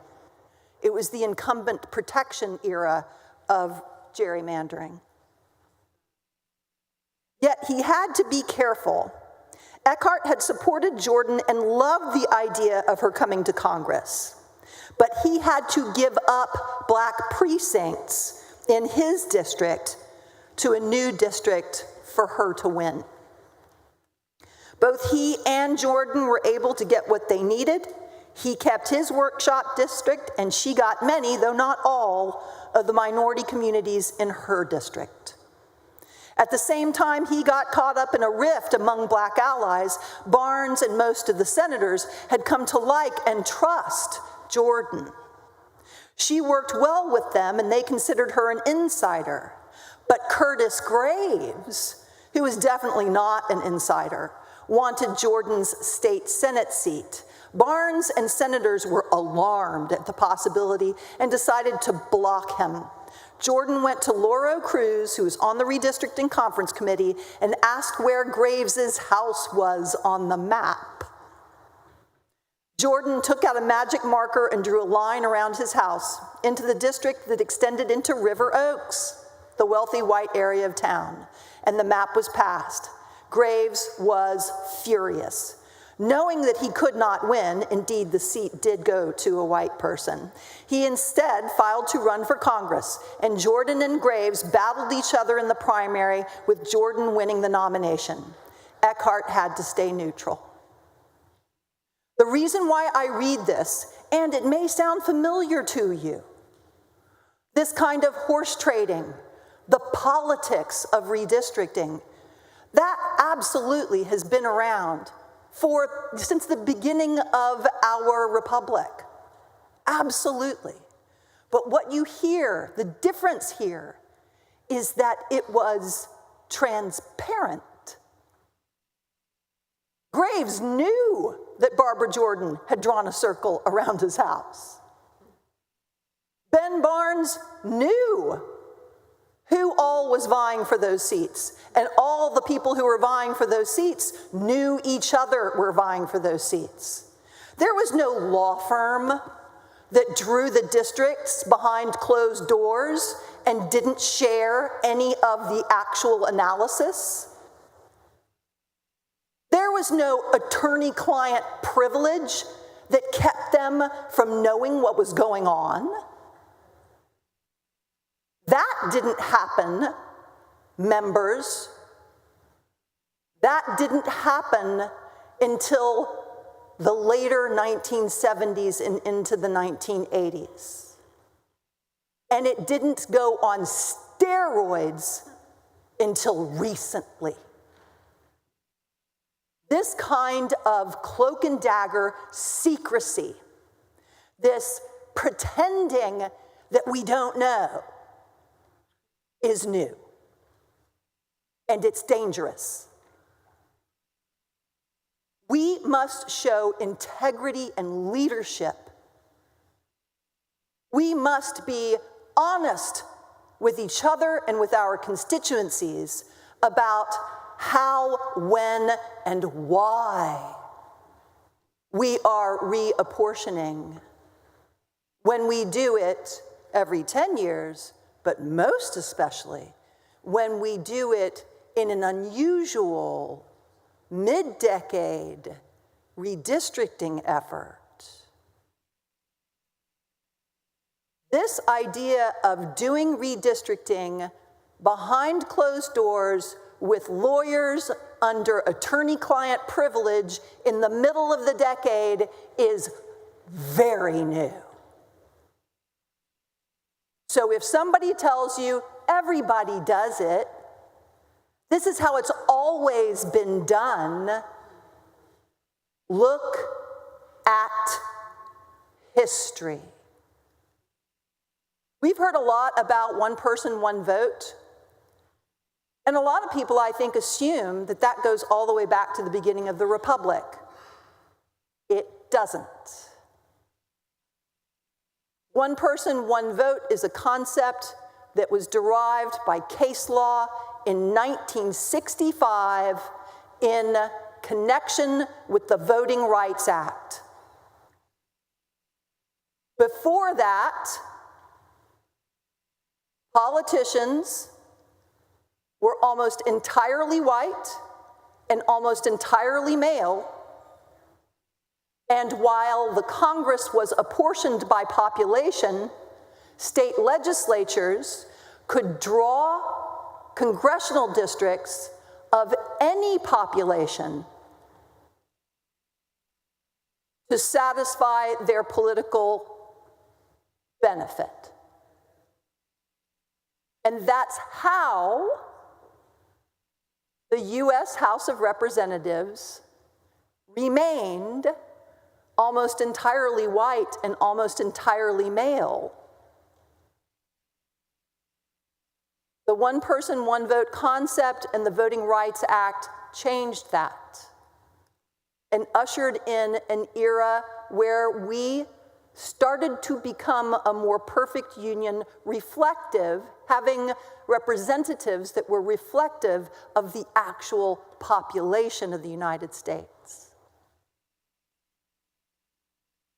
So, in closing, by bringing redistricting into mid-decade, just in time for a midterm, and doing it with a law firm under attorney-client privilege and pretending that you don't have access to the information that they used,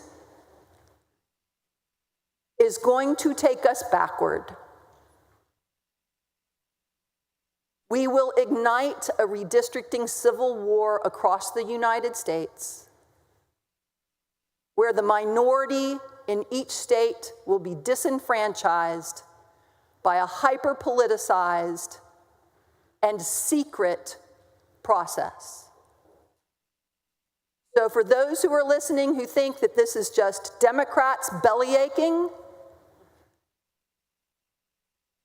in another state, it will be the Republicans bellyaching. Look at what the Republican Party chair in California is saying about the threatened redistricting there. It sounds really similar to what we're saying here. So please think about what we're doing here. We are going backward. We are going pre-Civil Rights Act. We are going pre-one person, one vote. That is what's happening here. We are going back in time. And it's not better back there. Read the history. It's not better back there.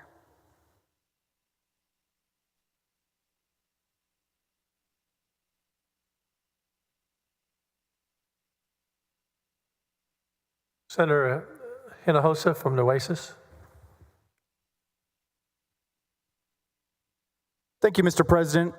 Members, I rise in support of House Bill 4. Members, these maps, which actually increase the number of majority-minority voting districts, have one goal: to make sure the people of Texas have their values represented in Washington. Yet every time minorities shift politically, we hear the same tired excuse. Racist this, racist that. It's all we've heard all day long. Quite frankly, I'm done listening to it. It's time to put an end to the outdated belief that you can predict political outcomes based on the color of someone's skin. That idea is wrong morally and factually. And I stand here as living proof. You see, in 2022, my district, Senate District 27, seated in the Rio Grande Valley, was drawn to favor the other party by at least 4 percentage points. But I didn't lose by 4 percentage points. I lost by less than 1/3 of 1%. But where was the wailing and gnashing of the teeth like we hear today that an Anglo woman won this majority-minority district? No, it was quiet. Where was the outrage and the cries of racism? Or am I not minority enough simply because I'm a Republican? No, there was never any outrage after the results of my first campaign. And guess what? There shouldn't have been. My majority-minority district decided to elect an Anglo for the first time in over 60 years based off the promises she made in her campaign. She won fair and square. But then she came here to Austin and voted her own values that did not match our South Texas values. And I had the opportunity to expose that during our rematch. Only in 2024, during that presidential cycle, I was up against even greater odds. The data indicated that I should have lost by at least 6 percentage points against an incumbent with unlimited resources. But yet, instead, I won and became the first Republican to hold Senate District 27 since Reconstruction. I didn't win by ignoring voters. I won by listening to them, by asking them what they believe, what they value, and what kind of Texas they want for their families. And the response was absolutely clear. You see, people in South Texas and across the state want strong families, safe communities, low taxes, secure borders, and the right to live their lives without government overreach. We do not support men and women's sports. We do not support abortion on demand. We do not support tax hikes. We do not support open borders. These are not just talking points.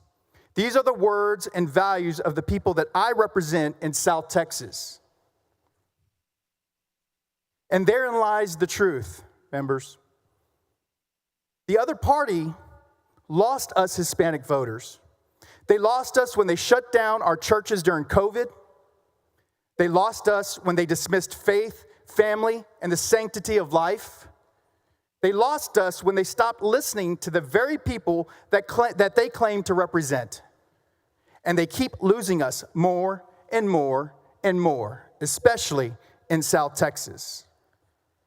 This is not a racial shift. This is a values shift. And no amount of shouting racism is going to change that.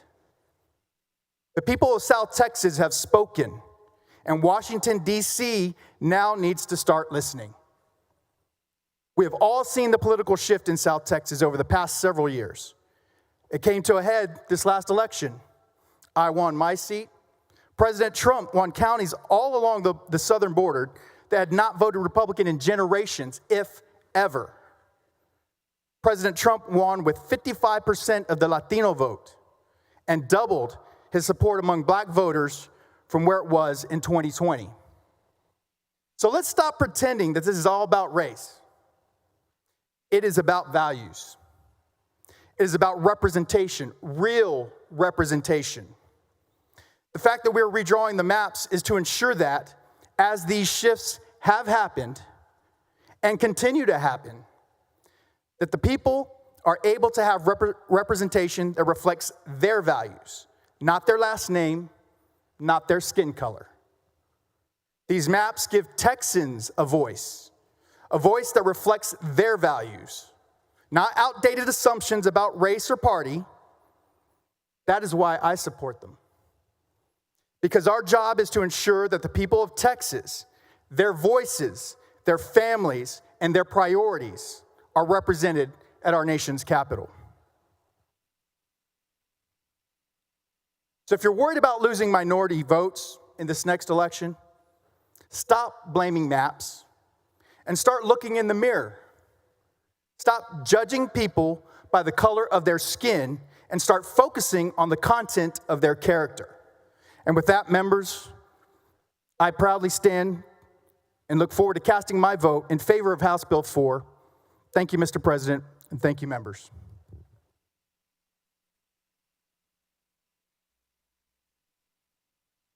Thank you, Senator Hinojosa. Senator King.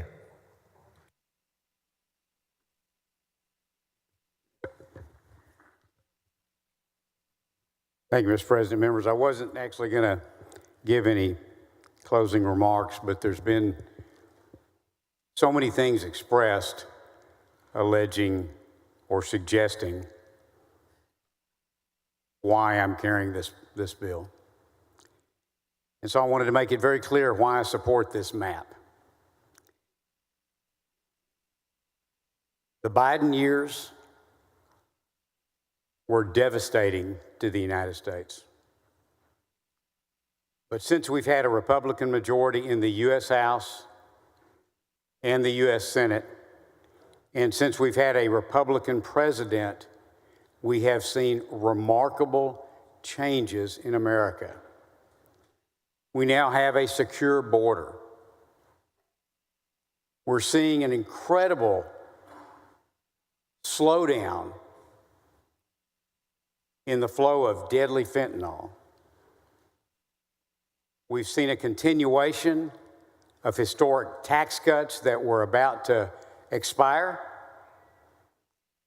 We're seeing an incredible reset of world trade policy, all in favor of America.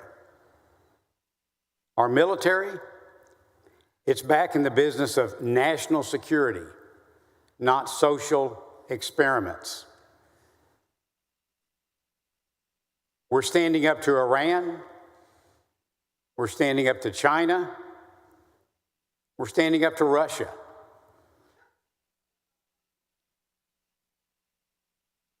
We may even soon see an end to the Russo-Ukrainian war, which has taken uncounted lives. We're seeing an end to the foolishness of men and boys in women and little girls' sports. We're fighting anti-Semitism on our college campuses, which grew so ugly and so rampant. We're seeing the deportation of Venezuelan gangs and dangerous cartel members, which had come in. I will tell you, I was a cop in 1980 during the Cuban boat lift, and Castro opened the prison doors to what we estimated was about 10,000 hardcore criminals. They were murderers, they were rapists, they were drug dealers. They spread out across the United States. I dealt with some of them in Fort Worth. It took the law enforcement community across this country years to work through those people and get them in jail and away from the citizens. During the Biden years, there were hundreds of thousands of hardcore criminal gang members, criminal gang members, hardcore criminals that came into the United States. I'm telling you, our grandchildren will still be seeing the effects of those hundreds of thousands that came into America.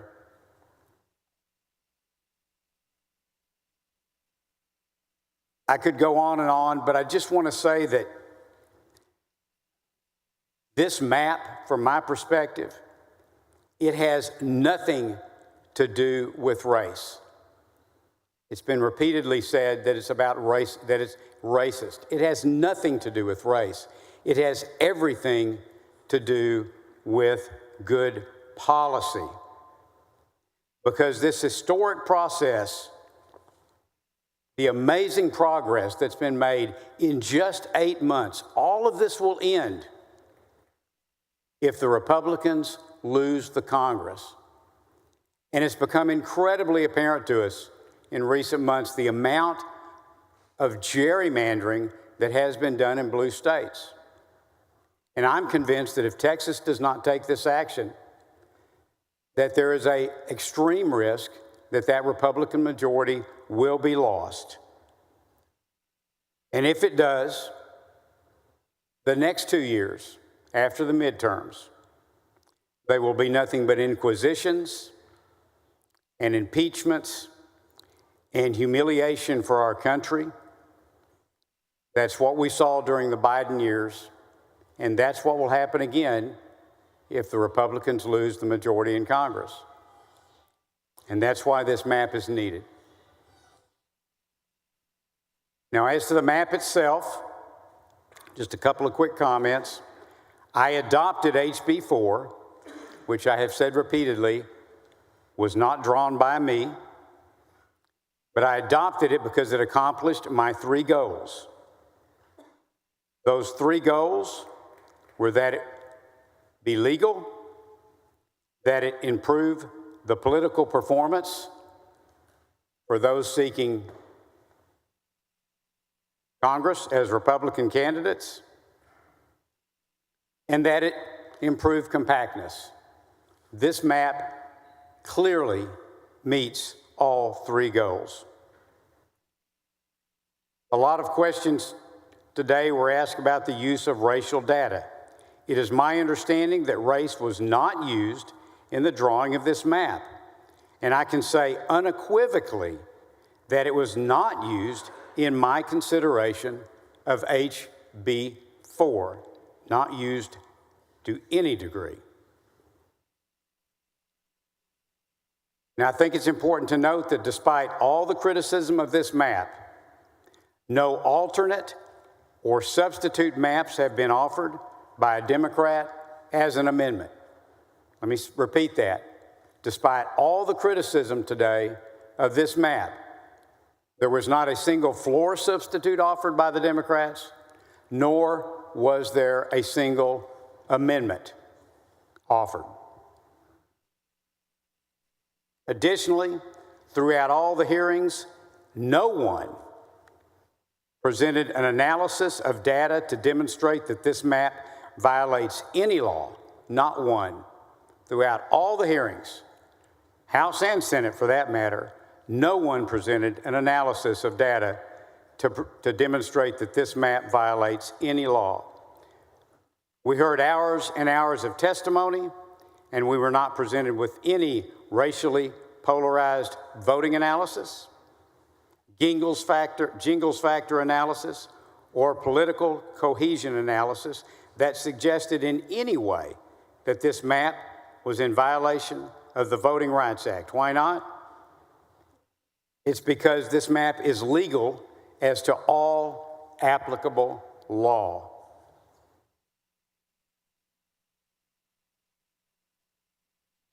This map is about policy. It's about continuing good policy. It's about overcoming gerrymandering in other states.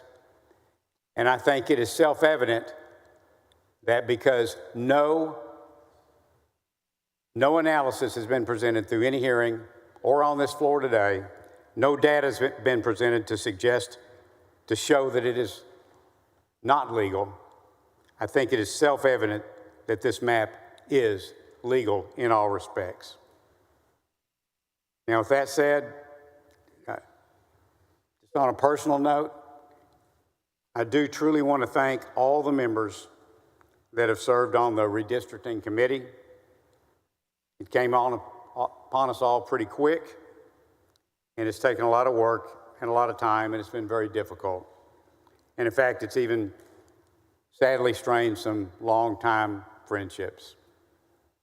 But I want to thank Vice Chair Creighton, Senator Hinojosa, Miles, Hughes, Alvarado, Paxton, Sparks, and Parker. Thank you for your time on this committee. And Mr. President, with that, I again will move final passage.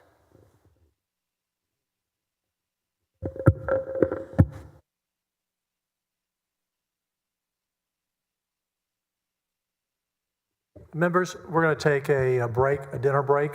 Our staff has been up here since 10 o'clock this morning. We'll recess until 11:30. Senator Parker. Mr. President, I make a motion to recess officially till 11:30 this evening. Any objection? Hearing none. We stand in recess till 11:30.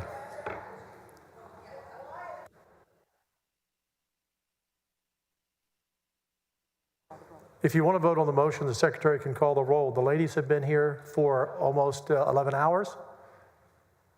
They're going to get a break. When we come back, I understand there is a plan for a filibuster. And if that's the case, the senator will be recognized for breaking for a dinner break that they deserve, period. Senator, you have not been recognized. Sorry. If you want to object, we'll call the roll. Secretary will call the roll.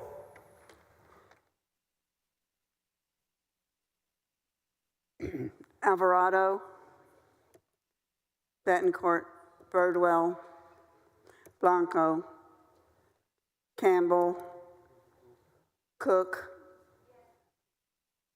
Creighton, Eckhart, Flores, Gutierrez,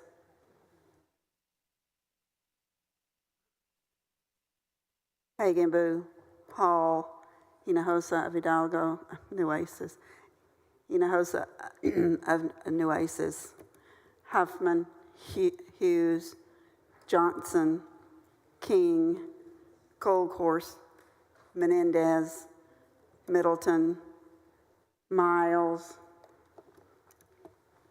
Nichols, Parker, Perry, Schwertner, Sparks, West, Zaffarini. There being 18 ayes and 11 nays, the motion is adopted. Senate stands in recess till 11:30.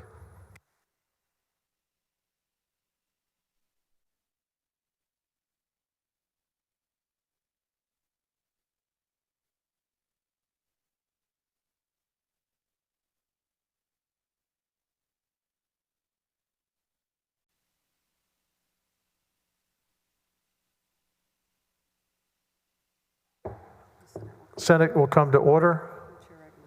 Chair recognizes Senator Charles Perry for a motion. Thank you, Mr. President. Members, Senate earlier today had settled for the night, anticipating a traditional filibuster. After recessing, it was discovered that Senator Carol Alvarado had issued a campaign email approximately 3 o'clock this afternoon to promote her filibuster as a campaign fundraising event.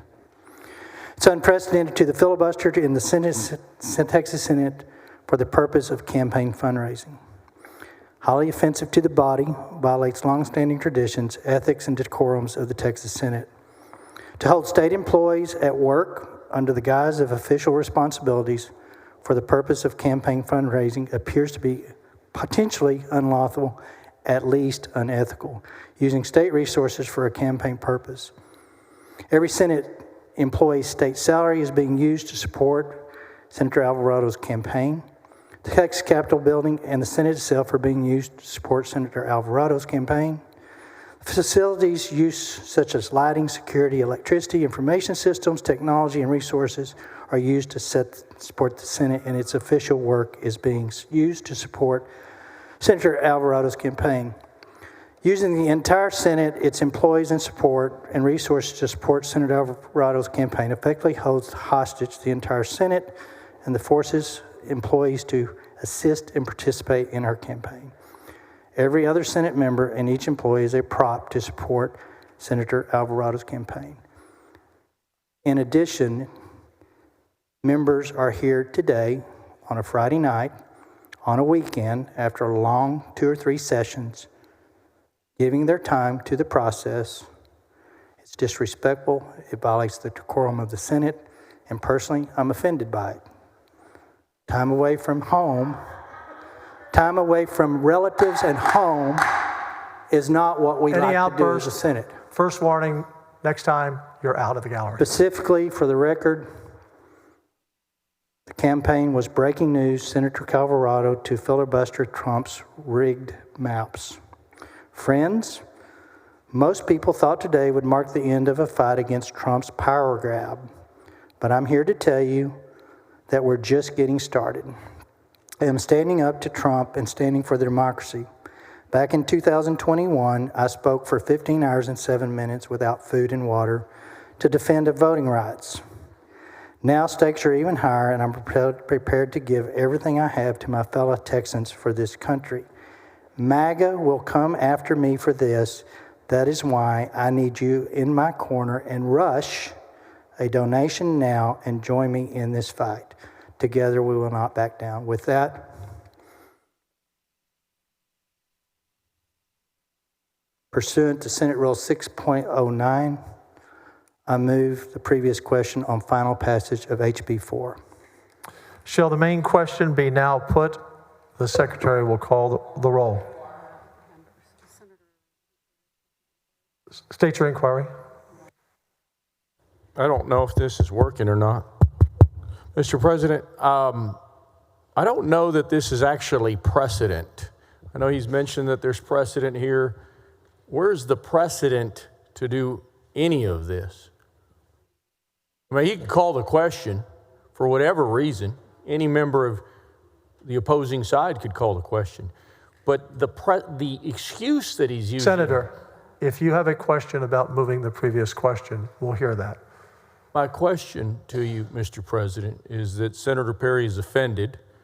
He and I had a conversation earlier today about something he said that greatly offended me. That's a private conversation. Senator, my question if you have a parliamentary inquiry, stick to your inquiry. What is the precedent for doing this?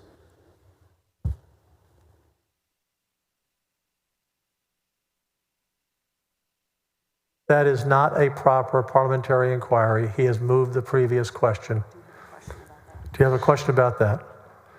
Shall the main question be now put? The secretary will call the roll.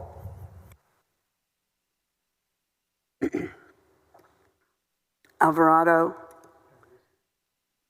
Bettencourt. Birdwell. Blanco. Campbell. Cook.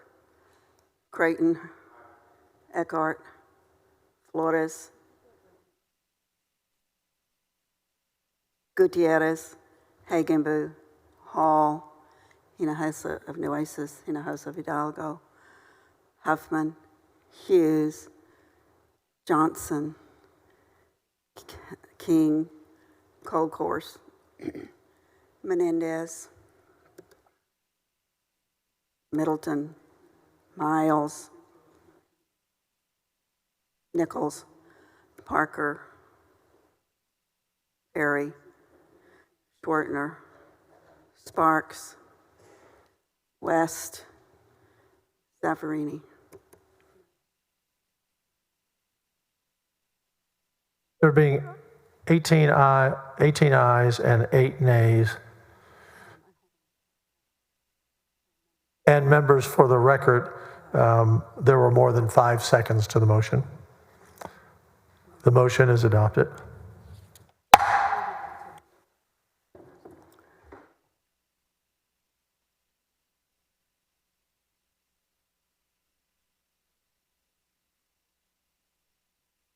Members, the vote is now on final passage. Secretary will call the roll. Alvarado, Bettencourt, Birdwell, Blanco, Campbell, Cook, Creighton, Eckhart, Flores, Gutierrez, Hagenbu, Hall, Hinojosa of Nueces, Hinojosa of Hidalgo, Huffman, Hughes, Johnson, King, Colcourse, Menendez, Middleton, Miles, Nichols, Parker, Perry, Schwartner, Sparks, West, and Zaffarini. There being 18 ayes, 11 nays, House Bill 4 is finally passed.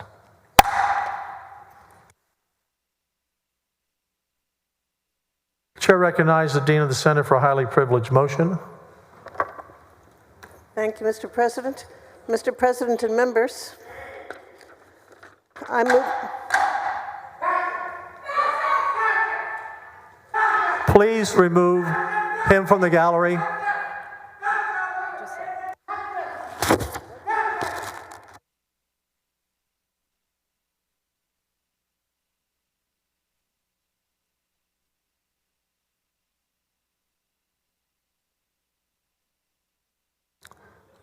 Senator Zaffarini?